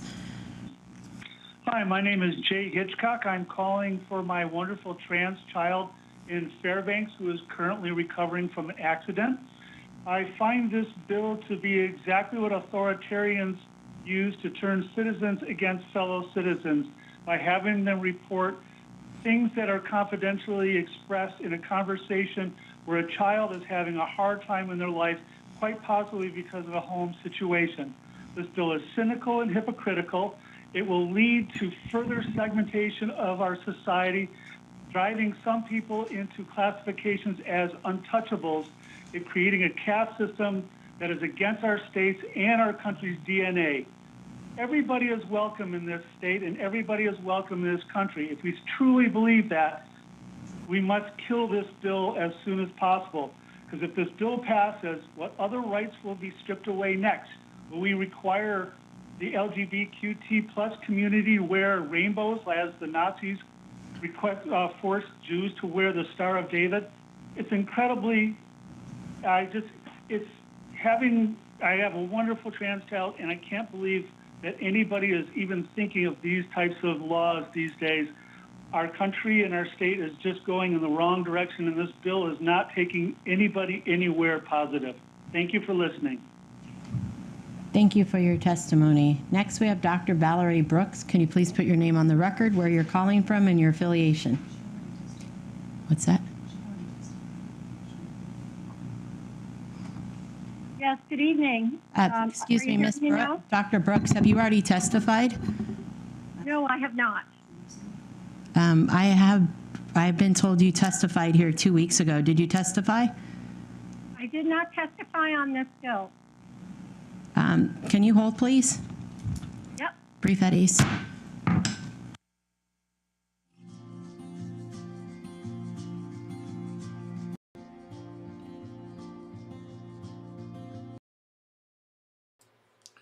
So did she testify or didn't she testify? We'll soon find out. The suspense is unbelievable. I just can't wait to understand, to wait to see what happens next. Oh my God. Please, if you haven't done it yet, please like, share, click that bell to be notified every time we go live. Become a subscriber, depending on what channel you're watching this on right now. We still got about 20 hangers on this late in the evening. That is phenomenal. We hit a record high of around 50 for this particular stream, which is really good. And I say record high just for how long this has been going on, to get that many people on at the same time. Excuse me. Again, please like and share this. If you're not a subscriber on Rumble, become one. Just long enough to subscribe to us there. We just need 6 more people to sign up there, and we will be able to stream live directly to them. No longer have to worry about it mitigating over from YouTube. Nope, they're back. Guys, we had a few people here that thought you may have testified already on HB 105, sex education in classes. Is the bill for parental rights? On HB 65, we talked about the SBA. I did not testify on HB 105. I think, yes. Thank you, Dr. Brooks. We clarified that up. You can go ahead with your testimony, and I'm sorry for any misinformation or any. Just go ahead. I apologize. That's fine. Thank you. Okay. Appreciate you sticking with it this evening. I'm Valerie Brooks. I'm a doctor of educational leadership and instruction. I'm in Ketchikan, Lingit, Ami. I have not previously testified. I'm testifying on my own behalf to register my strong opposition to this bill. Over my decades as a teacher in Alaska public education, several students came out to me as gender diverse. Students and parents asked for resources as they navigated their paths and pronouns. I cannot imagine doing anything other than listening and offering support for those students in real time, and then honoring their determination to live their authentic life. This bill violates kids' rights. The UN Convention on the Rights of the Child notes that these rights include the right to be alive, to education, to health, food, and water. Children have the right to access information, the right to freedom of thought, to be free from discrimination. UNICEF notes that the aim of children's education should be to, quote, help children fully develop their personalities, talents, and abilities, to teach them to understand their own rights, to respect other people's rights, cultures, and differences. And it concludes that adults making decisions for children should do so only in the best interest of the child. We know the physical and mental health impacts of adverse childhood experiences, called ACEs. Why would Alaska codify discrimination and contribute to these ACEs and to the trauma they bring? Alaska must be better and do better than the reactionary movements we see elsewhere. The path forward should be paved with acceptance and understanding for all Alaskans, including all those under 18 years of age. Along with the vast majority of those testifying this evening, I urge you to stand against HB 105 and the discrimination it embodies. And again, thank you, and I appreciate you sticking in with it here till about 9 p.m. Thanks. Thank you, Dr. Brooks, and we apologize for the error. Next, we have Emily Hartley. She is calling from Anchorage. If you could please put your name on the record and your affiliation. Hi, my name is Emily Hartley. I'm calling from downtown Anchorage. I am speaking on behalf of myself and in opposition of House Bill 105, specifically on gender identity. According to research provided by the National Library of Medicine in 2020, 40% of trans folks attempted to take their own lives. You heard that correctly. 40% of trans people decided this world would be a better place if they weren't in it. Of course, their family and friends would disagree, but a lifetime of discrimination and hate would make anybody wish that they were dead. Ms. Hartley, could you please speak to the bill? Oh, yeah. Unlike House Bill 105, I'm not interested in making my community feel hated or discriminated against. I'm not interested in forcing the youth of Alaska to fit into cookie-cutter cisgender norms so you feel more comfortable looking at them. I am, however, interested in the safety and inclusion of trans folks all around Alaska. I'm terrified of what House Bill 105 would do to the LGBTQIA+ youth in schools, where acceptance is key to their survival. Why wouldn't you want to call a student by their name and pronouns that make them feel more like themselves? How do you comfortably look someone in their eyes and purposely call them their dead name and watch the life drain from their face? That's calloused. That's cruel. That's purposely calling someone by a name that hurts their feelings, and last I checked, that's straight up bullying. It's critical for the survival of our trans youth that we accept them and encourage them to be exactly who they are. Let's make our trans folks in Alaska feel safe and proud to be Alaskans. It's time we practice what we preach and love thy neighbor. Thank you for your time. Thank you, Ms. Hartley, for your testimony. Next, we have Aaron Hollinsworth from Barrow. If you could please put your name on the record and your affiliation and where you're calling from. Thank you. Am I good? Yes, please begin your testimony. You have 2 minutes. Koyanuck, thank you. My name is Erin Hollingsworth. I'm calling from Utqiagvik. I am not affiliated, representing myself, and I am speaking in strong opposition to House Bill 105. I've heard repeated parents calling, demanding access. This bill doesn't guarantee those parents will pick up the phone and call the schools or email schools. I have 20 years experience working with children and teens, 12 of them on the North Slope. I can tell you, most organizations invite family involvement. They want to hear, they want that participation. I would also like to emphasize the fact that children are not property. They have rights. They're autonomous beings who need to be empowered and guided to make decisions on their own. We need to trust that they can find their way and find the adults and mentors that they need. They're not always available at home. This bill will disproportionately impact children of color. According to the Trevor Project, of the 35,000 children interviewed, Native LGBTQ+ youth that attempted suicide was at 21%. Taking away support for our already marginalized youth in the state puts a bigger target on them. It puts a target on the adults who want to help them. It strains our communities and does not do anything to lift us up together. In closing, I want to leave you with Isaiah 10. Woe to those who make unjust laws, to those who use oppressive decrees to deprive the poor of their rights and withhold justice from the oppressed of my people. This law is unjust. Anything that cuts off an individual's right to safety is highly problematic and shouldn't be done in any society. Koyanuk, thank you for your time. Thank you very much for calling in. Next, we have Elena Priskin. Please put your name on the record, where you're calling from, and your affiliation. Hi, yeah, I'm Elena Priskin. I'm calling from Palmer. I'm just representing myself. Primarily, I wanted to say I stand with my friends in the LGBTQIA community, which include trans and non-binary kids, and I'm against HB 105.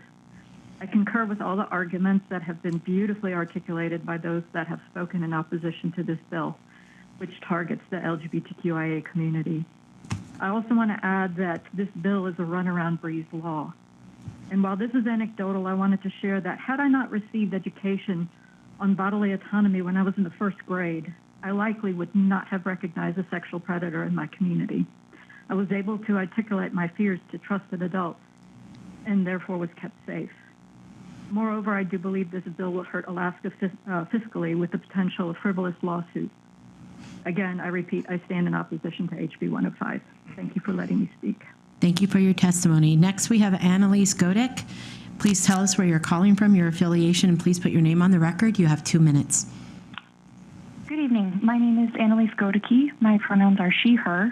I'm testifying for the first time. I'm calling in from Homer to oppose House Bill 105. It would harm Alaskan LGBTQ youth. I am a proud member of the queer community and was lucky to grow up in Alaska with supportive friends, family, and schools. But I know firsthand that unfortunately not all young people have the same affirming safety net. This bill targets and endangers LGBTQ plus youth and would expose them to even more social stigma, bullying, and threats of violence than they already experience. And it would increase their already significant risk of homelessness and mental health issues like anxiety, depression, or suicide. Alaska's laws should protect our young people, protect the future of our state, and protect Alaskan students. I strongly oppose House Bill 105. Thank you. Thank you for your testimony. Next, we have Julie Schmidt. Please put your name on the record, where you're calling from, and your affiliation.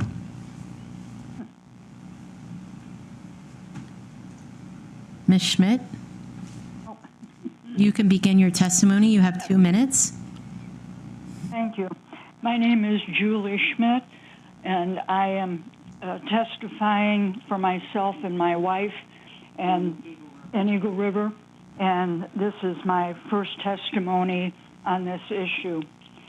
I am, as a retired teacher, we both are, I am strongly opposed to HB 105. Sex education should start at a young age and advance appropriately as children mature and change. Going through life's changes are challenging, and young people know how to deal with their physical and emotional selves with the support and understanding of parents, teachers, and friends.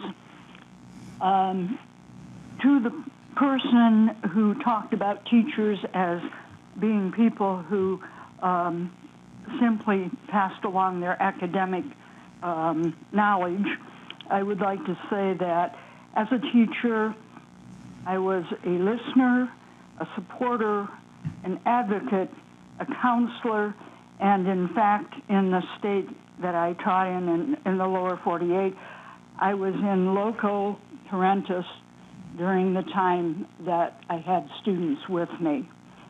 Students were my first priority, and I feel that this would be harmful to them to pass this bill.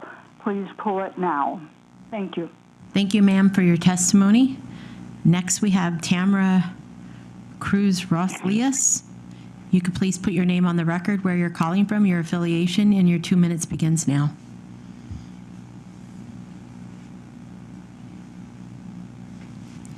Tamara Cruz-Roslias, are you with us? Okay, we're going to go on to Michael Flint. Please put your name on the record, where you're calling from, and your affiliation. Hi, my name is Michael Flint. I am a resident of Anchorage. I live on Dena'ina land. I'm also a disabled veteran and state of Alaska employee. I grew up as a young, confused queer child and didn't have the support system that could help me navigate the path that was in front of me because they either didn't know who I was, they opposed it, or they didn't have the education or know how to help me. And I can guarantee you that I wouldn't be the productive member I am today if I hadn't found what I found in school, and that was support. I, like many children my age, was able to turn to a trusted adult. The adult did not encourage me to be queer. They didn't push me away from being cisgendered or straight. The teacher just said, "You're okay, you can be who you are, no matter what happens, you're loved." That saved my life. And at the time, I didn't know that. But after that, I joined the military, and I was under the military under the discriminative don't ask, don't tell policy. This led to me being severely depressed and multiple suicide attempts. Excuse me.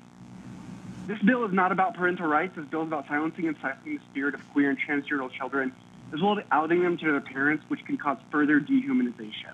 We're seeing more and more young people identifying as transgender and non-conforming. And it's not because they're deciding that. It's because they're hearing about it. They're understanding who they can be and who they are. 70% of Americans support LGBTQ rights.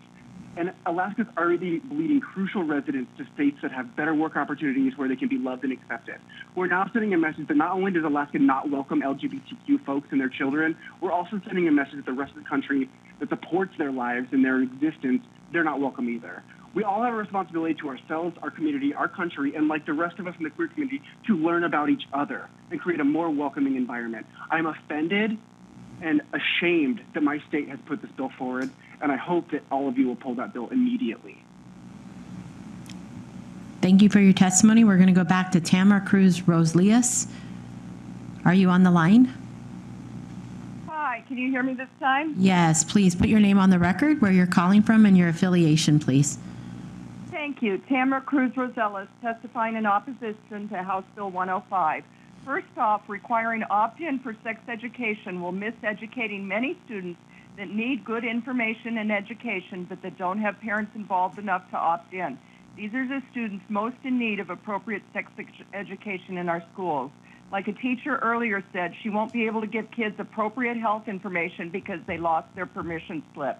When we have higher and higher rates of sexual diseases in Alaska, that's not right, and that's not public education's mandate. Just this week, the CDC released data showing that chlamydia, gonorrhea, and syphilis infections are on the rise, attributed to a drop in condom use and poor sex education. We already have opt-out sex ed requirements, and I have no doubt the parents that are hyper-vigilant of what the school is teaching their children will be lining up waiting to opt their child out, as is their right. We don't need a change. Second, forcing teachers to out trans and non-gender conforming youth to their parents will harm students already at higher risk for suicide and self-harm. We can't pretend we know their home life, as we've heard here tonight. There is no solid exclusion here for outing students to unsafe households. Exclusionary bathroom and locker room policies will also harm fragile students and lead to bullying and discrimination lawsuits, particularly in light of new federal rules coming down as to what's acceptable in regards to sports and locker rooms. The law will put us in danger of Title IX violations. Like other testifiers, my children's only complaint with school bathrooms was the vaping. Now, there's a real health issue we could concentrate on. In conclusion, make no mistake, this bill will lead to more hostility, bullying, and anti-trans violence in our schools and less safe students. Shouldn't the Education Committee's first order of business for our students be do no harm at the minimum? There is so much bravery in our kids being authentically themselves. Let's be brave also and recognize their rights of privacy and speech. For this reason, I urge opposition to House Bill 105. Thank you for your time. Thank you for your testimony. Next, we have Stacy Lang. Please put your name on the record, where you're calling from, and your affiliation, and your 2 minutes begins now. Yeah, thank you. My name is Stacy Lang. I live in Anchorage, and I'm speaking on behalf of myself and my husband, Quentin Lang. I'm a mother of a 5-year-old boy, and I come before you tonight in support of HB 105 and to express my deep concern regarding the promotion of gender ideology that is permeating public schools across the nation, including Alaska. In 2017, the American College of Pediatricians stated that gender ideology harms children and urged healthcare professionals, educators, and legislators to reject all policies that condition children to accept as normal a life of chemical and surgical impersonation of opposite sex. The ACP went on to state that conditioning children into believing that a lifetime of chemical and surgical impersonation of the opposite sex is normal and helpful is child abuse. Endorsing gender discord as normal via public education and legal policies will confuse children and parents, leading more children to present to gender clinics where they will be given puberty-blocking drugs. This, in turn, virtually ensures that they will choose a lifetime of carcinogenic and otherwise toxic cross-sex hormones and likely consider unnecessary surgical mutilation of their healthy body parts as young adults. What compassionate and reasonable person would condemn young children to take this fate, knowing that after puberty, as many as 88% of girls and 98% of boys will eventually accept reality and achieve a state of mental and physical health? It's important to note that most girls finish puberty by the age of 14, and most boys finish puberty by 15 or 16. In a survey conducted in 2009 by the National Center for Transgender Equality and the National Gay and Lesbian Task Force, they found that 41% of all transgender respondents said they had attempted suicide versus 4.6% of the overall population. I would submit that the increased suicidal rate amongst transgender respondents is due to the persistent psychological dysfunction which can be attributed to curriculums and policies that promote gender confusion. Mrs. Lang, your 2 minutes is up. Thank you for your testimony tonight. Next, we have Lauren Besco. Please tell us where you're calling from, your affiliation, and begin your testimony. You have 2 minutes. Yes, I'm Lauren Besco, living in Eagle River, a father of 3 daughters, and a grandfather of 9 wonderful children, aged 5 through 35. One who's a teacher and supports this view, although she doesn't live in Alaska. I strongly support HB 105, as do my daughters. Some of the testimony I heard today paints parents as villains. They are not. One of my daughters has adopted a child who prefers to be called by they or them. This grandchild had a loving talk with their parents, and their parents informed the school of their child's preference. Yes, there are the very few that don't seem to care, but there is an extremely small minority. Teachers need to teach and let the parenting skills be left with the parents. The greatest majority of parents know what and when is best for their children. Our education system in Alaska is failing our children. I sometimes feel that many teachers are using this subject to draw attention away from the dismal facts in Alaska. We spend the second most amount per student than all other states, but yet we're 49th in the union as to what is being taught to our children. Children are not slaves to their parents, as some would want you to believe. Thank you. Thank you, sir, for your testimony. Yvonne Umner, if you could please tell us your name on the record, where you're calling from, and your affiliation. Yes. My name is Yvonne Sumner, and I'm on Wasilla. I'm speaking on behalf of myself and the many people that were disenfranchised tonight because the lines were busy for over 2.5 hours, and they couldn't get through. I'm calling strongly in support of this bill, which does not do anything other than demand that parents be allowed to know what the curriculum is in their children's public school. It does allow for teachers to withhold information if they think the child's safety is in danger. And speaking truth, I know many heterosexual students who are actually being bullied in the school now if they do not act as though they are sexually gender fluid. That's right. They are being bullied. And in the past 10 years, gender dysphoria in girls has increased by over 4,000%. 4,000%. Many of these girls may end up living a life of surgeries, carcinogenic drugs, just to maintain their adopted gender identities. Their parents have a right to know what is transpiring in their child's lives, especially as has been described here, since the transgender identity may very well lead to suicide. By the way, parents and families are moving to states where parents' rights are upheld. They are not moving to California. They are moving away from California.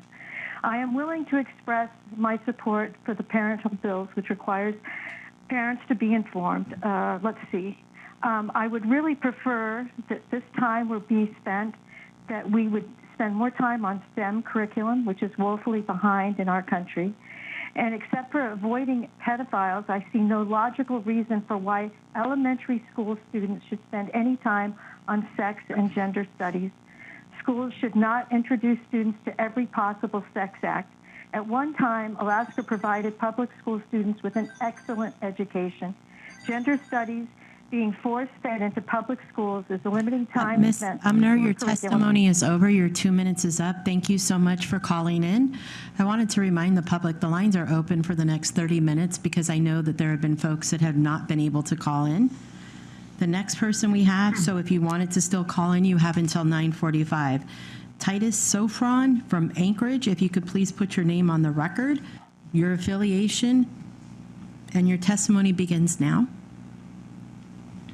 Good evening, everyone. My name is Titus Sofron, and I'm calling for myself from Anchorage. And I'm calling against this bill because there are more dangerous people in this world that kids should be protected from. That requires our immediate attention and also provide details to us. Investigation by the Pupil Conference found that the Southern Baptist Baptist molest 3 kids a week, and 65% have a sexual assault on their record.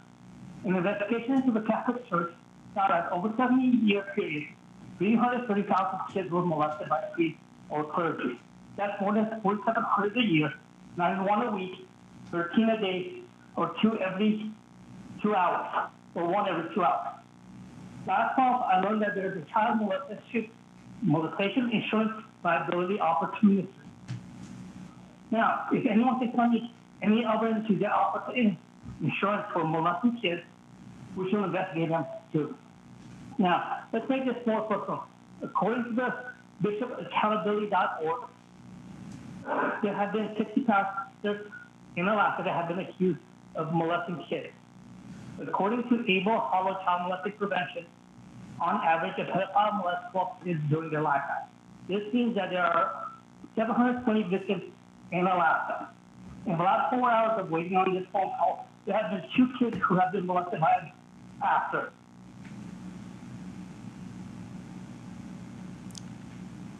Did we lose, or did he?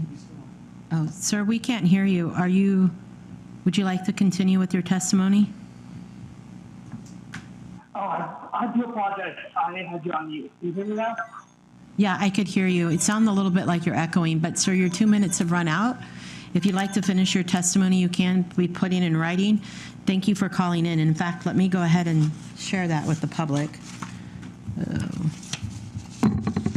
So if you wanted to email your testimony, you can go ahead and call in, and you can say it verbally. You can also email house.education@akleg.gov. Okay, we're going to go on to Kelly Reed. If you could please tell us where you're calling from, your affiliation, and put your name on the record. Absolutely.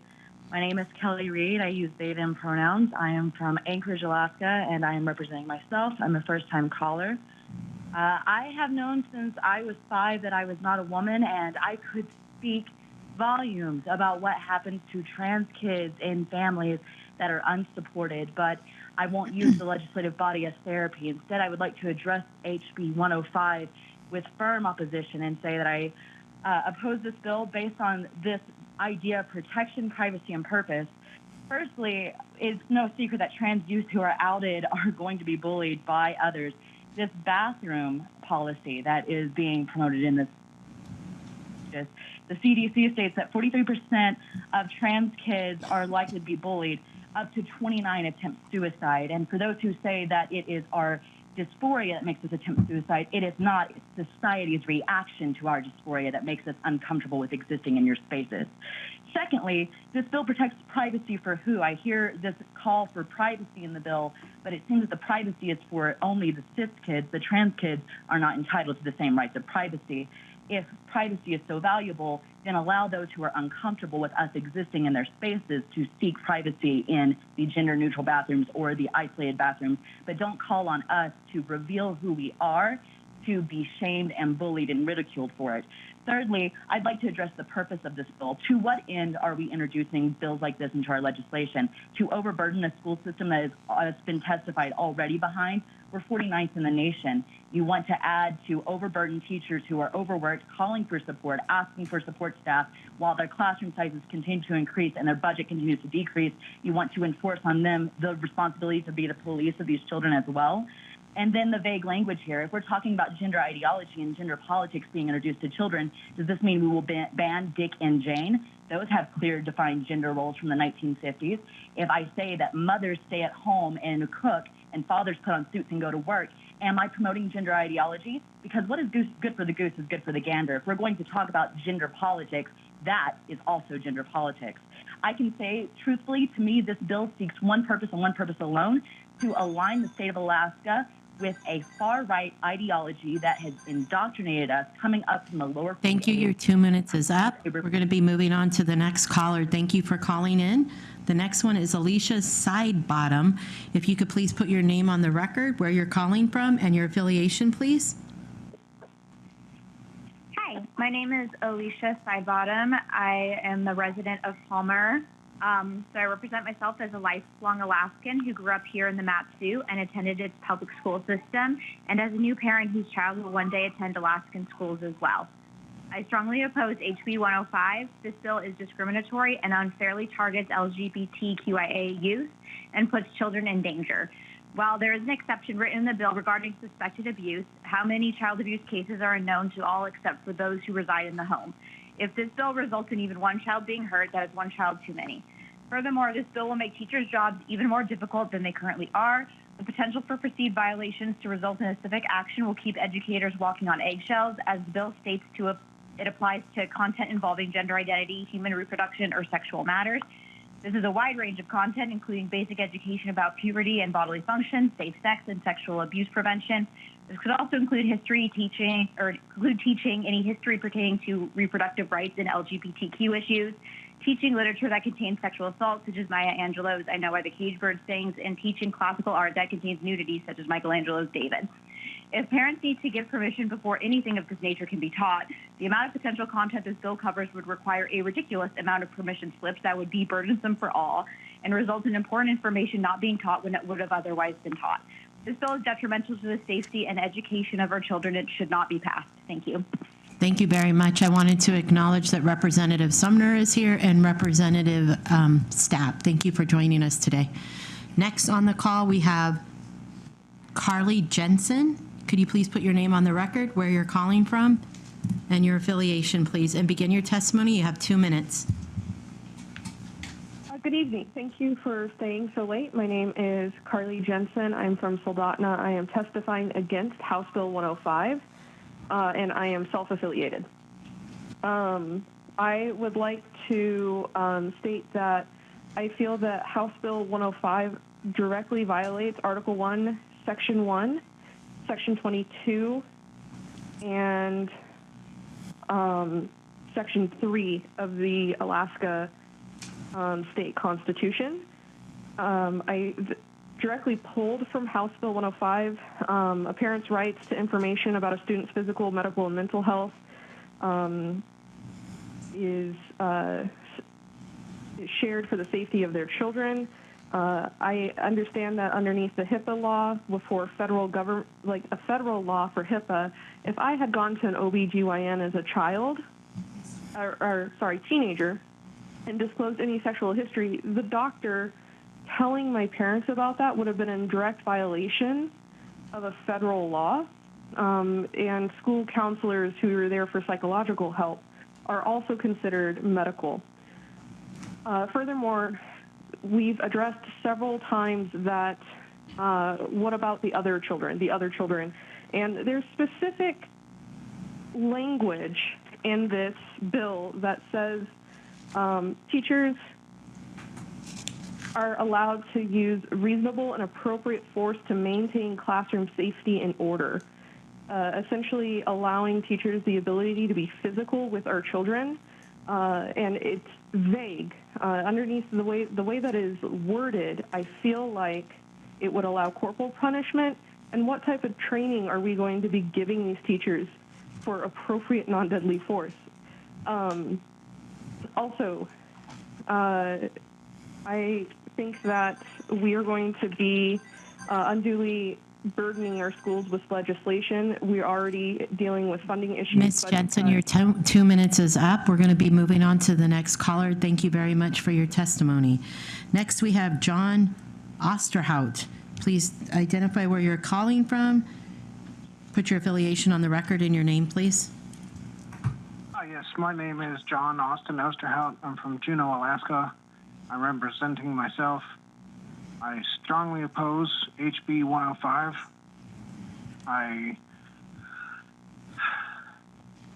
I've seen firsthand runaway and homeless youth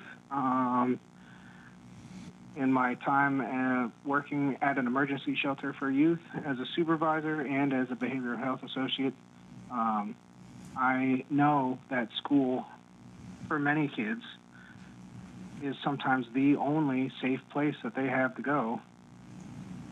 Their home is not.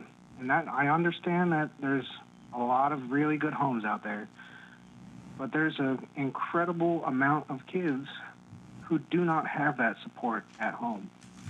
And for them, the only place is with their friends and at school. If they lose that safety net, you're putting those kids in direct harm. So when my wife and I went to go and have our child at the hospital, one of the decisions that we had to make every single time we had a decision was, if we do this, what are the pros and the cons? If we make this decision, what are the pros and the cons? And the best piece of advice that I think we got from someone was also consider what happens if you do nothing. Because sometimes that is the best way to do no harm. And I think this bill is a waste of time, and I think that the overwhelming supermajority of people that this committee has heard from tells you that you're barking up the wrong tree. Do no harm. Thank you. My time is up. Thank you for your testimony. I'd like to remind individuals that you can go ahead and email. We've had overwhelming email come through, and I'm going to just reiterate because I know it's getting late. house.education@aklake.gov. You can always email your testimony in, and you can remain on the lines or call in as well until 9:45. All right, so our next caller is Valina Hansen. Can you please put your name on the record, where you're calling from, and your affiliation, please? Thank you. My name is Valina Hansen. I'm calling from Haines, and I represent myself tonight. Thank you for your time and attention. I support strongly HB 105. I believe it's an excellent effort to protect what is good, right, and fitting for parental authority and bathroom privacy security for all students. While I'm so sorry for the sad damage testified about tonight, and obviously there are many needs that need to be addressed, HB 105 is a good step for promoting appropriate parental authority and safe bathroom spaces for all people in public schools. It would seem from hearing the many folks testifying tonight that people need to know there are many places of help. Jordan Peterson has some great resources. Please consider supporting HB 105. Thank you. Thank you for your testimony. Next, we have Diane McCrae. If you can please let us know where you're calling from, your affiliation, and put your name on the record. Yes, my name is Diane McCrae. I'm from Kasilof, Alaska, and I'm a proud heterosexual. Okay, I thought everyone had to announce their sexuality. Now, what I feel is that we have a lot. I am a parent. I'm not a breeder. And I find that this is separating parents from being involved. Parents have the responsibilities. They're not just breeders. And they love their children, most of them. And when there is a problem in the household, that should be reported, because there is a requirement for teachers to do that. Now, I've also been a governess for 17 years. One child, I had her for 9 months with her father had to take on off and her mother died.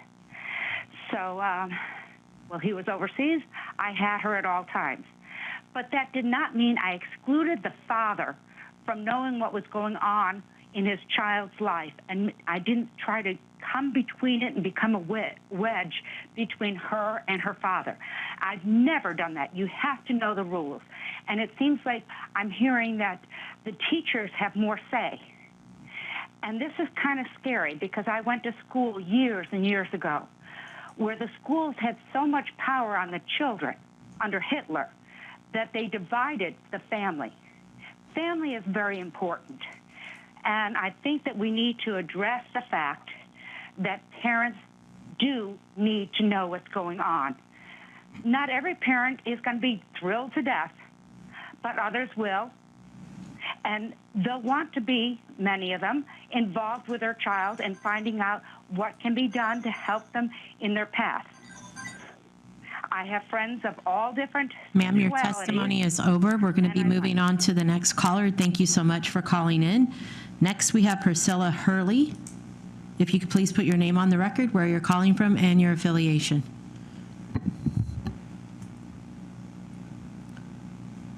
Priscilla Can you hear Hurley. me? Hello. Oh, Sorry. go ahead, please. Yes, thank you. Thank you so much for the privilege. My name is Priscilla Hurley. I've been an educator for over 40 years, many of which were providing sexuality education, and for 10 years with a very popular and successful abstinence education program. I would like to make one major point in my testimony, and that is about responsibility. This sounds silly, but whose name is on the birth certificate when a child is born? The parent or parents. Remember, parents and families are responsible and carry the burden and joy of their children, not the state school system. Perhaps Governor Dunleavy can see the writing on the wall, so heed his warning and allow an open transparency of curriculum, as well as the other protections allowed in this bill. Is propagating secrecy, harmful sexually explicit curricula and books, and harmful cultural ideologies more important than parental rights? If so, understand the painful path that this viewpoint will take us. If we fail to pay attention or openly ignore the warnings, it will get heated up, like many other states have resulted in parental rights lawsuits, increased withdrawal rates, decreased funding, et cetera, et cetera. Lastly, regarding the ideas being pushed out by a minority of activists, may I suggest, if you have not already, that you make it a priority to become well informed about why parents are so upset about these issues. Seek understanding and, more importantly, wisdom. Experts like, let's say, Miriam Grossman or Jordan Peterson, which is already mentioned, and Sarah Stockton. These are all exquisitely educated professionals that have experience in mental health. Find out what they are saying. As a State of Alaska House Education Committee, please get educated, because you are responsible at this particular moment in Alaskan history. Thank you very much for your testimony. Your 2 minutes is up, and I apologize. We're moving right along here. Thank you again for your testimony. Next, we have, stand by. Apologize, I lost my spot. Okay, Cassandra Smiley, if you can please put your name on the record, where you're calling from, and your affiliation. Hi, my name is Cassandra Smiley. I'm self-affiliated, and I'm calling from Eagle River, Alaska. Unfortunately, it's with great shame that I say that I'm from Representative Jamie Allard's district in Eagle River. I'm calling to oppose HB 105. The government should not be able to dictate what people can and should be able to grow up to be. My representative has said trans people are dangerous, they're confused, they're playing to pretend, and I say that that's dehumanizing and false. Alaska used to be a place of live and let live, a place of personal liberty. This bill is unnecessary, and the government overreach is astounding. Alaskans are starving, they're homeless, villages are being ignored, and you're wasting our time and money on this garbage bill that targets children. I think that the governor and all those who co-sponsor this bill should be ashamed. Thanks.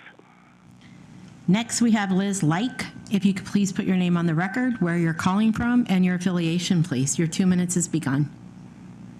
My name is Liz Like. I'm calling from Fairbanks, Alaska.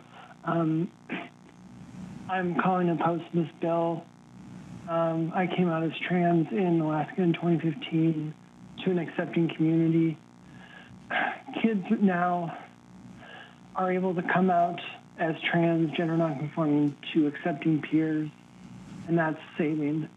I grew up with extremely abusive, physically and emotionally abusive Christian parents.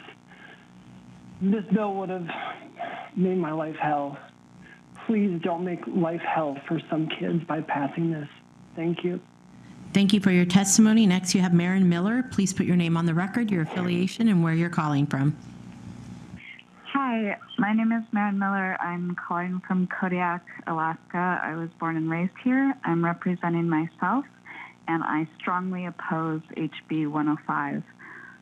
I've been very encouraged by all the people who do oppose this bill, and how they have consistently shown that they have a comprehensive understanding of the real-world effects of this bill. And what is the point of public testimony except to talk about the real-world effects of a bill? And the first part I wanted to address is the sex education, which parents already have the right to opt out of. putting the burden on teachers and parents to opt in, as many other people have addressed, is putting just way more burden on parents and teachers and making it harder for children to get the education they need. And as far as those who have spoken about parents not being abusers, of course, not all parents are abusive and unsupporting of their children, but we know, and which is confirmed by the Alaska Children's Alliance, that Alaska consistently struggles with the highest rates of child abuse and neglect in the nation. And we know that across the nation, according to a survey done with LGBTQ youth by the Trevor Project, that 1 in 3 trans youth do not feel supported at home. And this bill would out them to their parents. And yes, not all parents are abusers and unsupportive, but the duty of the legislature is to pass bills that support our most vulnerable populations. And the most vulnerable populations in our society are trans people, particularly Black and Indigenous trans people. And this bill is harmful. Thank you. Your 2 minutes is up. We're going to be moving on to the next caller. Appreciate you calling in. Sarah Sullivan, if you can put your name on the record, where you're calling from, and your affiliation, please. Hi, my name is Sarah Sullivan, and I'm calling from Fairbanks, Alaska, on behalf of myself. I'm calling in strong opposition to House Bill 105. I'm a mother of 2 sons, and I am not concerned at all about the Fairbanks community. We've had so many wonderful people calling in here today opposing this bill. I'm worried that this is going to affect and kind of the stripping down of body autonomy and the age-appropriate good touch, bad touch lessons that I had as a child. I can tell you that in 3rd grade here in Fairbanks, that following a lesson that I got, one of our classmates told us that she was being sexually abused by her father, and we found a teacher we could tell. And the thought that that could be taken away from children disgusts me, and it should disgust all of us. And secondly, I think this bill targets a group of children who have already faced more discrimination in their short lives than I ever will in my lifetime. So I would ask that you please get rid of this bill. Thank you. Thank you for your testimony. Next, we're going to go to Saqueen Maupin. If you could please, Maupin, if you could please put your name on the record, your affiliation, and where you're calling from. Fairbanks, Alaska. My name is Saqueen Maupin, based out of Fairbanks, Alaska. I'm the Executive Director of Sovereign Inupiat for Living Arctic. I'm calling representing myself. I'm calling to strongly oppose the bill HB 105. First, I am Inupiaq and Two-Spirit. My pronouns are they, them, and I go by my Inupiaq name that is gender neutral. I grew up in an unsafe home, and if HB 105 was around, I may not be here today. Inupiaq people have recognized more than 2 genders for over 10,000 years, and this bill is blatant racism and genocide by the state of Alaska and Dunleavy. I have 2 children attending our public schools, and they are my children, not my property, and are treated as such. If this bill passed, based on proven research, would endanger children and statistically increase risk of death by over 40% and increase sexual assault against children. Why would our representatives intentionally increase chances of children dying or being sexually assaulted? We know seatbelts save lives. Even if you are a parent, a child by law must wear a seatbelt that is logical and actually protects our children. Based on research and supported evidence that the state of Alaska and Dunleavy have access to, this bill should be treated as gender-based discrimination. Those concerned about transgender violence in a bathroom, there are 0 reported cases of this happening. It's an imaginary problem. When, not if, a child dies by suicide due to this bill passed, Dunleavy should be charged with gender-based hate crimes against Alaska children. Please use logic and facts. Listen to the experts that have testified over and over again opposing this dangerous bill. Stop using our children as pawns to push a homophobic and racist ideology. Pupil. Thank you. Thank you for your testimony. Next, we have Randy Iverson. Please put your name on the record, your affiliation, and where you're calling from. Yes, my name is Randy Iverson. Can you hear me? Yes, we can. Please go ahead with your testimony. All right. I'm calling as a representative not only of myself, but of humanity. I am totally shocked that Governor Dunleavy would even consider a bill such as this. It is, well, let's remember the past, because the past always repeats itself. And now we're talking about segregation of certain people of our humanity and discrimination, which when I came to Alaska 50 years ago, I felt that this state was the place where one could express their total freedoms. I am not a GLBLT member of that community, but I support every other community that is minoritized or considered to be not of the agenda that is, quote, normalized by, oh gosh, I'm sorry, I haven't prepared for this, but this bill, House Bill 105, is totally discriminatory against all Alaskans and all other people of our country, of our world. Stop it. Stop it now. And look at the beauty that every human being has to offer us, instead of discriminating against those that we do not understand. Thank you very much. I am representing myself and the rest of humanity and the rest of your representatives, if they would still please. Thank you. Your 2 minutes is up. We appreciate your testimony. We're going to be moving on to the next caller. The next caller is Shane Brody. If you could put your name on the record, where you're calling from, and your affiliation, please. Hello, can you hear me? Yes, please begin your testimony. Yes, thank you. Hello, my name is Shane Brody. I currently live in Nome. I represent myself, and I oppose HB 105. My parents and other relatives were teachers in the Northwest Arctic Borough in the 70s and 80s. I have a degree from UAF. I have worked in geology, teaching, and in fisheries. I'm also a part of the LGBT plus community. In my varied experience of Alaska, I know that people here value freedom and autonomy. HB 105 codifies state oppression against a minority community. It basically bullies fellow Alaskans. Therefore, every freedom-loving Alaskan should oppose HB 105. HB 105 would also affect every Alaskan, not just the LGBT community, but every Alaskan, because it will have a broad chilling effect on freedom of speech, privacy, and individual expression.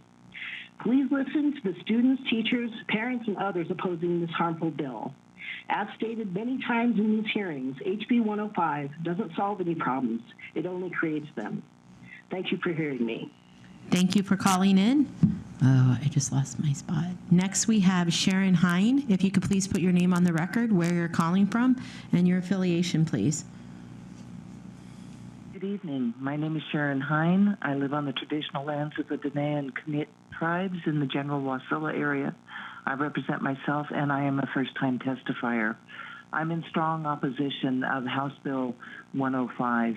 If enacted, the unintended consequences of this bill will be immense. This bill would remove safety from the school environment for all children, children who are very well aware that if we allow targeting their classmates today, they themselves can be targeted tomorrow. This bill is bad for children, it is bad for parents, and it is bad for the educational system. Please do not pass this bill out of committee, and thank you for staying through a very long evening.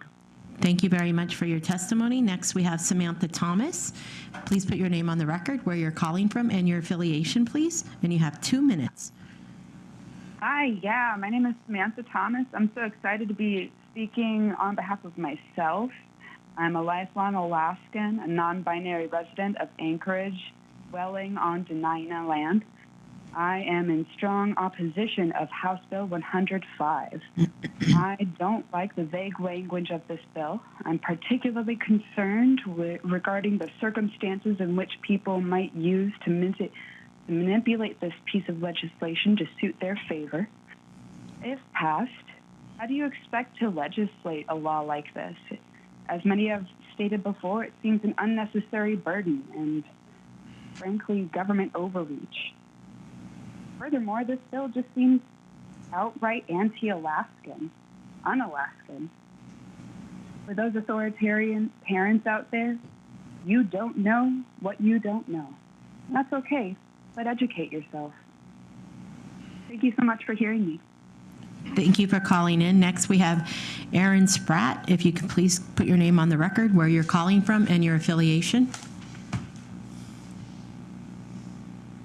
Hi, my name is Aaron Spratt. I represent myself. I live in Juneau. I strongly support HB 105. HB 105 promotes, reinforces, and upholds parental rights. It also promotes what is good and also what is right. The fourth commandment, according to the Holy Bible, is that children are to honor your father and your mother, not, as the opposition has said, to honor your teacher and your counselor. I want to remind the committee that we don't live in a democracy. We live in a constitutional republic, that you are called to do what is right and what is objectively good, and I trust that you will do that. I especially want to point out Section 6 of this bill that talks about physical safety and privacy by separating biological sex. This is the right thing to do. This is the good thing to do. If a biological boy is uncomfortable or feels unsafe in the boy's bathroom, it makes no sense, which this bill supports, that we should allow him into the girls' bathroom that will make many, if not all, girls uncomfortable and unsafe. As previous testimonies have been given, there are individual bathrooms for these confused individuals to use.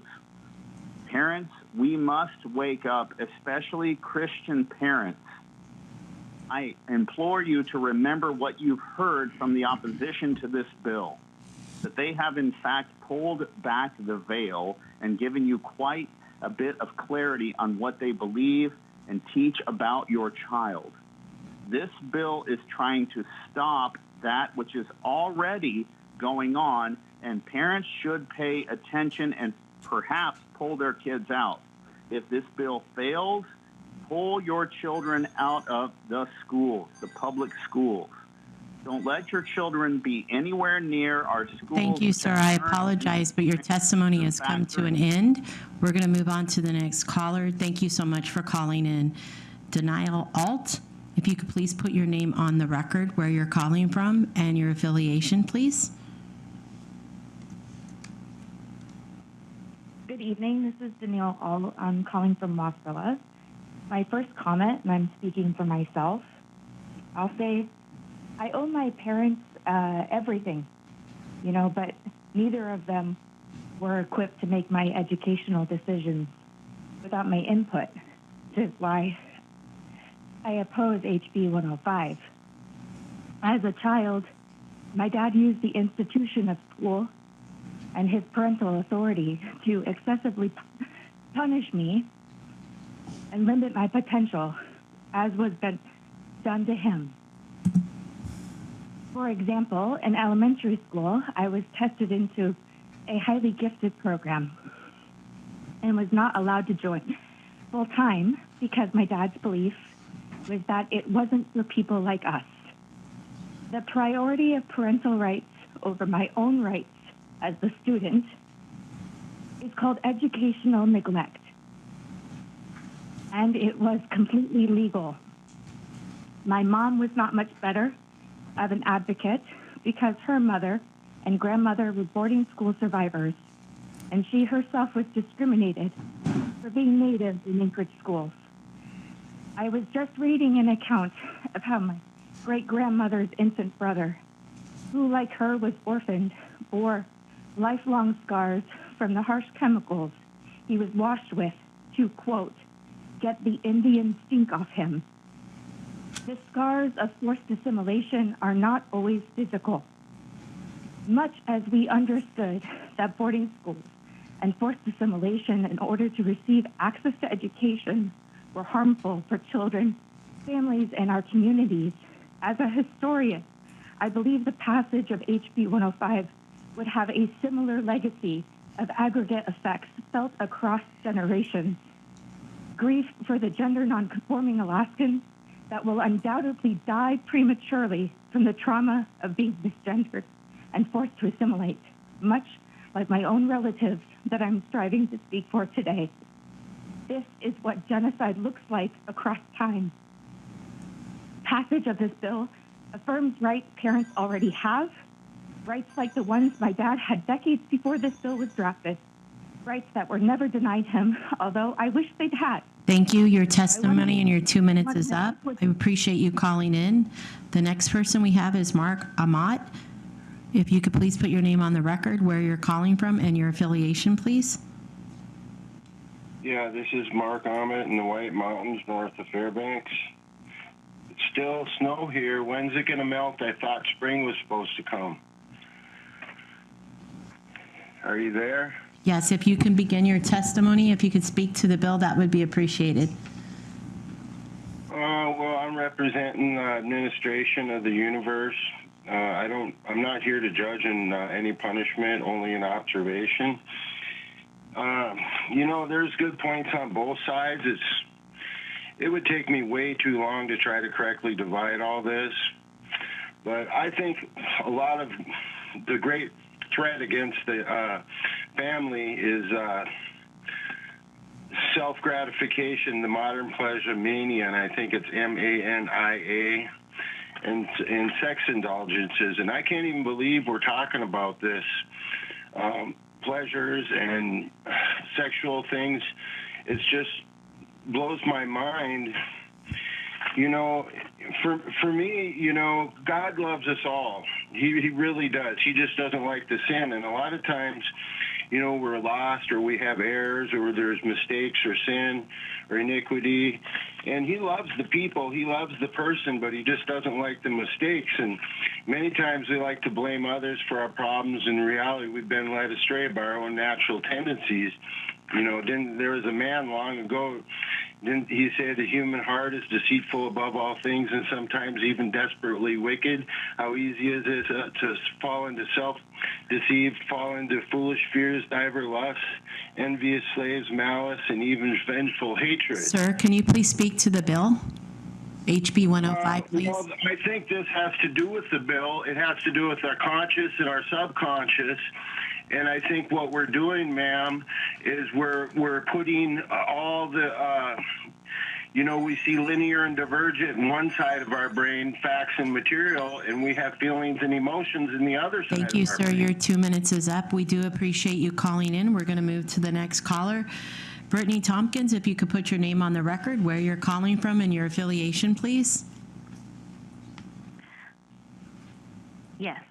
This is Brittany Tompkins. I'm calling from Wasilla, Alaska. I'm a lifelong Alaskan resident and a mom of 2 kids. And I support this bill. I believe that we need more transparency in our school systems and between parents and the school faculty and the school board. And I believe that I want to see that our kids are protected, that girls can walk into bathrooms and feel safe, and boys can walk into bathrooms and feel safe. And I believe that having an option to go into a single-cell bathroom is a great idea, too. I also believe that I think that it is a great idea to ask the parents to be involved in improving and being able to see the sex education curriculum. I want more transparency and I want more parent involvement. So I completely 100% support this bill, and I thank you for that. Thank you for your time. Thank you for your testimony. Next, we have Amy Rodman. Please tell us where you're from, put your affiliation on the record, and along with your name. Hi, this is Amy Rodman, and I'm in Juneau. I'm speaking on behalf of myself. As a lifelong Alaskan and mother of a public school student, I support this bill fully because I support keeping communication open between schools and parents regarding a child's well-being. Children under 18 are not physically, mentally, and emotionally developed fully. They need loving and respectful guidance, not to have every word, feeling, and belief blindly affirmed.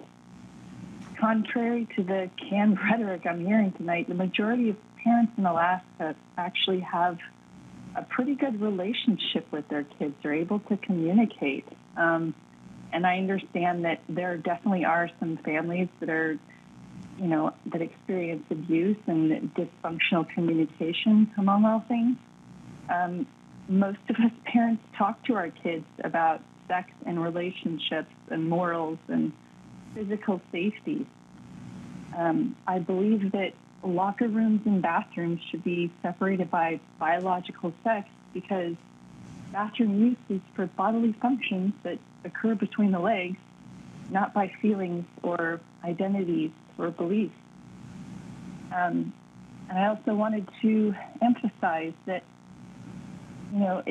I realize that there are trans kids in public school, but there are a vast majority of other kids that experience other types of trauma, sexual trauma, rape, violence, and that no one child exists to be a safe space for another child. It's truly unfair. And just because a parent values their child's privacy and safety doesn't mean that hate or irrational fears are involved. Thank you. Thank you for your testimony. Next, we have Lisa Bricker. If you could please put your name on the record, where you're calling from, and your affiliation. Hi, my name is Lisa Bricker. I live in Anchorage in House District 17, and I'm speaking for myself as a first-time testifier. I oppose HB 105. I oppose it because of the transgender students who will be forced into silence and dead-named or bullied and discriminated against. I oppose it because of the LGBTQ kids who are depressed and quiet and on the fence about sticking around. I oppose it because of the teachers who didn't get into education to police the bathroom doors, and they hope they don't misspeak their way into a lawsuit by calling one of the 25-plus children in their classrooms by another child's name.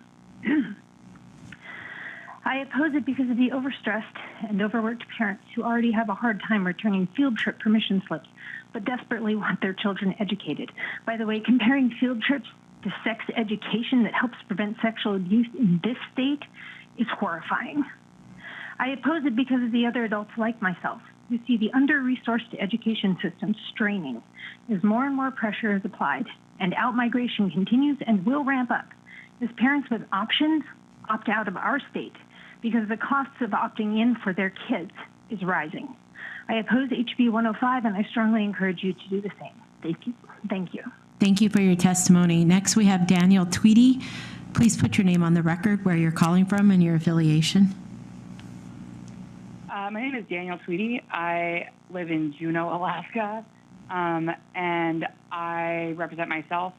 I don't really have much to say tonight other than to say that I oppose this bill, and I think that you guys should too. Thank you for your testimony. Next, we have Chandra Kofroy. If you could please put your name on the record, where you're calling from, and your affiliation. Yes, my name is Chandra Kofroy, and I'm calling from Anchor Point. I am calling in support of HB 105, and I just want to remind people that parents shouldn't be demonized, and the relationship between parents and teachers and students needs to be strengthened. And I think that this bill helps to do that. and remind teachers that parents really are the ones that do know what's best for their children. I also I want to speak to what many have mentioned, which is a lack of funding for our public schools. And funding is in direct relation to how many children are in school. Schools receive funding based on, each child has so much connected to them in a sense. And so we've seen an unprecedented number of children leaving public schools, going to homeschool, etc. And it's because parents are being ignored in the public school systems. And so I would encourage our legislators to pass legislation that strengthens the rights of parents and strengthens the voice of parents in our public school systems, and then might just see a return of students to the schools. Thank you. Thank you very much for your testimony. Next, we have Claudia Haynes. If you put your name on the record, where you're calling from, and your affiliation, you have 2 minutes. Hi, good evening. My name is Claudia Haynes, and I'm calling from Homer, representing myself. Thank you to the members of the House Education Committee for your work on behalf of Alaskan youth and families. I am a parent and have spent over 20 years working with kids, teens, and families here in Homer. I oppose House Bill 105, and so should you. Specifically, I want to address that House Bill 105 puts all kids and teens at higher risk of sexual assault, sex trafficking, sexually transmitted infections, and unwanted pregnancies because it eliminates equitable access to the comprehensive curriculum provided in classrooms where students learn factual, neutral sexual health education. Without access to comprehensive sex ed, young people lack the critical information to keep themselves, their friends, and our whole community safe. The opt-in approach creates barriers for families. It does not improve parents' rights. Parents already have the option to opt out their students at any time and have access to the regularly reviewed district-approved curricula educators use. Alaskan youth need more access to age-appropriate sexual health education, not less. This bill is unnecessary and will harm kids, teens, and their families by making access to accurate sexual health information unnecessarily difficult. Thank you. Thank you for your testimony. Next, we have Jacqueline Gangan. Please put your name on the record, where you're calling from, and your affiliation.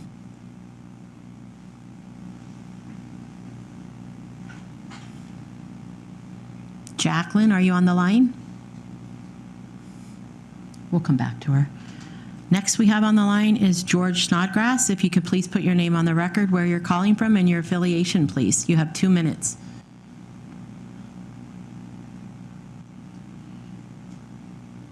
It's late. Okay, I'm going to go back up. Jacqueline Gangan, if you are on the line, please put your name on the record, your affiliation, and where you're calling from. Yes, my name is Jacqueline Gagnon, and I'm calling from Anchorage in favor of HB 105. I'm calling as a mom that cares about knowing what my kids are taught in schools. I don't think that people in favor of this bill don't think that counselors are helpful. I don't think that we think that teachers cannot be supportive.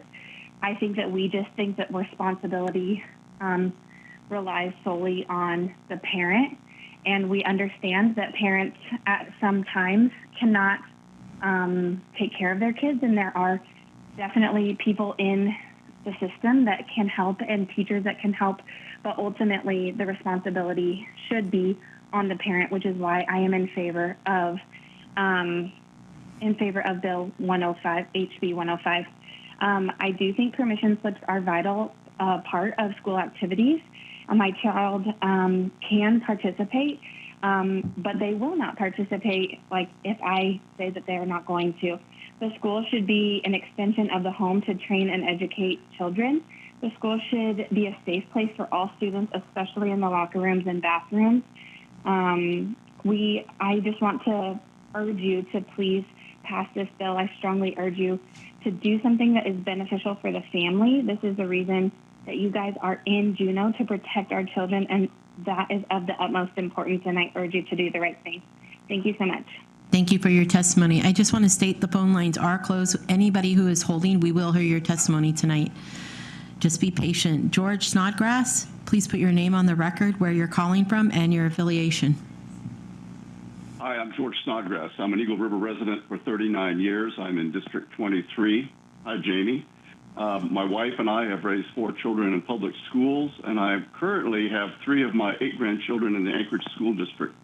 I am in full support of the changes proposed in HB 105 to protect the right of parents and their children in our schools. I think one of the things I heard tonight, and I've been on for 2.5 hours, so I've heard a lot of testimony, is that people think that that the parents are against the teachers, etc., and I don't think that's the issue. Teachers and parents should work as partners in an important task of educating our kids. And I've seen that in my own children's education, that when we work together, the outcome was fantastic. But for normal times and normal situations, which there certainly can be many, schools and teachers, and I'll say school administrators, should not usurp the rights of parents in our child's education. I think several people have talked about the lack of transparency. Yes, we understand that curriculums are available, but that's not the important thing. It's not just what is being taught, but how it's being taught. And that's where there certainly seems to be a lack of transparency. I think 105 does a great job of trying to bring that in. You know, I've heard a lot of testimony tonight. I think several people are confusing, most people are confusing that the bill says you want 2 weeks notice on gender identity activities and classes and programs. In other words, we don't want gender programs taught to our kids unless we say they can be taught to our kids. Everybody keeps saying about sex education. Sex education is great, but gender identity and gender confirming stuff that's being taught across the whole country is the issue. I fully support the wording in 105 associated with that. And the last thing I'm going to say, because I'll put more comments in writing, but George, I apologize, but I'm going to have to cut you off. Your testimony is up, and thank you. It feels good to hear your voice on the phone. Next, we have Dana Thines from Petersburg. If you could please tell us your affiliation, where you're calling from, and put your name on the record.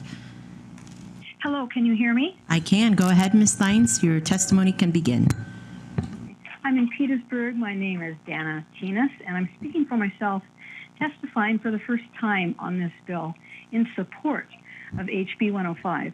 How is it possible for parents to trust their local schools when administrators, teachers, and staff treat them like the enemy?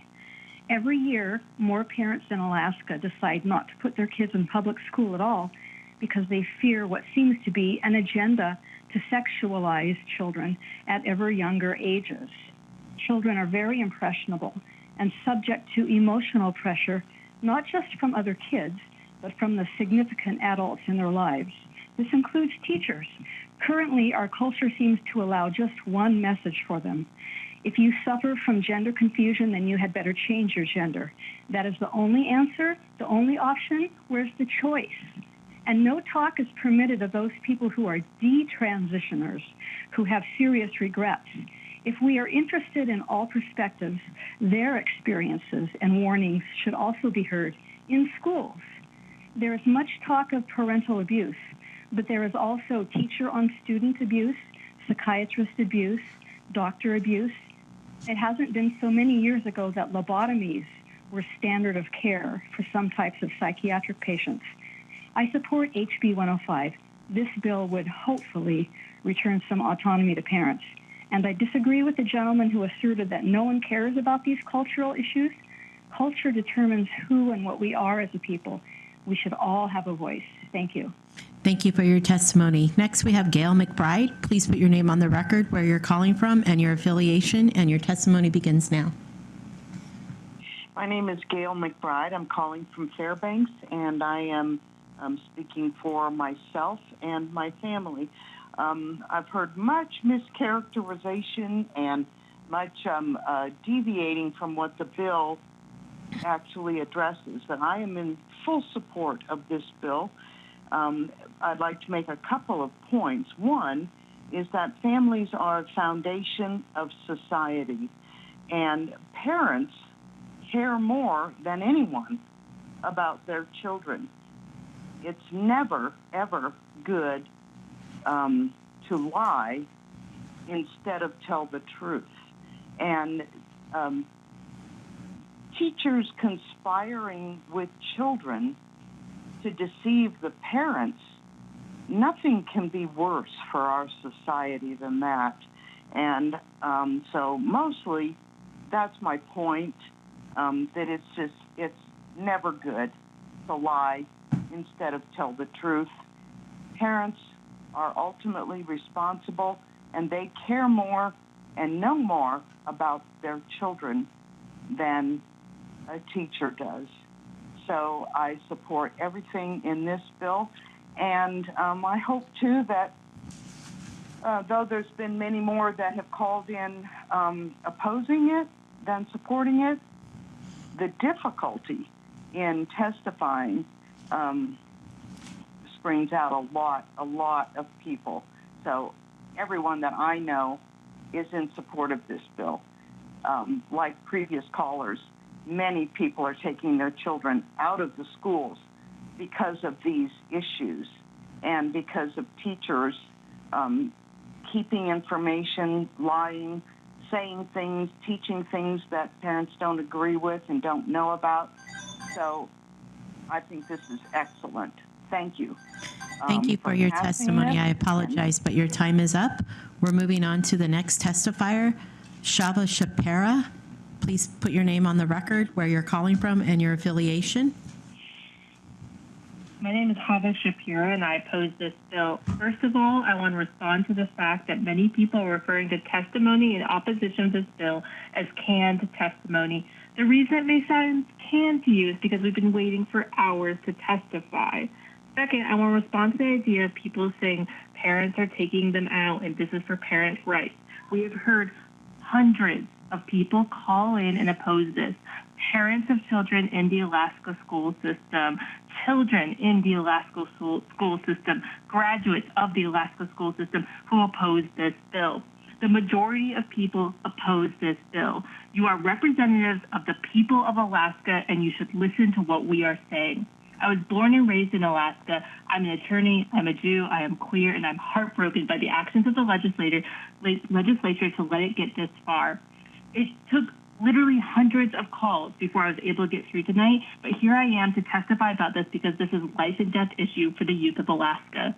There is nothing in this bill that protects children, parents, or anyone. Queer and trans people have always existed. We will continue to exist despite these blatant attempts to erase us from the world.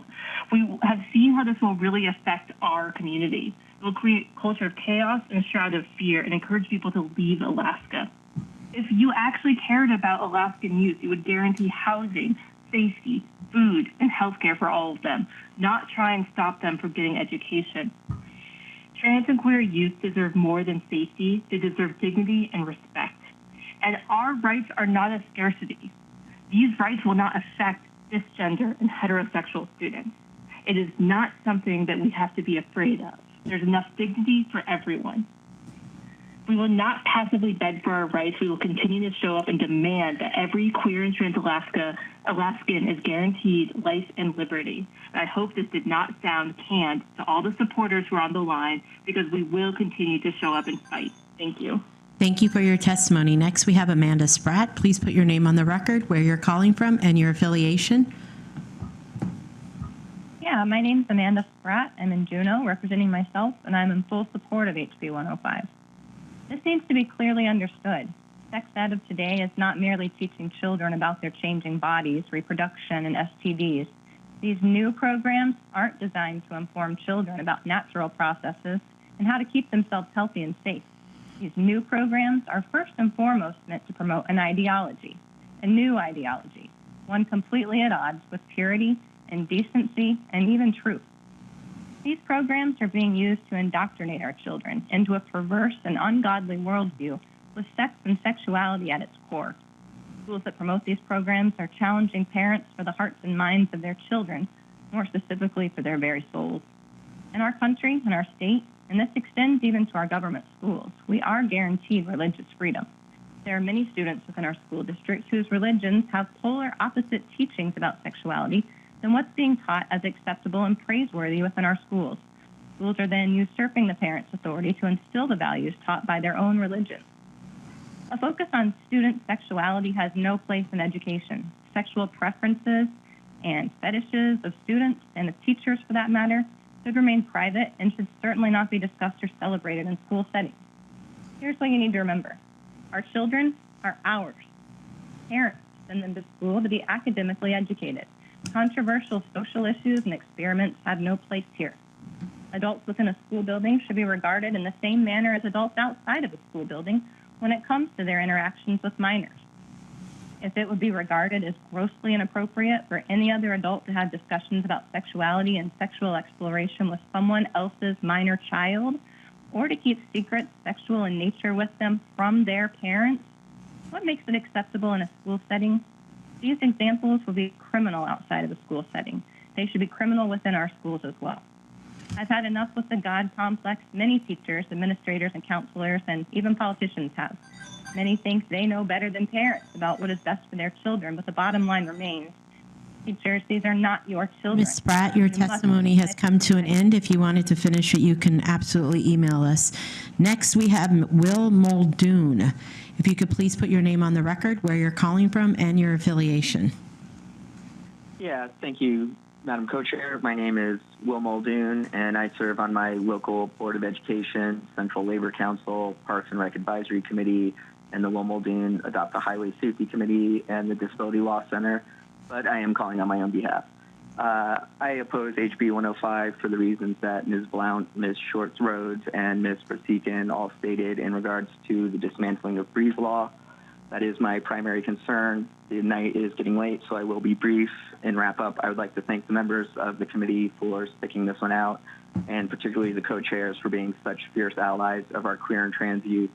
This bill is not going to pass the Senate, and you guys are still bearing witness and allowing these young folks to find their voice, and I really appreciate that. Thank you all, and have a good evening.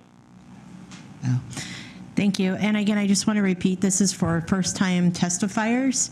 So if you haven't testified before, please testify. If you have, please hang up. Asa Pendergrast, please put your name on the record, where you're calling from, and your affiliation. Hi, my name is Asa Pendergrast. I am calling from Fairbanks. I'm unaffiliated, and I am representing myself. I provided email testimony on March 15th. Does that preclude me from testifying here? No, only if you've called in. Have you called in before? I have not. Oh, then you can go ahead and testify. Please go ahead. Okay, well, I would like to say there's been a number of people talking tonight about how they feel this will not be impactful to transgender youth, or they feel that concerns over the safety of transgender youth are overstated. I work as a dental hygienist, and I have seen several cases of abuse or neglect of transgender children, or more frequently, ones who've just turned 18. For instance, I had a patient who was removed from his father's health insurance when he came out as trans, and he was unable to get either dental treatment or treatment for malignant growth on his face. My sister currently fosters a gender non-conforming child who was thrown out of his father's house and was prevented from gathering any of his belongings and has not been allowed to see any of his siblings in that time set. Many parents are respectful of their children, but there are many people out there who will hurt and exclude their children if and when they find out they are trans, and this bill would make it easier for them to discover that about their children. So I would like to voice my opposition to House Bill 105. Thank you. Thank you. Next, we have Kevin Berry. If you could please put your name on the record, where you're calling from, and your affiliation. My name is Kevin Berry. I'm calling from Anchorage, Alaska. I am unaffiliated, calling and representing myself. I'm a long-time listener, first-time caller. I'm calling as a father and a Christian to oppose HB 105. I remind my fellow Christians of the relevant passage in the Catechism that says that, just paraphrasing, LGBTQ people should be accepted with respect, compassion, and sensitivity, and every sign of unjust discrimination in their regard should be avoided. This bill is clearly discriminatory, as well as the issues of Breeze law that were mentioned previously by Will Muldoon. I'd hope that everybody just ends this in committee so we can stop wasting time. Our schools need resources and money, not controversial laws that invite lawsuits. Thank you for your time tonight. Thank you for your testimony. Next, we have James Squires. Please put your name on the record, where you're calling from, and your affiliation. My name is James Squires. I am from rural Deltana. I'm in support of HB 105. As I watch this public testimony, I've been watching Planned Parenthood and others trying to stack the deck with opposition testimony on Twitter. I don't agree with Planned Parenthood. I'm in support of HB 105. That concludes my testimony. Thank you, sir, for calling in. Next, we have Marjorie Thompson. If you could please put your name on the record, where you're calling from, and your affiliation. Hi, my name is Marjorie Thompson. I use she, her pronouns. I'm from Juneau, Alaska, and I'm representing myself, and I'm a first-time testifier. I strongly oppose HB 105. I'm a queer-identified gender therapist for the past 10 years. I currently facilitate 4 gender support groups and have worked with over 300 individuals and families who are transgender or gender expansive in our state. I'll keep this short since you've heard overwhelming opposition to this bill. Even just the introduction of this bill may cause so much fear that it may result in a suicide due to someone feeling unsafe at home or at school. Personally and professionally, I've lost 3 beautiful transgender clients and friends to suicide, and I beg you to not forward this bill and to respect the many brave individuals who ask a trusted adult to use the name and pronouns they use when they come out. Please respect students and their gender identity and the privacy to come out at their own safe timing. Thank you for allowing us to testify in this, and thank you for my time. Thank you very much for calling in. Next, you have Bill Spencer. If you could please put your name on the record, your affiliation, and where you're calling from. Yes, this is Bill Spencer. I'm calling from Wasilla, first-time caller, and speaking on behalf of myself in support of HB 105. I know I sat on the phone for about 2.5 hours here, and I've heard a lot of testimony. I don't know that all of it's accurate. I do agree with one of the people who said that maybe we should have background checks for school employees if we want to improve student safety. And that's maybe, considering the service high principle thing, might not be a bad idea. But that doesn't have much to do with this bill. But I think that this bill just brings common sense back to the classrooms and the bathrooms, locker rooms at our public schools here in Alaska. And as far as it being a wildly unpopular bill, as some of the people have said, or overwhelming supermajority against it, I think that most people just don't want to take the time because it's not as important to them as the people that are, the majority of people that the bill claims to protect from the state legislature or whatever.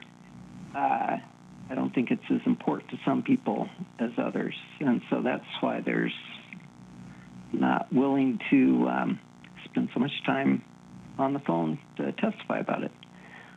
But anyway, I think that it is a well-worded bill, and I think there's other things in the transgender issue that it does address.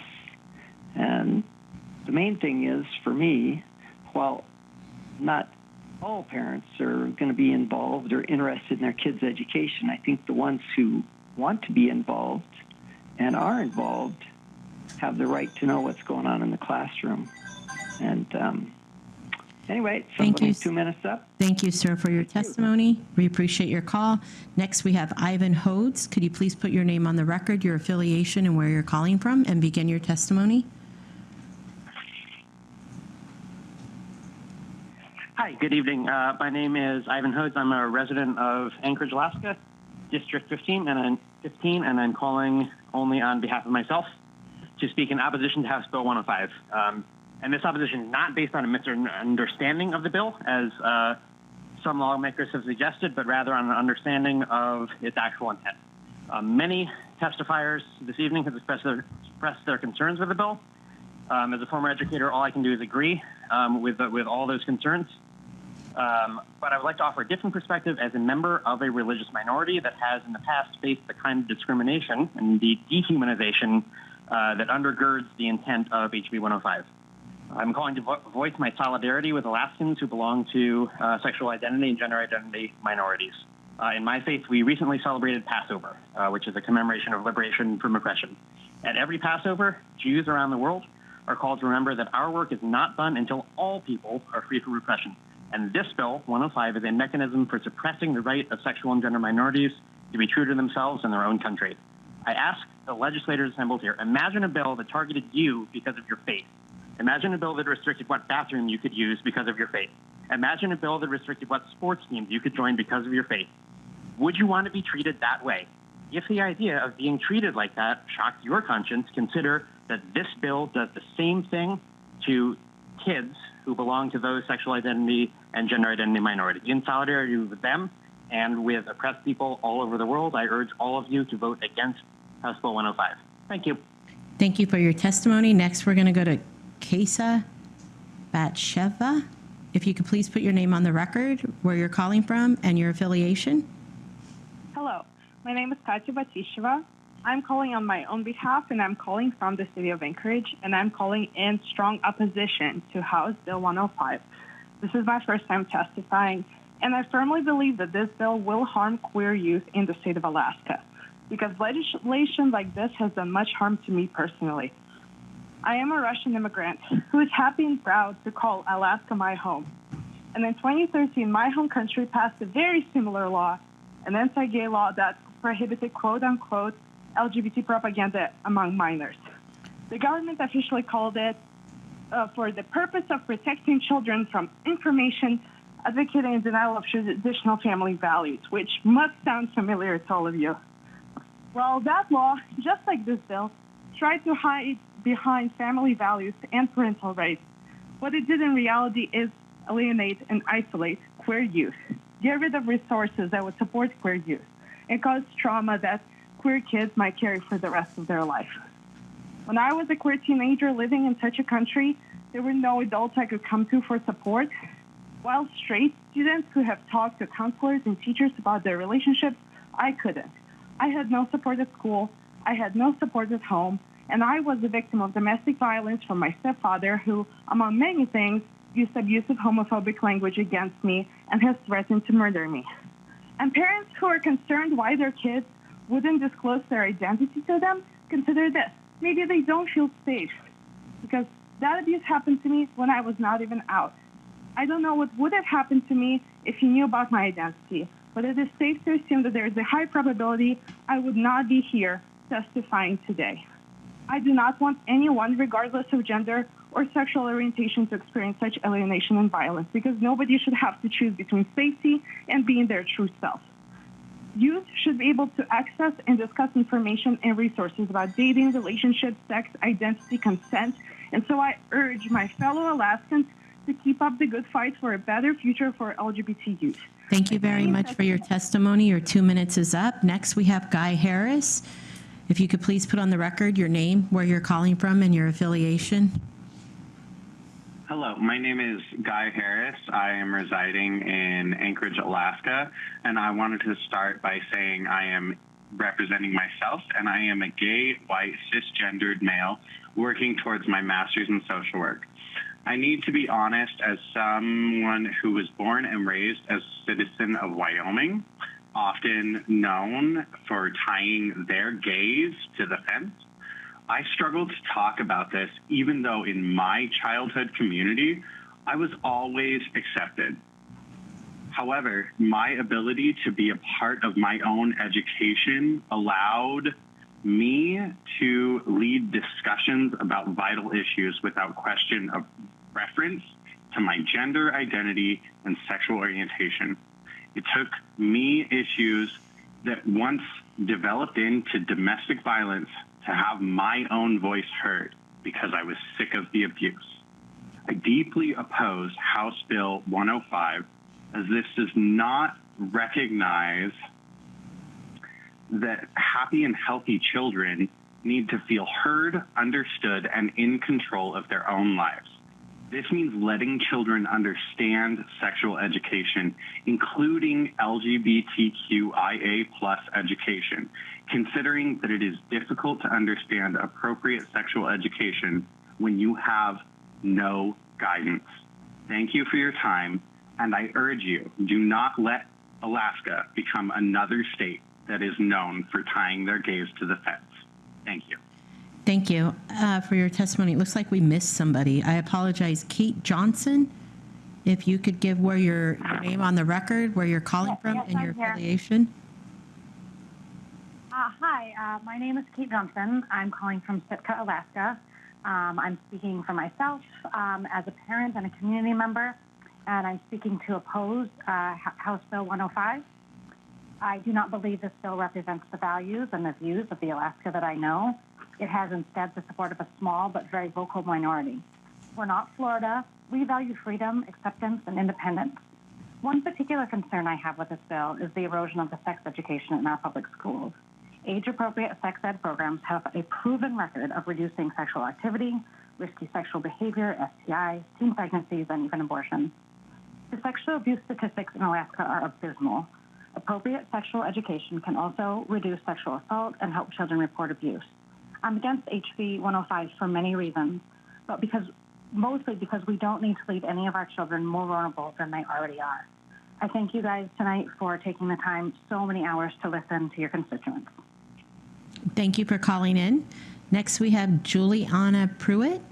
Please put your name on the record, where you're calling from, your affiliation. Hi, my name is Juliana Pruitt. I live in Anchorage, and I have not called before, and I'm representing myself. I am an Alaskan educator. I teach second grade. I just wanted to, there's so many things I could speak about, you know, and I'm against the bill. There's so many things that I could speak about, but so many people have covered it, so I'm going to speak what I know. And we do teach sex education, but in second grade, the biggest thing we do is say no, go, and tell. And the tell is the most important part there. The tell is to tell in a trusted adult. And if your teachers then become a person that has to publicly out you, you are no longer a trusted adult. You are someone who is not with you anymore. And creating student connections is one of the biggest parts of my job. Making sure that they feel loved and cared for is one of the biggest parts of my job. And I want to forever be a trusted adult for all my students. And I don't want to have to be sued if I can't do that. So I am strongly against this bill. Thank you. Thank you for your testimony. Next, we have Ephraim Froelich. Please put your name on the record, where you're calling from, and your affiliation. Good evening. My name is Ephraim Demexa Froelich, and I am a lifelong Alaskan resident, born and raised on Tlingit. I'm here on my own behalf as an ally to all marginalized Alaskans, and in particular today for our LGBTQ+ neighbors. Thank you all for taking the time to hear Alaskans, and thank you to Alaskans for speaking up today. I strongly oppose HB 105, and I'm heartened that the vast majority of testimony on this bill does too. I also just want to say that citing Jordan Peterson as a source should immediately nullify any testimony in any venue. I have 2 young children myself, so this issue hits close to home for me. Consideration of such harmful policy directed at our most at-risk youth brings shame upon us all, I believe. It was interesting to hear earlier that we are not here to attack one another, since this bill is directly attacking children, not just queer and trans kids, but but all kids, as this bill seeks to legislate generational ignorance. This bill would perpetuate the same harm upon a new generation that is causing our older generations around the country to put forth bills like this, the withholding of proper education. Under the guise of parental rights, this bill would shield our youth from the realities of the world and the people around our very own community. Our great state and country are as diverse as they are vast. Keeping our kids ignorant to that is a benefit to no one and an injury to many. As a side note, during the civil rights movement, I'm sure there were a lot of parents who would have loved a bill like this to ensure their children didn't have to learn about or share a bathroom with kids who look like me. But hey, parental rights, huh? It's also confusing to see this bill put forth in a state and by actors who claim to be in favor of small or smaller government. This is a classic case of government overreach. Let's practice what we preach and keep the heavy hand of government out of our schools. Please oppose this bill for Alaskans, for decency, and for your own legacy and honor. Thank you very much. Thank you for your testimony. Next, we have Kathy Miller. Please put your name on the record, your affiliation, and where you're calling from. Hi, my name is Kathy Miller. I am calling from Kenai, and I am speaking on behalf of myself. I was raised in Alaska and graduated from Chidiac High School in 1975. Had a sex education class at age 14 with parental permission. There were no bananas or condoms involved. And I believe as far as opting in, it's a better choice for parents because it seems like people are trying to divide the family by not allowing parents to opt into those things. For those of you who are against opting into classes or activities they may be held, imagine your child coming home and saying, oh, this is what we did today, and it's something that you are completely, totally opposed to and you had no say in the matter. Our children are entrusted to us, and as parents, it is our responsibility to raise them. The family is a sacred institution created by God, and anything that interferes with that institution is evil, whether it be outside influences or within the walls of their home. I know that not all parents are advocates for their children. Not all parents are as involved with their children as I was with mine. But there are some classes that should not be blanket classes that are for everybody to take just because a teacher wants to teach it. Schools are in the business of teaching our children. The teachers are not counselors. There are counselors in pretty much every school, pretty much every school district that children can go to. If a child goes to their teacher and says they're having a problem at home or they want to be identified as such and such, yes, the parents should be apprised of that situation. But if it's something that's happening in the home, then the teacher can take the child to the counselor.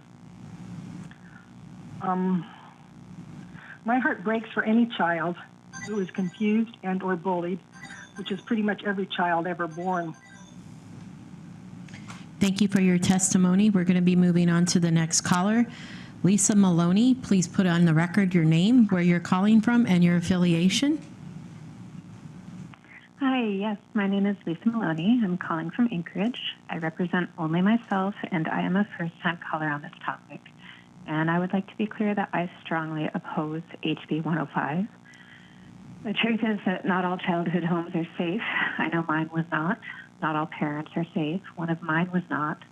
And schools are a critically important safety net for children who are most at risk. I know that for me, school was one of the very few places where I actually felt safe because I was out of the reach of an abusive parent. HB 105 reduces that safety net by making it harder for all children to receive age-appropriate information on how their bodies work, how to keep themselves healthy and safe, the difference between good touch and bad touch, and the concept of consent.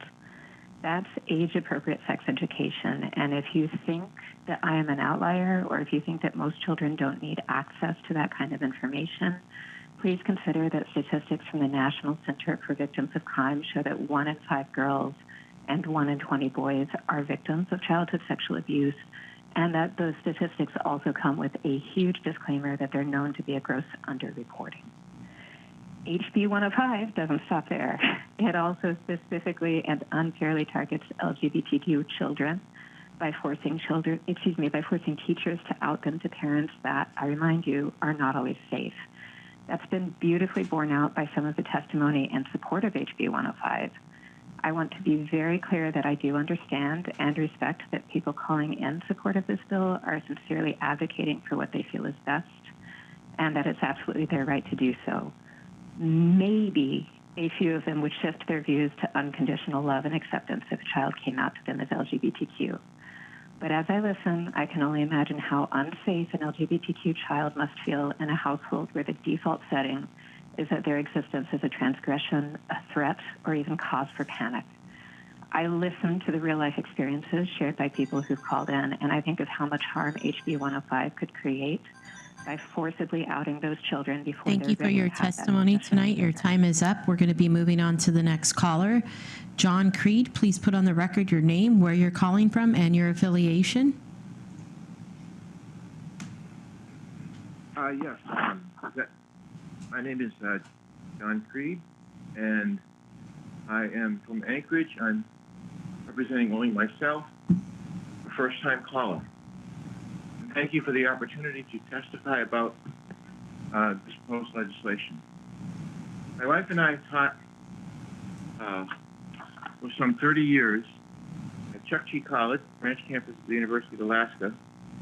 Today, our professor emeritus in Alaska. As an educator and someone with LGBTQ plus friends and family members, I strongly oppose HB 105, which obviously is anti-LGBTQ plus proposed legislation masquerading as a so-called parental rights bill. HB 105 has appropriately been called the Don't Say Gay law because it so closely resembles Florida's Don't Say Gay law. Why is this committee and the governor in particular distracting Alaskans, including lawmakers, with this bill, when the governor and the state house should be focusing on the funding crisis facing Alaska's public education system from K-12 to the University of Alaska? Why is the House majority attacking LGBTQ? Could you please speak to the bill, sir? Yeah, I oppose this bill, and I hope that it does not go anywhere. Thank you very much. Thank you for your testimony. Next, we have Mae Marsh.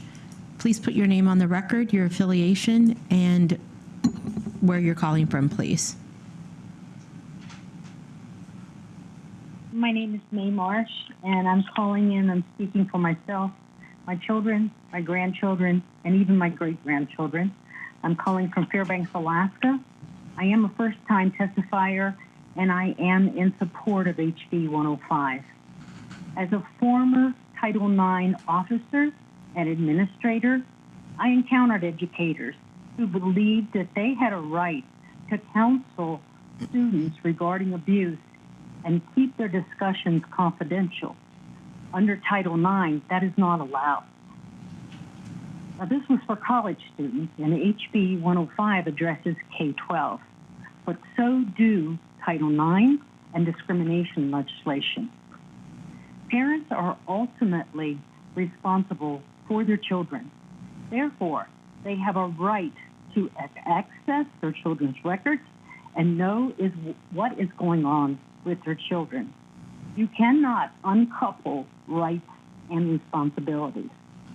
While I understand that not all homes and not all environments are safe, Title IX and discrimination laws are in place in our educational institutions to address such situations because discrimination and abuse directly affect the student's ability to learn.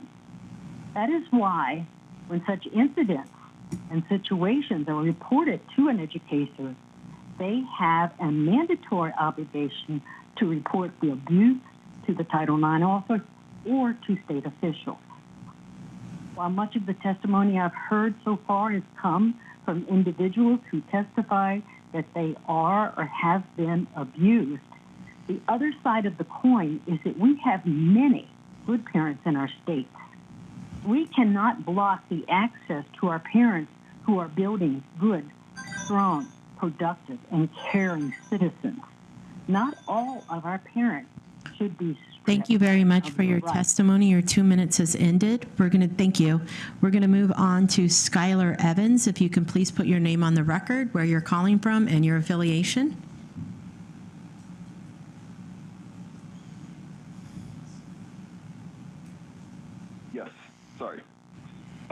Hear me? Yes, please go ahead with your testimony. So my name is Skylar Evans. I am a teacher with the Fairbanks North Starborough School District. Speaking for myself, I'm calling from Fairbanks. This bill, HB 105, is an additional pressure which will hurt Alaska's schools and our educators in preparing our youth for the reality of our life here. Alaska has the second lowest education performance in our country. It has the second highest rate of suicide and the highest rate of sexual assault. HB 105 is going to make these issues worse. It includes language which removes teachers' ability to provide support and assistance to some of the students that need it most. Just this week, I've been a source of strength for an adult transgender student going through their transition. It's difficult for them as an 18-year-old. I'm hearing a lot about parents' rights, of which they have many, including homeschool. But what about the children's rights as humans? I have multiple students who do not feel comfortable with the identity that someone else gave them. And I remind you all that even though a 15-year-old may be a minor, they're still a human being. They deserve some autonomy over themselves and an opinion and how they choose to be seen to the world. To do any less is to dehumanize them, and this bill would make teachers complicit in dehumanizing our youth. Children don't suddenly become a person when they turn 18. They have to deal with the impact of other people's choices in their lives throughout their youth. Regarding sex ed, I know numerous students who do not have stable homes with positive adults to teach them healthy attitudes and actions. This week, I've also been a source of strength for 6 different students dealing with abusive relationships or the impact of sexual assault in their past. Sex education in school is not a tawdry thing. It's a rushed section in a single semester health class. It accounts for maybe 2 or 3 weeks out of their 4-year high school career. It's run by caring but overworked teachers who are hurrying to cover as much as possible to inform kids about smart choices and how to be healthy. It's much more about healthy relationships than the actual mechanics of intercourse. And if an adult is able to provide those skills and knowledge to their child outside of school, wonderful. You have the right to pull them out and teach what you want. You're not a villain. But a huge number of our students are not from healthy households with 2 parents. And insisting that a family's privilege applies to them. Thank you for your testimony. Your 2 minutes is up. We'll be moving on to the next caller. Oliver Berg, please put your name on the record, your affiliation, and where you're calling from. Hi, can you hear me? Yes, continue with your testimony. If you can put your name on the record and where you're calling from, please. Yes, hi, my name is Oliver Berg. I am calling from Fairbanks, Alaska. I'm calling on behalf of myself, but I am a Lutheran pastor, and I'm calling to oppose this bill for 2 reasons. The first is it's actually infringing on children's religious rights. If someone converts to Christianity, it is a tradition to take a Christian name if they so choose. I believe that Judaism and Islam have similar practices. This would be a chilling effect on that. Secondly, it's because Jesus Christ himself taught sex education, a very mild form. But in Matthew 19, he speaks about eunuchs that were born that way, eunuchs that were made eunuchs by others, and those who choose to live Sir, like can you eunuchs speak specifically to the bill, please? Yes, the name change provision. Thank you very much. The name change provision would put children at put children at risk when they, if they are trying to change their name, say to a religious name, or if they're trying to change their identity because that is how they feel in their religious expression they want to live their lives. The Bible witnesses to accepting them with compassion and mercy. And so I believe that we should not be putting this legislation out there. And thank you all for your testimony, and may God bless the Alaska legislator, and may God bless trans children. Thank you. Thank you. God bless you too. The next caller we have is Irene Quidno. Please put your name on the record, where you're calling from, and your affiliation. Hi, my name is Irene Quidno. I'm calling from Anchorage. I'm speaking for myself. I've heard a lot of testimony tonight where people said, let me start with, I am in 100% support of this bill. Parents have a right to know what is being taught to their children. Tonight, a lot of people have said that this bill will expose kids more to sexual exploitation. When you look up the word groomer, it says, a groomer is somebody who isolates their children from their family and their friends. A groomer is also somebody who keeps secrets with a minor. And I'm not saying that all the teachers are groomers, But when you keep, as an adult, whether you're a teacher or a school administrator or a counselor, secrets between the child and you, and do not disclose this to the parents, then that is a warning light for me, because that means you want to manipulate that child. Also, testifiers said that students need the sex education to be healthy and that it is basic education. I am all for teaching children not to be in an abusive relationship, but what ASD is currently in their sex education teaching kids in elementary school is that porn is a sugary treat and that putting nude pictures on the internet is okay, and they should just remove the identifying markers, and that makes it okay. And they're not just teaching that to straight students, they are also teaching that to the transgender students. That is a huge red flag to me for any child that then is groomed to find it totally normal when they are sexually exploited.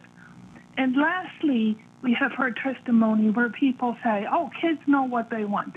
I want to end with a quote from Bill Mayer. If kids knew what they wanted to be at age 8, the world would be filled with cowboys and Thank you for your testimony. Be a pirate. We have to be moving on to the next caller. Earl Williams Jr., could you please put your name on the record, where you're calling from, and your affiliation? My name is Earl Williams Jr. I'm from Sitka, Alaska. I don't approve this bill. I oppose it. And don't vote for it. All right? That's it. That's it?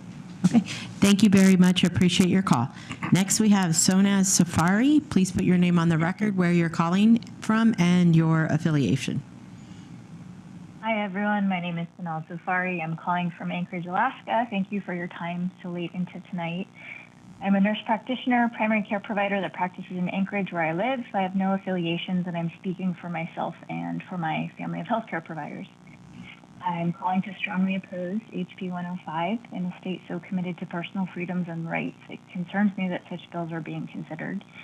And for that reason, I'd like to skip to scientifically validated facts.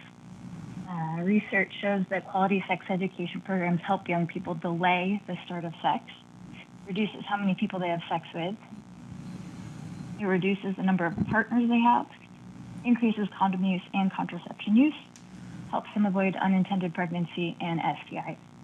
During younger years, education helps to include identifying body parts and safe versus unsafe touching, which makes it more likely for children to tell someone about sexual abuse. And for older youth, students who receive sex education include sexual negotiation skills. Before college, this puts them at lower risk for having sexual assault. Sex education has guidelines, it has standards for those that teach it. It is meticulously reviewed before it ever gets in front of a child. It's always age appropriate, and research shows it protects people. It helps delay sex. I mean, we're #1 in the country for chlamydia, and we have been for years. It'd be real awesome if folks could know how to protect themselves from that infection. And it protects kids from sexual abuse. Why would you want to limit that information? And in requiring permission to opt in to this education, you're purposefully making it harder for children to protect themselves. Thank you.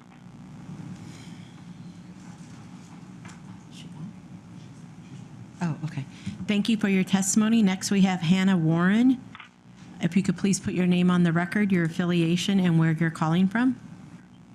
Hi, good evening.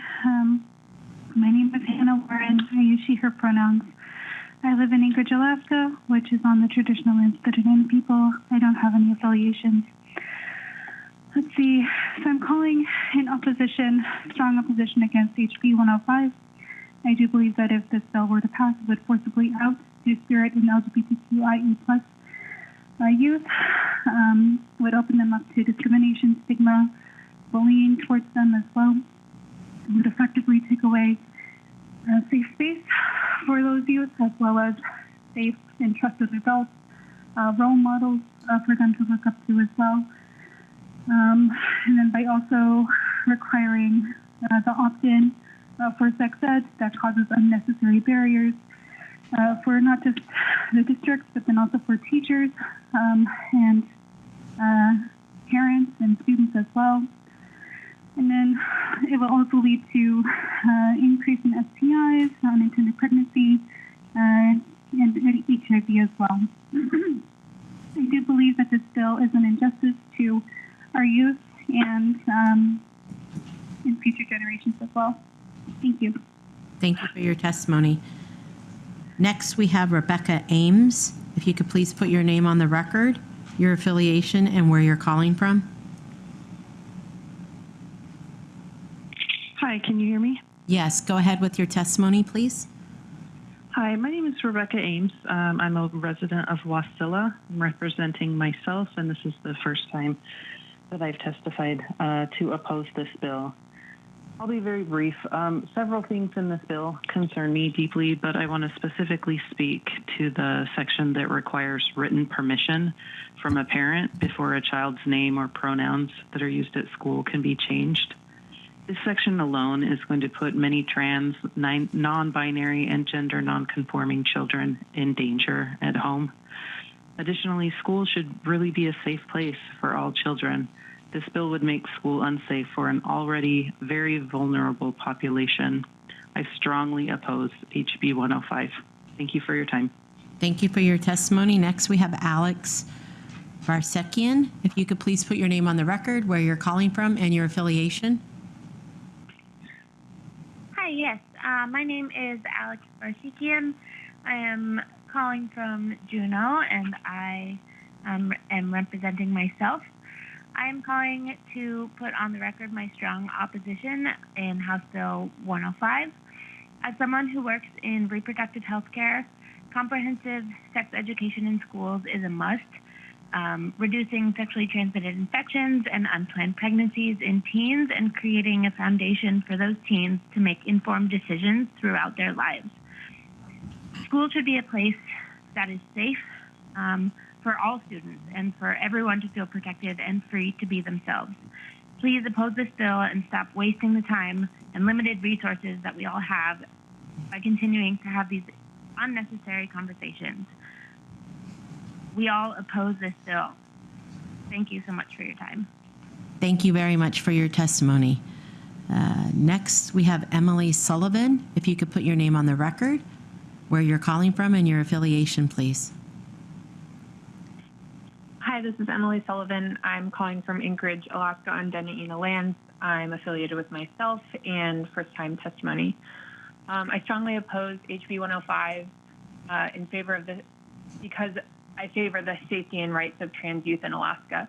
I want to point out that the overwhelming majority of testimony for this bill has come from people who have lived experience growing up as queer youth, are currently living as queer and trans people in Alaska.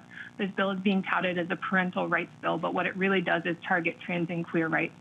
Someone tonight called us a minority of activists, but I would call us a clear majority of those engaged with the issue, and I would call us experts on the matter at hand. To the person who just stated a few callers back that those of us who are spending more time on the phone because we're more deeply invested, that person was right. The problem is their lack of understanding and their acknowledgement of why that's the case. Testimony tonight and a few weeks ago comes from those who have lived in the closet, those who have lived in fear of not being accepted, those who have lived in fear of accepting themselves. The testimony comes from concern for queer youth because of the deep understanding of the nuanced needs of LGBTQ youth. Education, support, and acceptance is incredibly important for all youth, but completely imperative for the mental health of trans youth.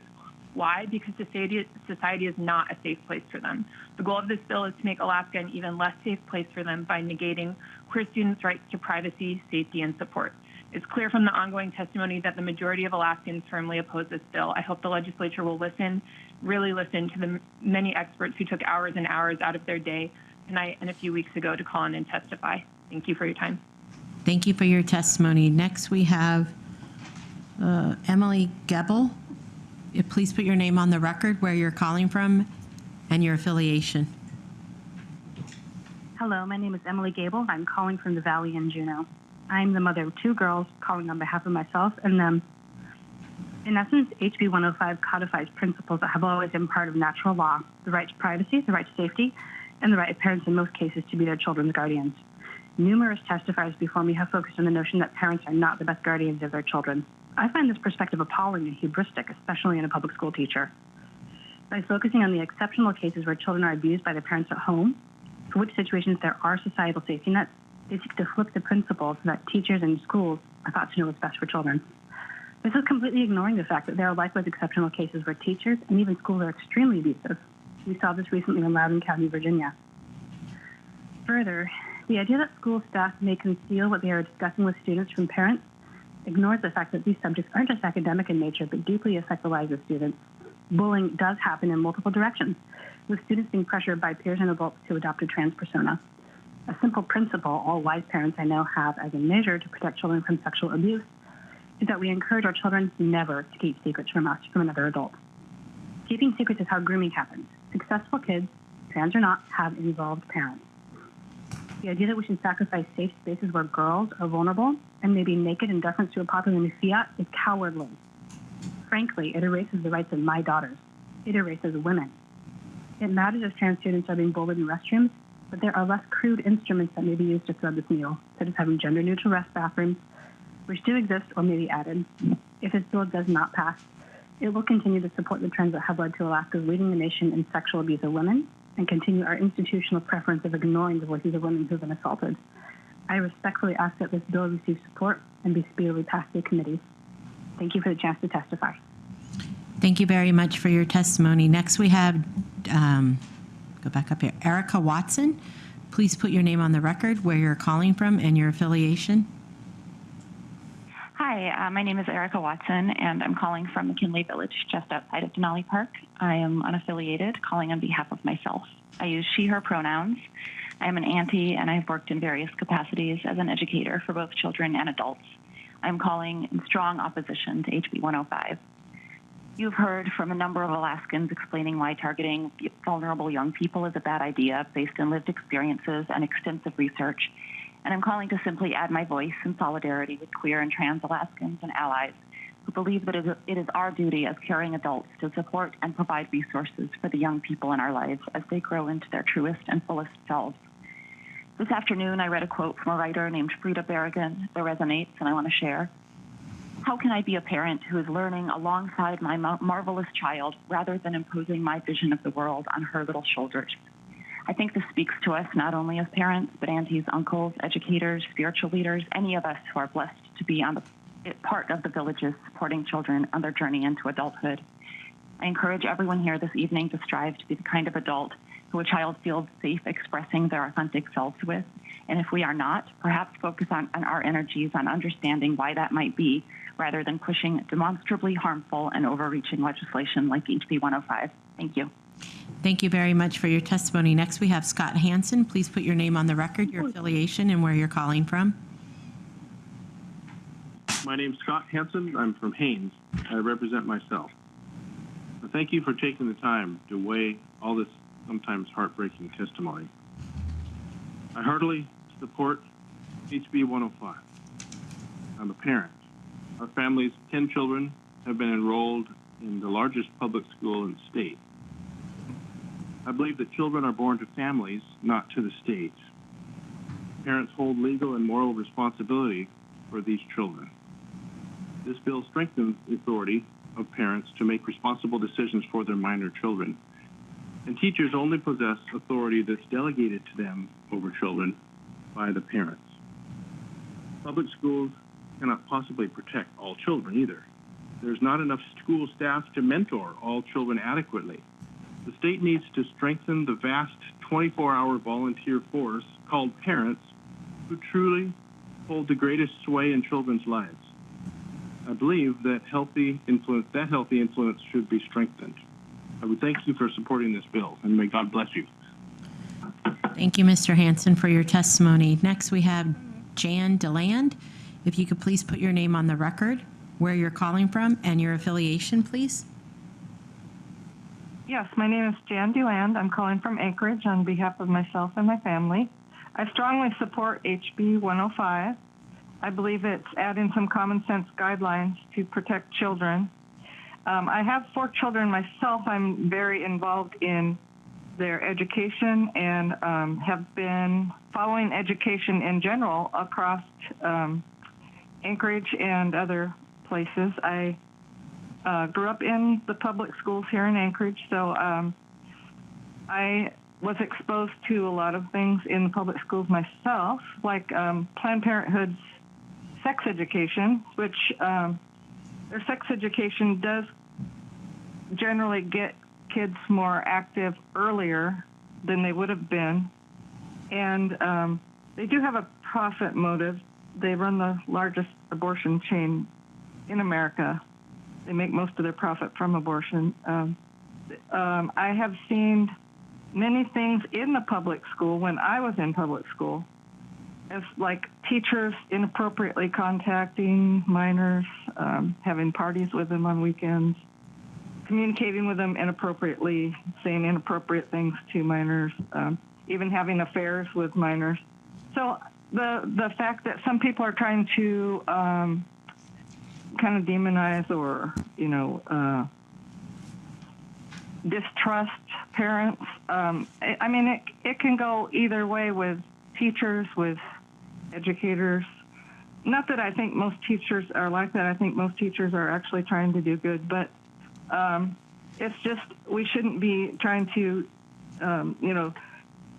divide and conquer like, oh, parents bad, teachers good. I think that's totally wrong. Parents have a responsibility for their children. So it's not like parents are trying to take something away from teachers. They have a responsibility for their children financially and otherwise.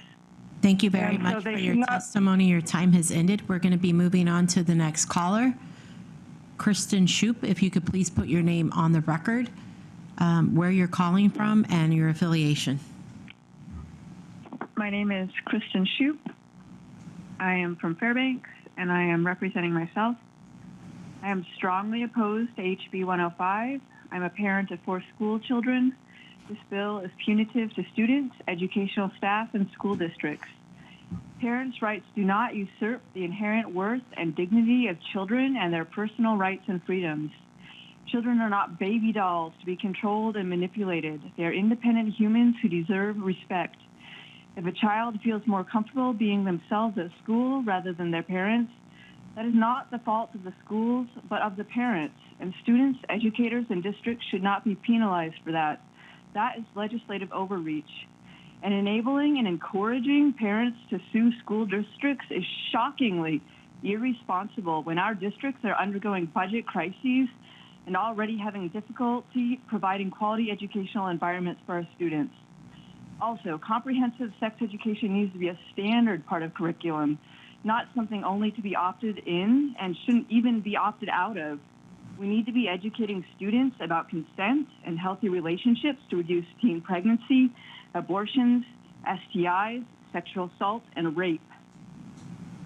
For all students' safety and well-being, please do not support this bill. And I want to add that the folks in the LGBTQ community are some of the most amazing people we have in this state. They are passionate, they are talented, they contribute, and if you do not have them as a part of your life, you're missing out. Thank you. Thank you for your testimony. Next, we have Emmanuel Hansen. If you could put your name on the record, where you're calling from, and your affiliation, please. Yes, ma'am. My name is Emmanuel Hansen. I represent myself. I'm from Haines, Alaska. I'm 21 years old, proud member of the Alaska Army National Guard, lifelong Alaskan, and I have 9 siblings.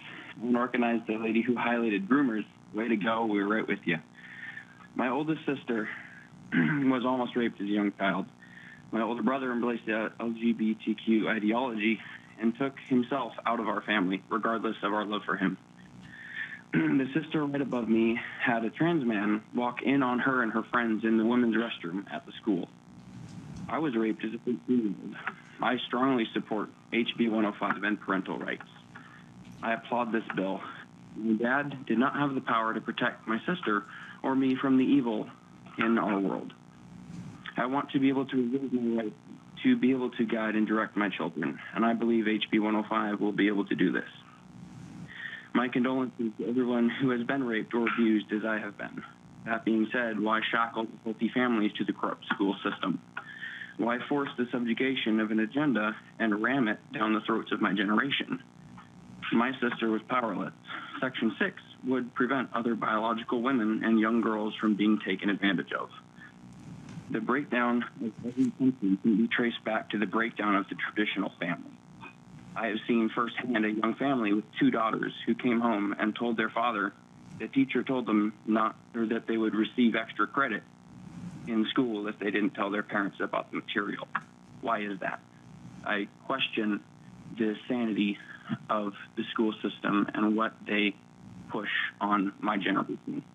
Please pass this bill. Thank you for your time and your energy, as it is very late. Thank you. Thank you for your testimony. I wanted to thank the public for testifying. It looks like we've had 50 people drop off. It's been a really long night, and thank you to the committee. Next, we're going to go to Mikhail Razlov. If you could please tell us where you're from. I'm so tired. Hold on. Your affiliation and put your name on the record. Thank you. Can you hear me? Yes. Continue with your testimony, please. I'm Mikhail Razlov. I'm from Anchorage, Alaska. I represent myself with no affiliations, and this is my first time testifying. I strongly oppose House Bill 105. I'm the mother of children who graduated from Anchorage schools, the grandmother of children currently in Alaska schools, and a pediatrician. My colleagues have already covered the problems with the opt-in sex education component of this bill, so I'll speak to the other parts. Parents are very important to their children and their children's well-being. It's also important to recognize that children are people, not possessions, and have the right to self-expression. Children also need safe adults in their lives in addition to their parents. Teachers are often these adults. There are, sadly, some unsafe parents in the state, and it may be impossible for people outside of the family to know which families these are. Indeed, parents who are otherwise not abusive may sadly be abusive to their trans, gender non-conforming, and gay children. We cannot mandate that teachers tell parents things that might put their children at risk. Mandating that teachers out children to parents will unfortunately do this. Under current Alaska law, parents already have the right to educational curriculum and records. In my experience, teachers welcome involvement of parents and any questions they may have. House Bill 105 does nothing that will be productive or helpful to the children of Alaska. Thank you. Thank you for your testimony. We have 5 callers left. So if you're on the line, Summer, Lois, Meg, Iris, and Jason, hold on, we're coming to you. Next, we have Summer Anderson. If you could please tell us where you're from, your affiliation, and put your name on the record. My name is Summer Anderson. I represent myself. I oppose HB 105. I was born and raised in Alaska and currently reside in Haines on Tlingit NE. HB 105 is poorly conceived, vaguely written, deeply homophobic, and opens our schools to controversy and lawsuits. It cannot pass the Senate and should not clear committee. This week, I've spoken with 2 teachers, an administrator, a counselor, and a school board member, some in person, some over the phone, and some via email. I am so late in this queue tonight as I was attending family night at our local school with my kiddo. I believe there are very few meaningful barriers to communication and participation within the public school. This bill is unnecessary, cannot pass, and should not take up so much of all of our time. Thank you so much. Thank you for staying up with us, and thank you for your testimony. Next, we have Lois Epstein. If you could please put your name on the record, where you're calling from, and your affiliation. Thank you to the House Education Committee for this opportunity for public testimony, especially for staying so late so we all can speak. I am representing myself, and my name is Lois Epstein. I am an Alaska licensed engineer and president of LNE Engineering and Policy, which is a consulting business in Anchorage. I oppose HB 105 for a number of reasons. First, there's an old engineering adage that applies here. If it works, don't fix it. That phrase applies to HB 105 as there has been essentially zero evidence of problems in schools that need the changes contained in this bill. Second, as we have heard others testify, The bill likely would have adverse consequences for some children, potentially as tragic as suicides. Third, as discussed in a March 24, 2023 memo from the Legislative Affairs Agency to Representative Armstrong, the bill has constitutional problems related to privacy. Given the state's limited finances and staffing, it makes no sense to invite litigation that the state would lose. Finally, I am disappointed in the governor and those legislators supporting this bill, and I urge you to reconsider. Alaska does not need to align itself with problematic legislation passed in Florida and Texas. Instead, Alaska should be proud of how we protect all residents, whatever their race, age, sexual orientation, or gender identification. Protecting all residents is a deeply held Alaskan value. I hope you will carefully consider the overwhelming testimony opposing HB 105. Thank you. Thank you very much for calling in and your testimony. Next, we have Meg Waite. If you can put your name on the record, where you're calling from, and your affiliation, please.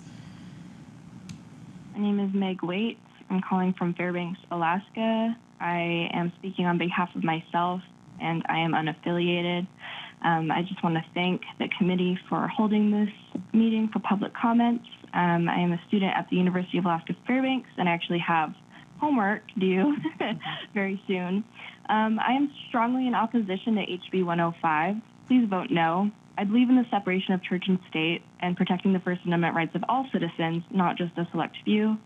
All families have the right to exercise their personal beliefs and values in their homes and respective religious communities. Public education is a place to learn new ideas, solve problems, and set goals related to academics and career planning. I am a first-generation student that attended 7 schools K through 12. I am extremely concerned with the language of this bill. The language in this bill enables unsafe households and supports harassment in the workplace. I do believe that this bill will create barriers for students who may be experiencing sexual and/or physical abuse, not just in the homes, but also in daycares and other places of care for children, to not be able to come forward to educators or a trusted adult regardless of their gender. I do find it discriminatory, especially towards the LGBTQ community and two-spirit non-binary persons. I just really have issues with Section 6, especially. I do believe that the language of this bill, while it mentions gender identity, pronouns, and sexual and reproductive education, it will open doors for harassment for those experiencing disabilities, differences in learning styles, and those in need of more specialized care that they could get through guidance, counseling toward additional resources.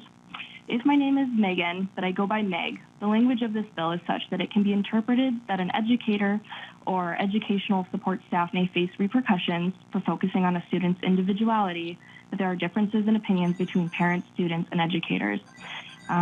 Alaska has extremely high rates of suicide, domestic and sexual violence. Thank you, Ms. Waite. Your testimony time is over. We're going to be moving on to the next caller.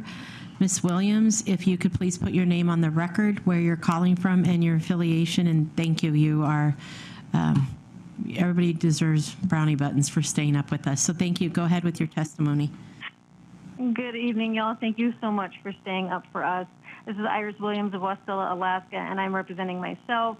I am in full support of HB 105. This bill is giving parents a voice, giving parents a say in their children's education.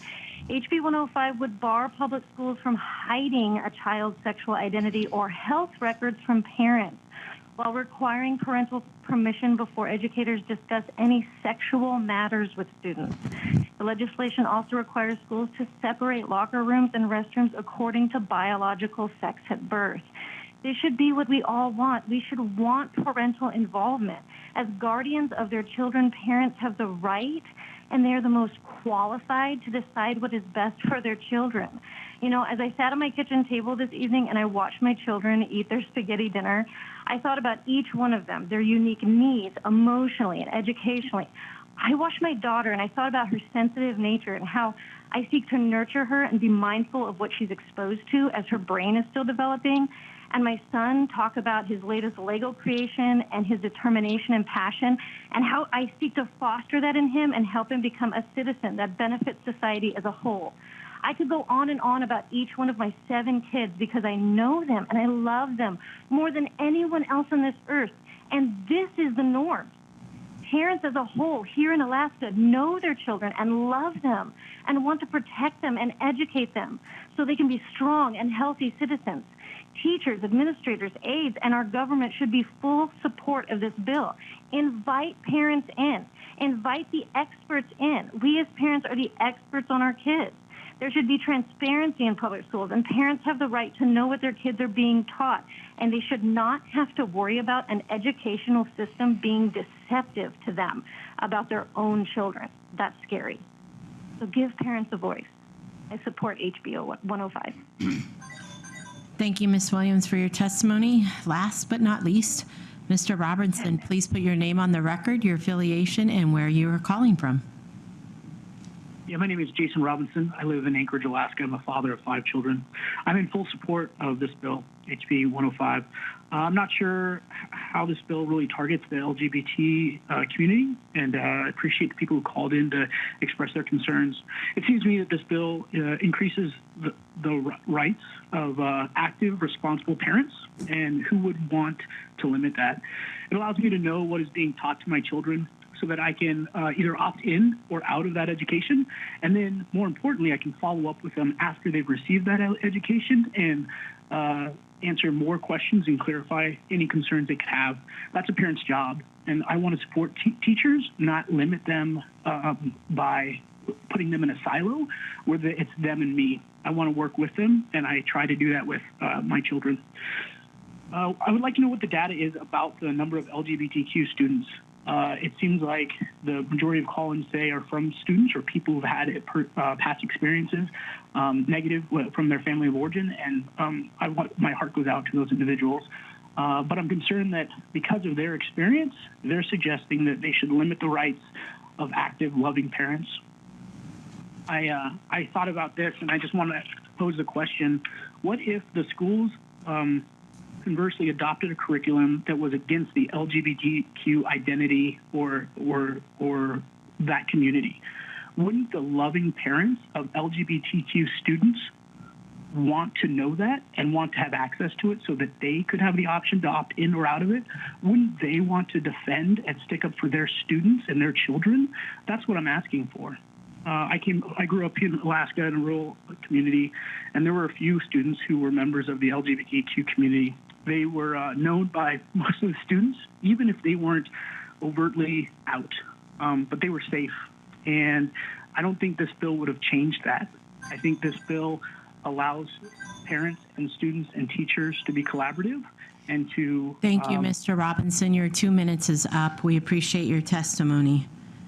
I would like to remind everybody the public testimony can also be submitted through our House Education email. The email address is house.education@akleg.gov. Are there any final comments from our committee members? He's really tired. Representative Hemshoot? Yeah, thank you. Through the chair, I would like to thank everybody who called in. And, it's late. We all want to go home, but I think it's important to note I'm hearing from a lot of parents who feel like they don't know what's going on in the schools, and that's not okay. Yeah. And I don't know that we necessarily need a law to change that, but we need to make sure that families feel welcome in their schools. So I also think it's equally important for every child to feel welcome in the schools. So we have our work to do. Thanks. Thank you, Representative Hemshoot. Anybody else have any closing comments? Representative McCormick. Thank you, Chair Allard. I'm going to do my best because I'm very tired. But I just wanted to say, just from all the testimony we got from everyone, I just think that the young people who spoke were very eloquent and really came prepared and, frankly, kind of outdid some of the older people. And so whether or not you agreed with what they said, I just really want to commend the young people who took time out of their being a kid to come and speak, because they did a great job. So, yeah, just wanted to say that. Thank you. Thank you, Representative McCormick. Anybody else? Okay, Representative Story. Yes, thank you, Chair Allard. I just wanted to thank everybody who called in tonight. I know it was a long evening for many, and it's really important that people were able to express their feelings tonight, and so appreciate that. And I, too, was impressed with a lot of the testimony tonight. And I think one thing I just want to remind people about, is that, and I think it's important that everyone feels welcome at schools and that parents, are aware right now that they can review curriculum, they can opt out.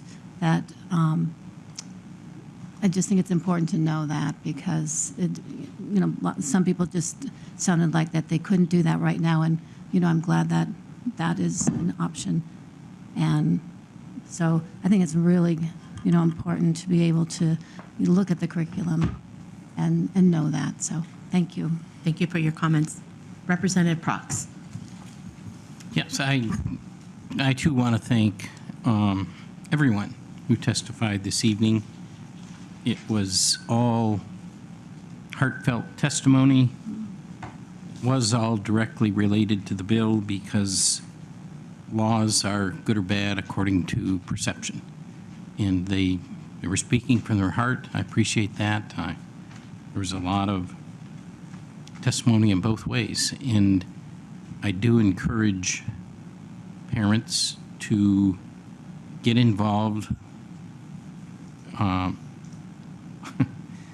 If you want to keep your kids in school, it's more work than doing it yourself, but if you want to keep your kids in school, it is your responsibility to check out the curriculum and get involved in the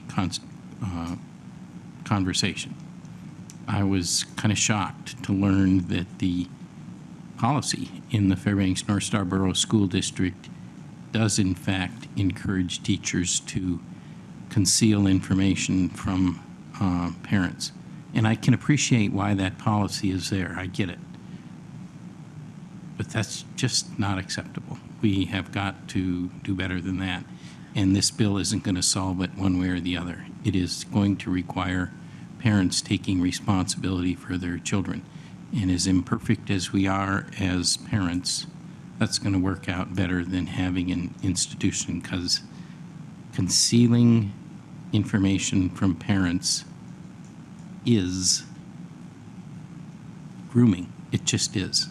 That's the same thing we're accusing pimps of in sex trafficking. And we got to face that ugly reality. The discussion is important. The decision is irrelevant. It's not going to help one way or the other. Parents have got to get involved. Thank you. Thank you, Representative Prox. Representative Ruffridge, we went around the table. Do you want to give it a shot, or are you tired? Sure. Thank you to everyone who testified tonight. Certainly is a, it's, I think, a good thing to hear from people around your state. It's very difficult for any of us in a very large state to know the feelings and thoughts of people from places that aren't our own communities. So I do appreciate, felt like we had a phone call from almost every single area from our state, which I think is important and certainly helps when we're having these discussions on these bills. So appreciate all those who called in. Thank you. Thank you. For my comments, Representative Hemshu. Thank you. To the chair, I wanted to thank you for a well-run meeting. Again, you've had to do kind of a, marathon meeting twice now, and I appreciate how you've held up and made people feel welcome. Thank you. Thank you. And for my comments, I just want to let parents and educators know we support you. Parents, keep sounding off. Educators, keep teaching. What I want to state is that educators are the vessel in which our children get taught, not what they get taught. So in that, I will say that public testimony for HB 105 will remain open. An amendment deadline is set for Thursday, April 20th at 2023 at noon. That concludes our business today. There will be no House Education Committee tomorrow, 14 April, which is Friday. We will hold HB 105 over until the week of 4/23/23. Seeing no other business before the committee, we will adjourn and let the record reflect it is 11:32.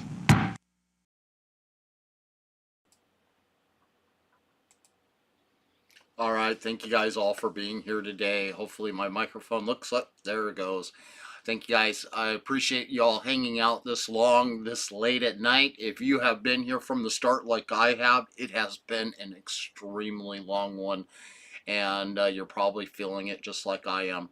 I'm going to leave the email testimony up there. If you didn't get a chance to testify, you can always send them an email to house.education@akleg.gov and help us out. I told you this was going to be a short one. We've heard enough about this bill all day long. I have another subject that I want to talk about, and that is protecting our freedoms that we have here in Alaska. I personally am currently finding my First Amendment rights are under attack. My freedom of speech, my freedom of expression, and as my freedom of press. As a citizen journalist, I have worked hard over the last 6+ years now, building a brand, making sure to expose what they don't want you to see, stream what the mainstream media will want to ignore, and make sure everything is uncut and unfiltered. And it's been a lot of work, and sometimes it takes exposing some dirt that's deep within the political environment, and I did just that back in 2020. And because of exposing that dirt, I have paid the political repercussions of that over and over again for the last few years. And here I thought I was finally working my way back up the other direction, getting the influence back that had been stripped away from me in the political world. And well, somebody decided to reactivate back up the silence my voice once again, and I will be doing a live stream tomorrow from the courthouse as I respond to my civil rights that are under attack. And hopefully this will all end after tomorrow, and maybe this will never go any further, or it may turn into a long drawn out battle. And let me tell you, it's not in the right court for it, but my personal feelings is I would take this one all the way to the Supreme Court. And boy, let me tell you, I would love to be able to take the time to expose all those puppet masters and the dirt that I have on all of them, and it's extensive. And I am more than happy to do that. You know, the ones that pull the strings of those who are elected and get those people elected, the ones that cost us the congressional seat in D.C. Well, we got Mary Patello. That was not by accident. That was because of the political strings out there that wanted to power and control, that wanted to think their influence still mattered. And they cost the Conservative Party out there that election. Same reason why Lisa Murkowski was elected. And that race right there is another prime example of divide and conquer. And that's exactly what they did, and made it easier to be able to split those votes. And those people that pull those puppet strings, making sure those people get elected, when you expose their dirt, they go after you. You see it all the time. You hear about the cancel culture. You hear about them silencing the conservative voices on Twitter, on YouTube, on Facebook, slapping misinformation labels on them, or banning them, or, you know, they just outright go right on after them to do everything they can to silence their voices. And that's what is happening here. They're trying to silence my voice. They're trying to get me to shut up. They don't want me to continue to keep talking about the corruption that I see on full display. Just the same reason why I was streaming this video here today and commenting as much as I could, because I wanted, every time I heard something that was part of the narrative, part of the agenda, I wanted to bring focus and light to it. And that's the whole intent behind what I have been doing since day one. I really want to get more active. I mean, I was literally a shining star rising up the fast track back then a few years ago. I had all the inside connections in every level of government, whether it was a school board, a community council, an assembly member, those sitting down there in Juneau, even the governor's office. I had with the inside track to all of that. And because of the corruption that I exposed, all of those political connections were severed by those that pull those puppet strings, because they didn't want me to continue exposing the dirt that was out there. So the easiest way to do that is to shut off the pipeline that supplies that kind of information your direction. Well, I really, really, really do hope this continues on. But again, I'm going to be taking the time tomorrow to go and respond to protect my civil rights, your civil rights, our freedom of expression, our freedom to express our own opinions, our freedom of speech, and of course the freedom of press, and the freedom to regress our governments with our grievances, which is all a part of that First Amendment right. Freedom of religion. I mean, I could go through all of those First Amendment freedoms that we have, the three main ones that are there. And it really just is atrocious that they are trying to take away, I mean, four that are there, they're trying to take those away.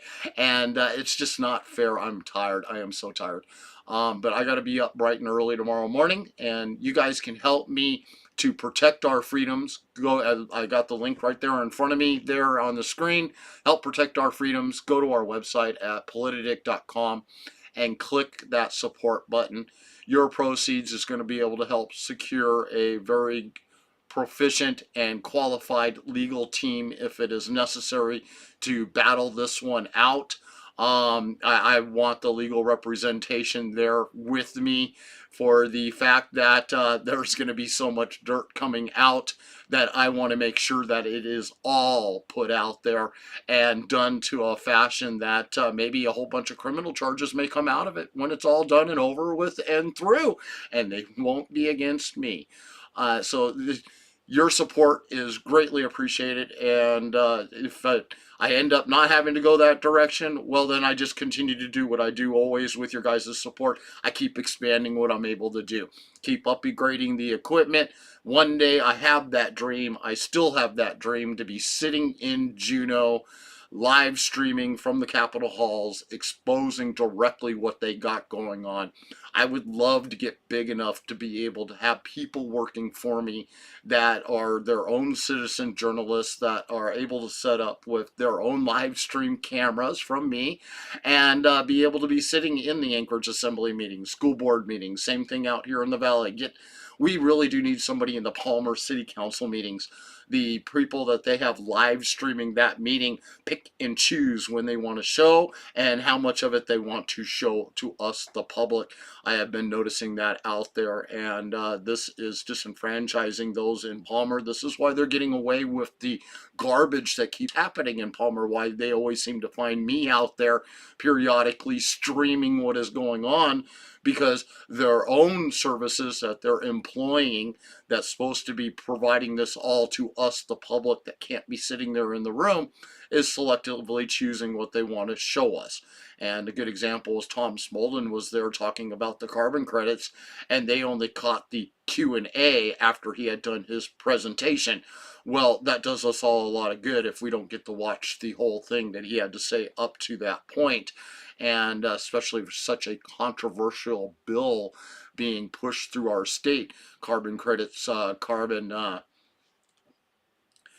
carbon capture and ESG. I told you I'm getting tired. So anyways, I'm going to stop right there, and your guys' support is greatly appreciated. It is always welcomed, and it is what has made it get me this far so far. And we have upgraded our equipment every chance that we get enough put together to be able to do that.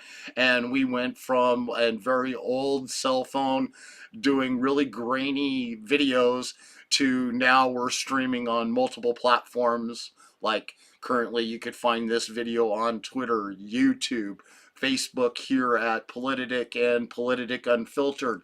In a few more hours you'll find it on Rumble. Please, if you're not a subscriber to Rumble, go subscribe to Rumble. And then subscribe to us at Politidic. We're the only guys you need to subscribe to. We are looking for 6 more people to subscribe to us, then we can live stream directly to them. That expands us to 1 more platform that we can be unfiltered and uncut on, in case YouTube gets another crawl of trying to claim something is misinformation, which 99% of the time so far they've done that. they've had to take back the ban they put against me. The last one that I'm currently working on, I expect that to be the exact same results when it's done and over with. And you guys can help us become uncancelable by subscribing to us at Politidic on Rumble. And again, you can always watch us live when we are live on our website at politidic.com at Politidic Live. We've made sure that we always got a live link there for when we are live. We are live on our own website. So never forget, we got lots of different platforms you can always find us on. But to watch the replays, we're always on Facebook. YouTube, it depends on if what their censorships, their Ministry of Misinformation likes to declare next. And then Rumble at this point is just what gets transferred over, and we have yet to ever have an issue on Twitter. So everything since we've been streaming to all the platforms, Twitter is one of those that has never been censored, neither has Facebook. YouTube is the only one that has done that, and Rumble pays the price because those videos don't get transferred over to them because they no longer exist thanks to YouTube. Thank you guys all for being here once again tonight.